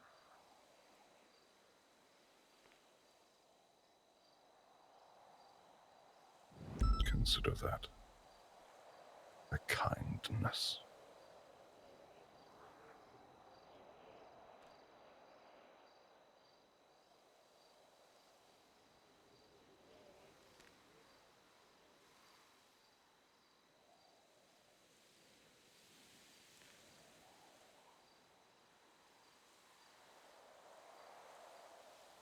Is there anything else?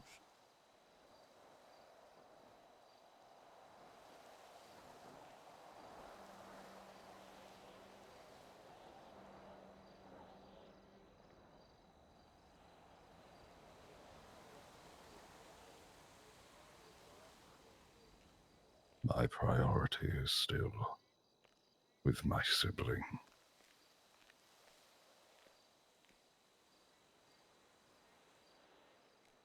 Hope that I do not have to pivot my focus.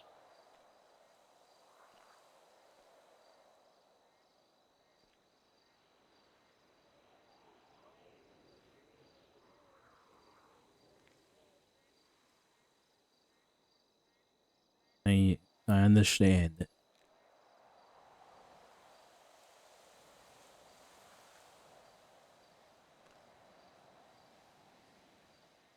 And if I can ask,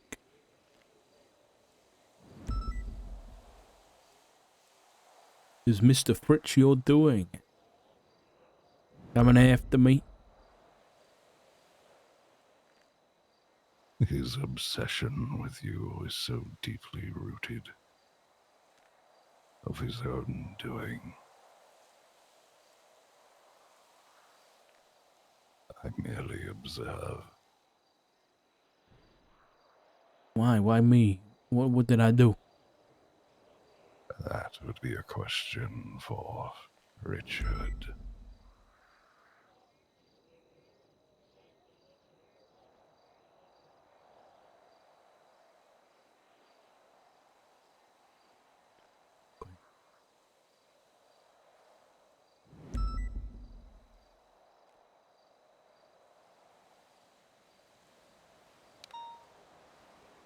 I appreciate the warning.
Chris, you on radio? I'm good. I'm clearing that.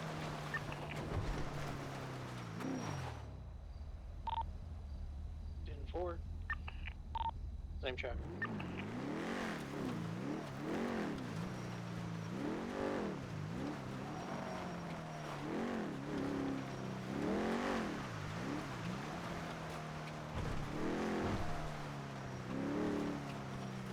I think that might have been the scariest thing that Pestilence has ever done.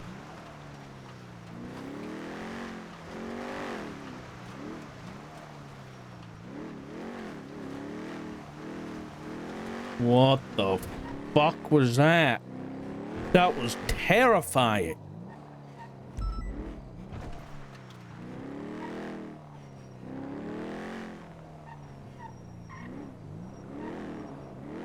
That guy just fucking... Pesto did the Kingpin Daredevil scream, man.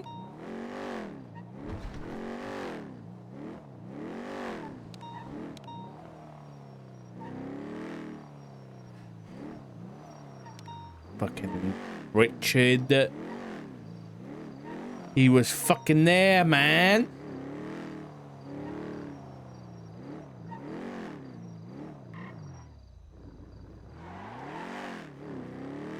I thought that scream was a local at first. Got another report about you. Grumpy, brother! Holy fuck, dude!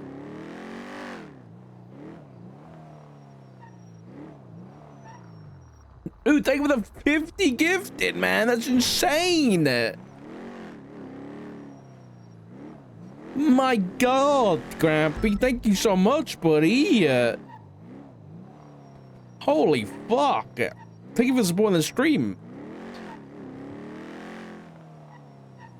Damn. Grumpy, you're a G, man. Thank you so much. Holy shit.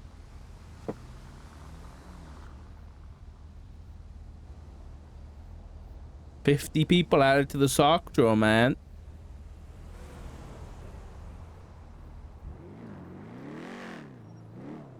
No, dude. I appreciate you, Grumpy. Thank you so much, man. Holy shit. Well, that was quite the conversation. I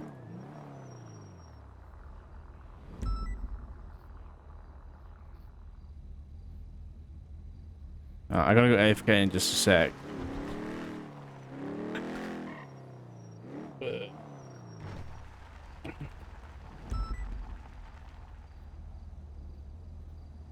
Need my thoughts?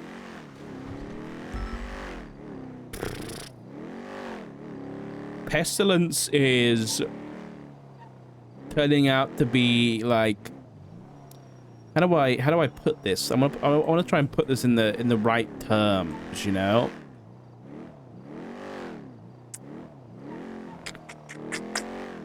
Who's a good example?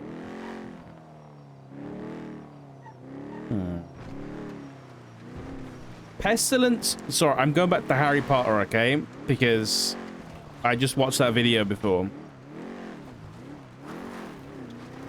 Pestilence is like when you read the Harry Potter books or you watch the movies. He's given me like not necessarily the same vibes, but in the way the story goes, Pestilence has given me like Snape vibes, where he's a much more complex character than I expected. Do you know what I mean? Like, you go into reading Harry Potter and you're like, fucking hell, Snape's evil. Right? And then you get to the end of the books and the end of the movies and you're like,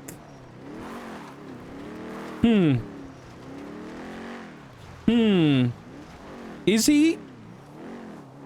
What's he all about, man? You know what I mean? And that's what's going on with me and Pestilence right now.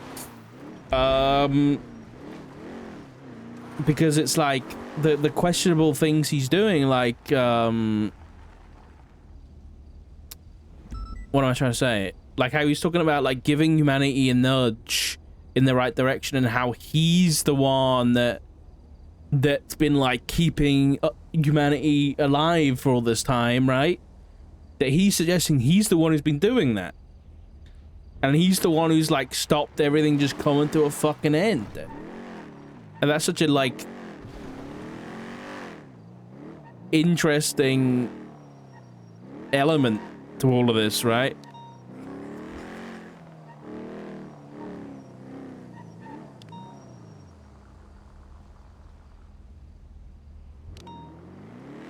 So yeah. And now he's like warning us, suggesting we investigate fucking Princess's phone records. Like,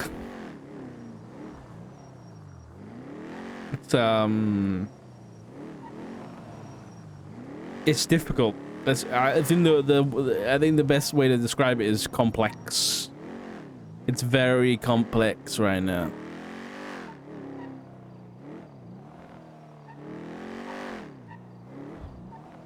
Okay, I need to go AFK for just a minute, but I'll be back in just a moment, okay?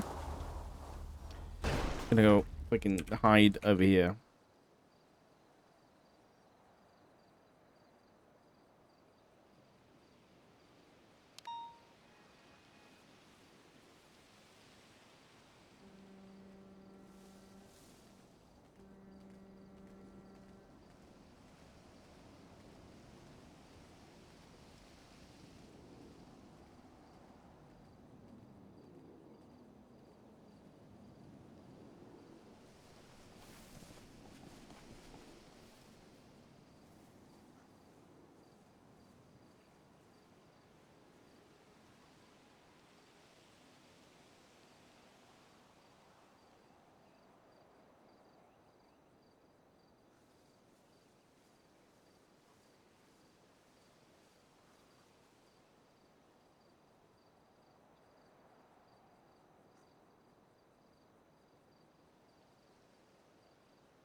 Okay.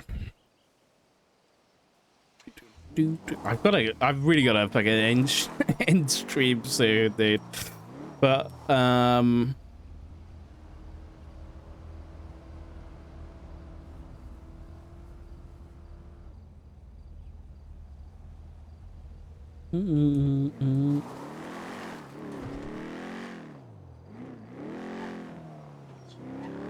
Hey, Dark. Hey, I just wanted to, you were giving me Overwatch, so I guess give you a bit of info. It depends how filled in you are and everything, really, with him and Norman and all that kind of stuff. I'm pretty filled in. Are you? How do I say? As Nino would put it, the I can't remember exactly the term he used, but are you aware of all the strange supernatural stuff? But yeah, essentially, and I'd appreciate if you kept this between us. Pestilence wanted to give me a warning. Specifically, he said that the wheel isn't turning as it was before. Now, I tried to get some clarification on that, and I don't exactly know what he meant. But to him, and his warning is that we're at a fork in the road. And one way is we carry on persisting, and he quoted, like the plague we are. Or the other road is, the end of, I guess, everything. right. So, in a very strange way, and I do not know how to describe this properly, the guy seems... The guy. I'll use guy because he's the... Conflicted. He's conflicted. When I left, I heard him scream, and it might just be the most terrifying thing I've ever heard. Did it sound like scream out of anger, confliction, or like out of pain? All of the above. It was interesting. It was guttural. It was bestial. It was...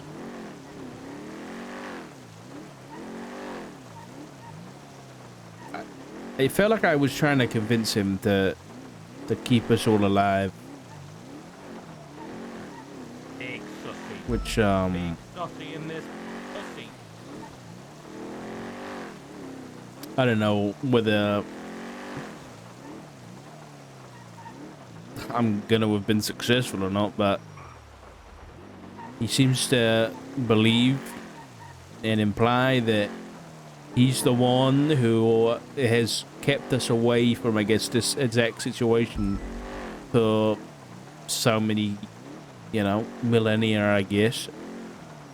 And now he's thinking about changing his mind because of the way that people are and the way people are becoming.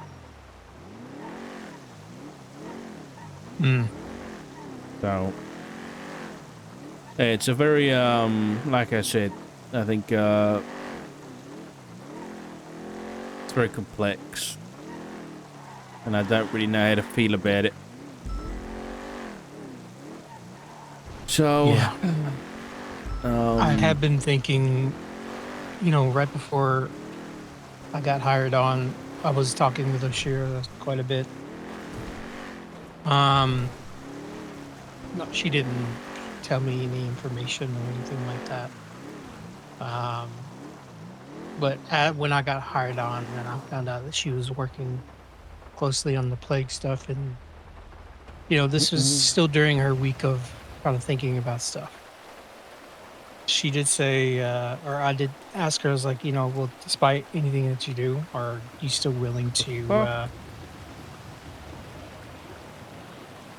talk to me in regards if I happen to get on any of the Blake investigation stuff. And she said, yeah. And I don't know if she still talks to him or not. But Wouldn't surprise me. I think you kind of feel like reaching out to her and saying, hey, you know, what do you know? I wouldn't mean, I trust any know- word that came out of her mouth. True. Yeah.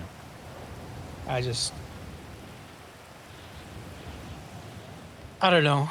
From an outside perspective, it seemed like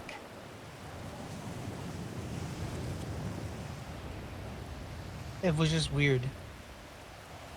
It was weird that the incident at the observatory with the lighthouse, like, I mean, I don't know. One hand, I could see why she didn't step in, but at the other hand, like, you know, like there's a connection there with him. But Yeah. I don't know. I don't know either, mate. But I guess we'll have to try and figure it out. But I figured I'd fill you in on that meeting, giving you helping me out. So Yeah. Yeah. Also, I was talking with Jackie and Dr. Perry, and that meeting did not go well for them. Perry was kind of on the verge of quitting, and I tried to encourage her. It's like, listen, don't let the opinions of someone like Nino or like Princess deter you from all the hard work that you've been doing. But in that, they did bring up an interesting point. Jackie said that, or said in the meeting, Princess mentioned something about getting the cure, and she kind of dodged around it a little bit. I noticed it as well. She says she got it from a dumpster. And that's it's what from she an said. unknown. Yeah, she says she got it from a dumpster, and someone from a payphone, unknown number, told her that. But then Jackie mentioned something to me that no, Aspen, she got it from Aspen. So I kind of want to do some more digging around that, because it's just, I don't like how much she's poking around things to begin with, but I'm trying to wrap my head around, why she would, if it is a lie, why she would lie about something like that. And I don't know. It just seems weird to me. Okay. So I wanted to bring that up before I forgot it. Yeah, put some feelers out. Just put your head to the ground and see if you find anything about that or surrounding that with Princess, and let me know, all right? Yeah, I will do. Okay. Thanks, Christian. Yep. Take care, Doc.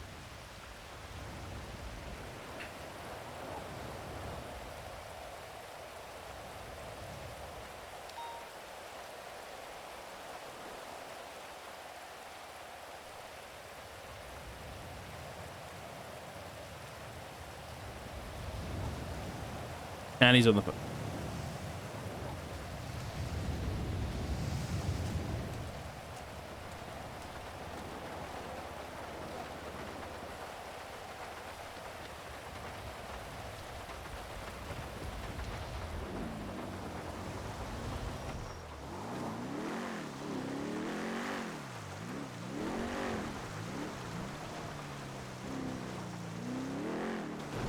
Well, I'm pretty sure I saw a tweet from Larry, so I don't think he's dead. Per Lang's 911 earlier.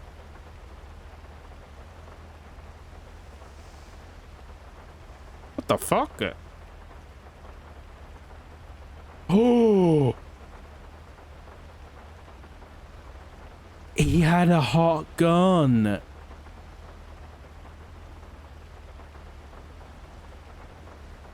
Coming back to Ilya's murder.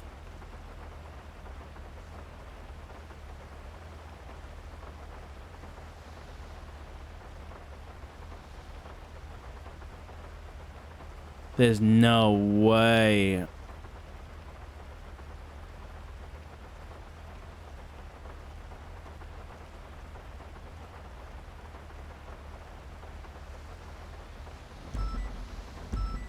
Holy shit.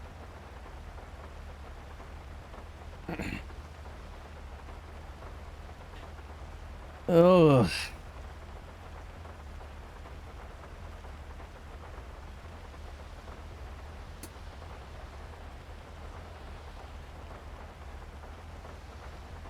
Have all those phones been spinning? That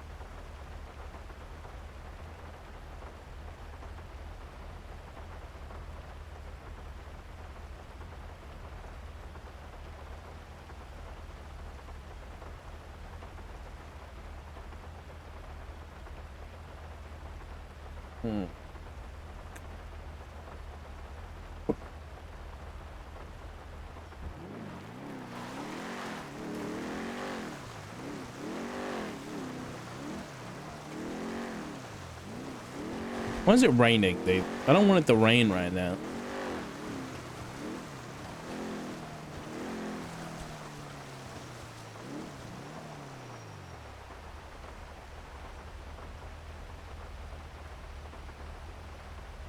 Benny, yeah. Pick up. Barracker.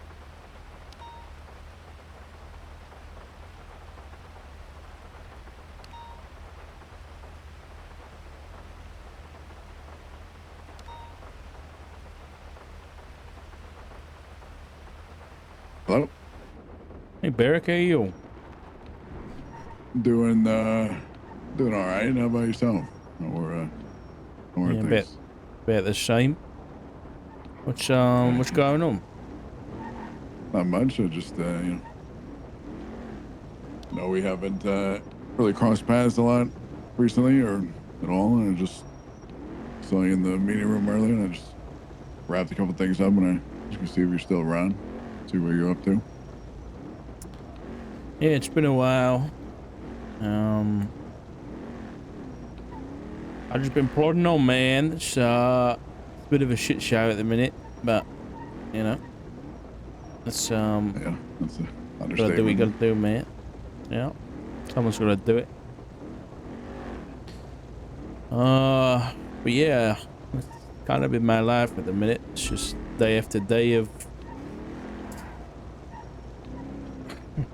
madness, I guess. Yeah, I can relate to that in some way, shape, or form. I imagine it's a different degree for you, though. Mm-hmm. Much different degree. Has anybody spoken to you about some visitors at Edgar's house a few days ago? Yeah, somebody's spoken to me. Yeah. Good. Just making sure that didn't fall through any kind of cracks in communication or anything. No, I appreciate that. How did your visit with Edgar go? It went fine.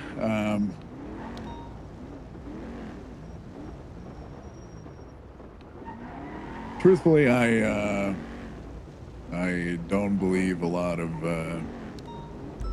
what he says. As any kind of time I previously spent around him, he spoke with a lot of conviction, and when he generally is very convinced about something that he's talking about, I feel like he still speaks this way. But when I speak to him now, there are things that it doesn't really seem that way at all, which is very, very odd. Maybe I'm just just looking into it too much or overthinking it, but he I don't know.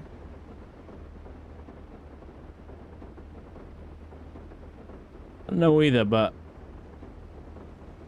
I'll be honest, I really don't think he remembers the past couple months, you know, since what happened to him.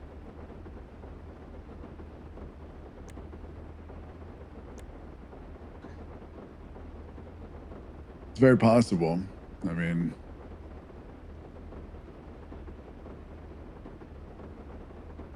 I guess that's the question that keeps like going back and forth in my head is he does he genuinely not remember, or is he being selective, or is there some kind of angle here?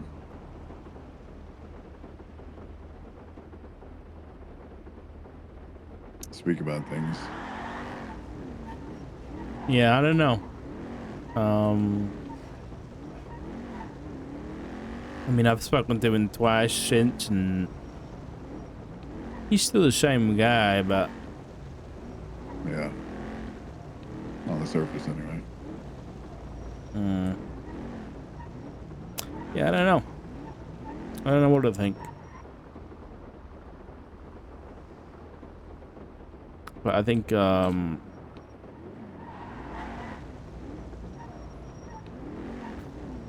he's in a rough spot. I can't imagine, you know. He's lost 2 months of his life, but to him, I guess that he hasn't lost it. Because he thinks he's, you know, been to Guam and all this kind of stuff. I don't know. I don't know. You had any contact with any of those people lately? Other than, well, if you're talking about the people that visited, no. Other than them, like, just being across the street. But, the others, not really. Well, yes and no.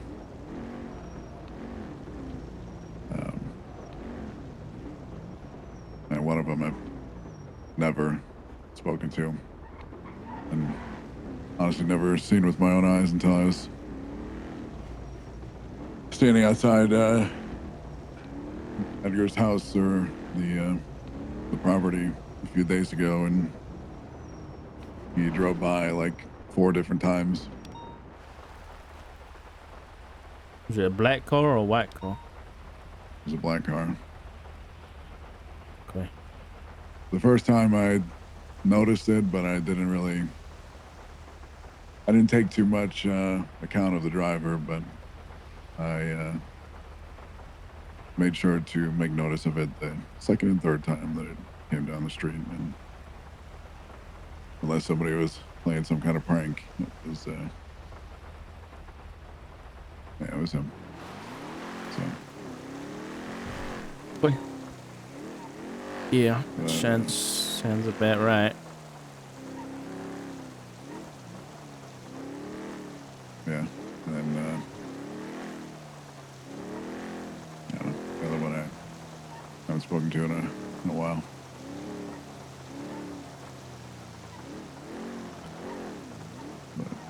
Probably a good thing. Yeah, my thoughts exactly. It's been kind of, as curious as I am, as many questions as I have about just things in general. I feel like it's best to have some left unanswered, as much as I would like to hear answers, or some form of them anyway. Yeah.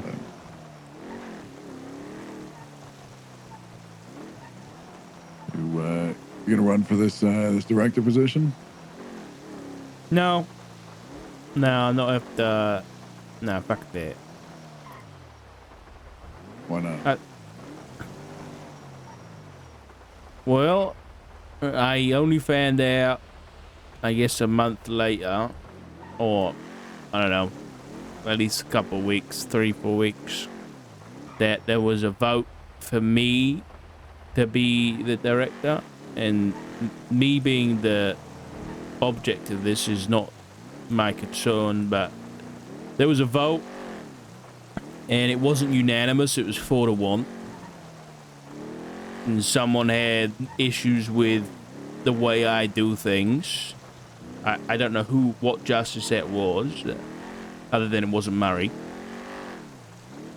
And instead of talking to me, or let's say instead of talking to the person who was,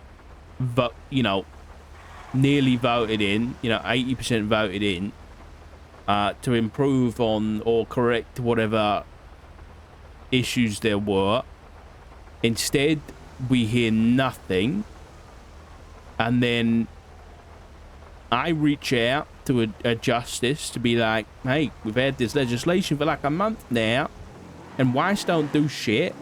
So can we, when we get a new director? And then not 2 days, less than 48 hours after I talked to Falconer about it, Weiss puts up an announcement, not to us, not directly to the marshals, but to the whole of PD, that people can now apply for interviews to be the director, as long as they've got command experience.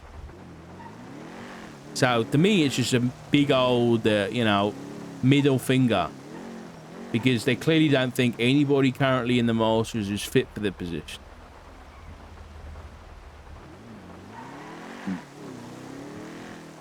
So I'll be honest, I'm not interested in. If they wanted me in that position, then they would have corrected the things that I do wrong, and then there would have been another vote, and I would have been there. But that's not the case, so I'm not gonna beg for it. I don't think you'd be begging for it. That's how it be to me, man.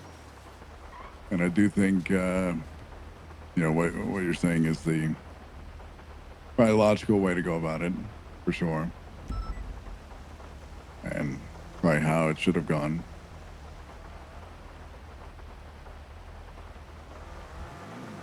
But I don't think, if you're going to, at least in my opinion, if you're gonna keep doing it, and if you're gonna keep pushing down this road anyway,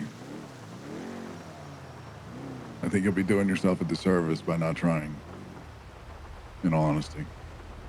That's the thing, I have been trying. That's all we've been doing since, Angel left.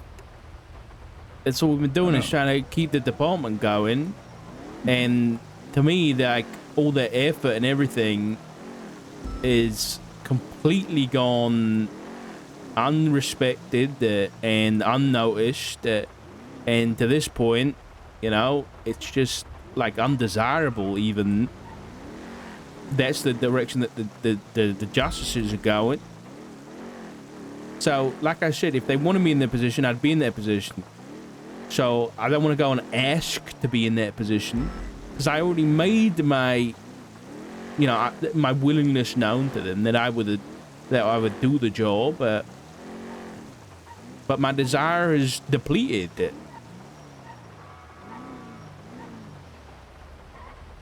Yeah, I can relate to that. I will carry on doing the work I'm doing, but depending on who gets put in that position, I gotta look at my options. And that's my worry. That's my big worry. And that's why I wanted to try and encourage you to push yourself forward for it, but at the same time, I know all too well what it's like to feel depleted. It would have been, to me, I got much bigger things to worry about right now than whether or not I get the job of director, or if I even need to be in that position. There is so much more important issues right now than that. And I think even if I was in that position, it would take away my ability to deal with the stuff I'm currently having to deal with. That's a fair point as well.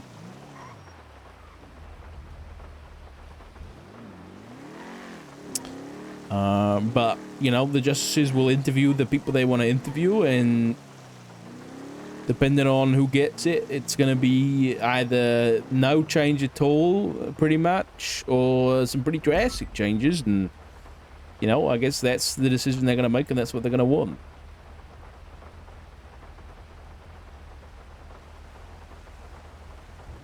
And what would you like to see it be? I mean, we've already been trying to push the direction that we want, which is pretty much exactly what it is now. But we haven't had like, it's kind of like, what's that guy that pushes the rock up the hill? You know, is it Sisyphus or something? I know what you're saying. I can picture it. Yeah. I don't know exactly what his Me name and is. Craig have been like pushing the rock up the hill for the past few months.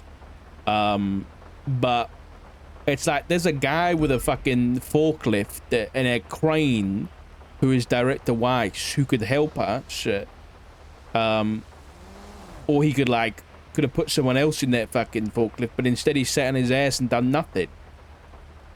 But my point is, we've been still pushing that rock up the hill to a place we want it to be, and that is pretty much the same shit we're doing now with, you know, a bit more kind of supporting PD and that kind of thing. And I think the issue is we haven't had a director, so there hasn't been like a realistic ability to move the monsters in a concrete direction. There's been like, you know, there's been lateral movement, but it hasn't been set in stone or laying real foundations, you know? So, I don't know. At this point, as long as I can carry on doing what I'm doing, whether it's in this department or another, then I'll be happy.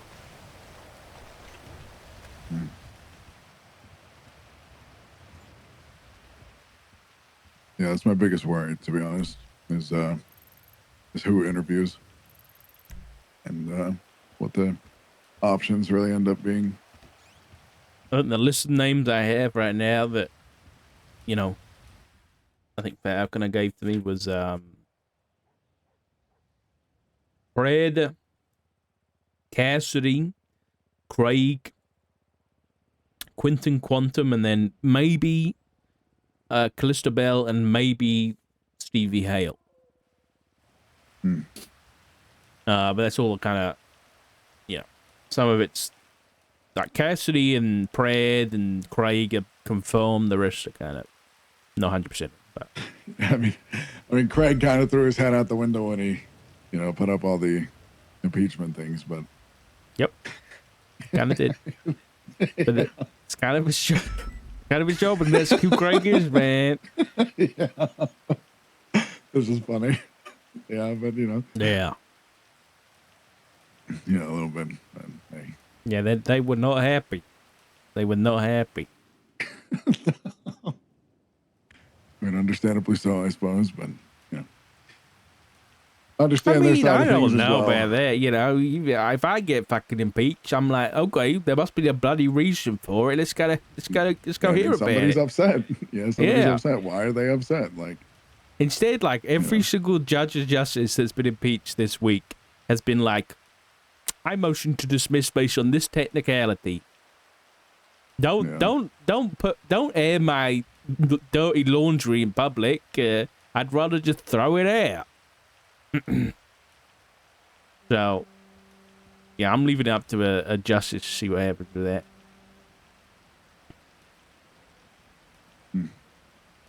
But yeah, I don't know if they're not gonna go for Craig, right? And my name's not in the hat. Who the fuck are they gonna pick? Because you know, slim pickings at that point. You've either got the ex gang member turned corrupt mayor Pred. You've got Cassidy, who's currently the undersheriff of the BCSL and wants to turn the marshals into the marshals and the troopers, by the way. Then you've got Quentin Quantum, the I guess, sergeant of DLC, who ended up quitting when Scotty Ball got fired and then didn't really know why. And then Bill and Hale, I don't fucking know.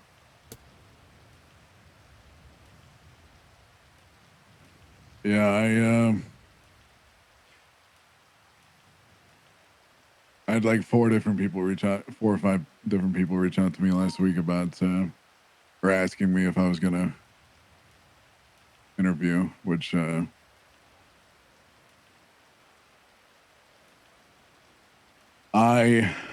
was not going to, truthfully, even going to think about it until I found out that you were not going to.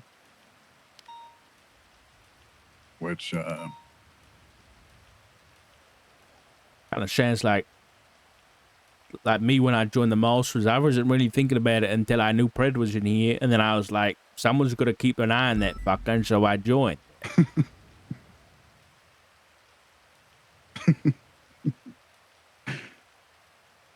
yeah, I mean, if it's something you're considering, man, just throw your name in the hat.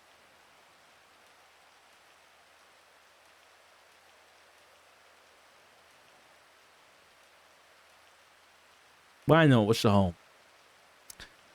I suppose that's a good point.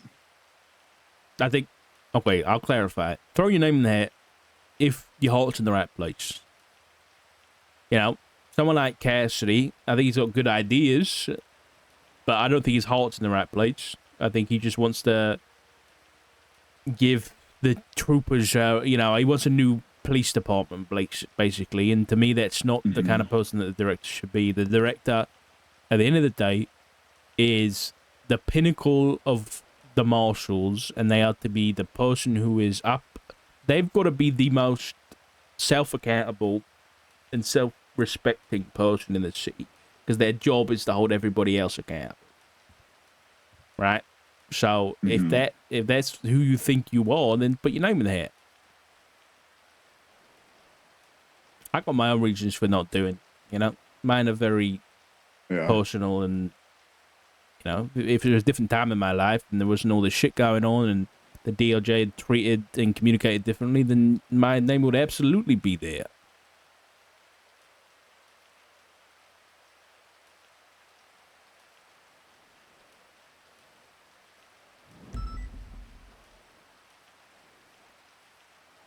Yeah, it's just, I'm thinking a lot about if I did it, what it would look like, and what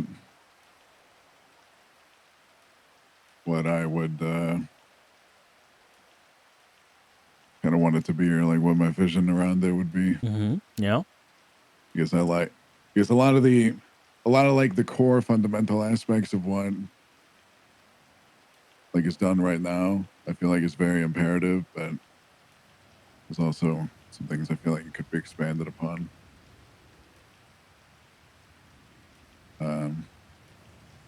Just to bring more people into the fold, probably, but I don't know. Have a think about it, man.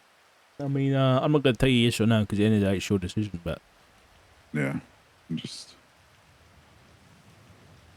I'd prefer to have people like you in the running than people like Pred. I'll just put it like that. Oh, then. The ball's low, man. The ball's pretty low. low. I'd certainly fucking hope so. Yeah. Yeah. Yeah. I don't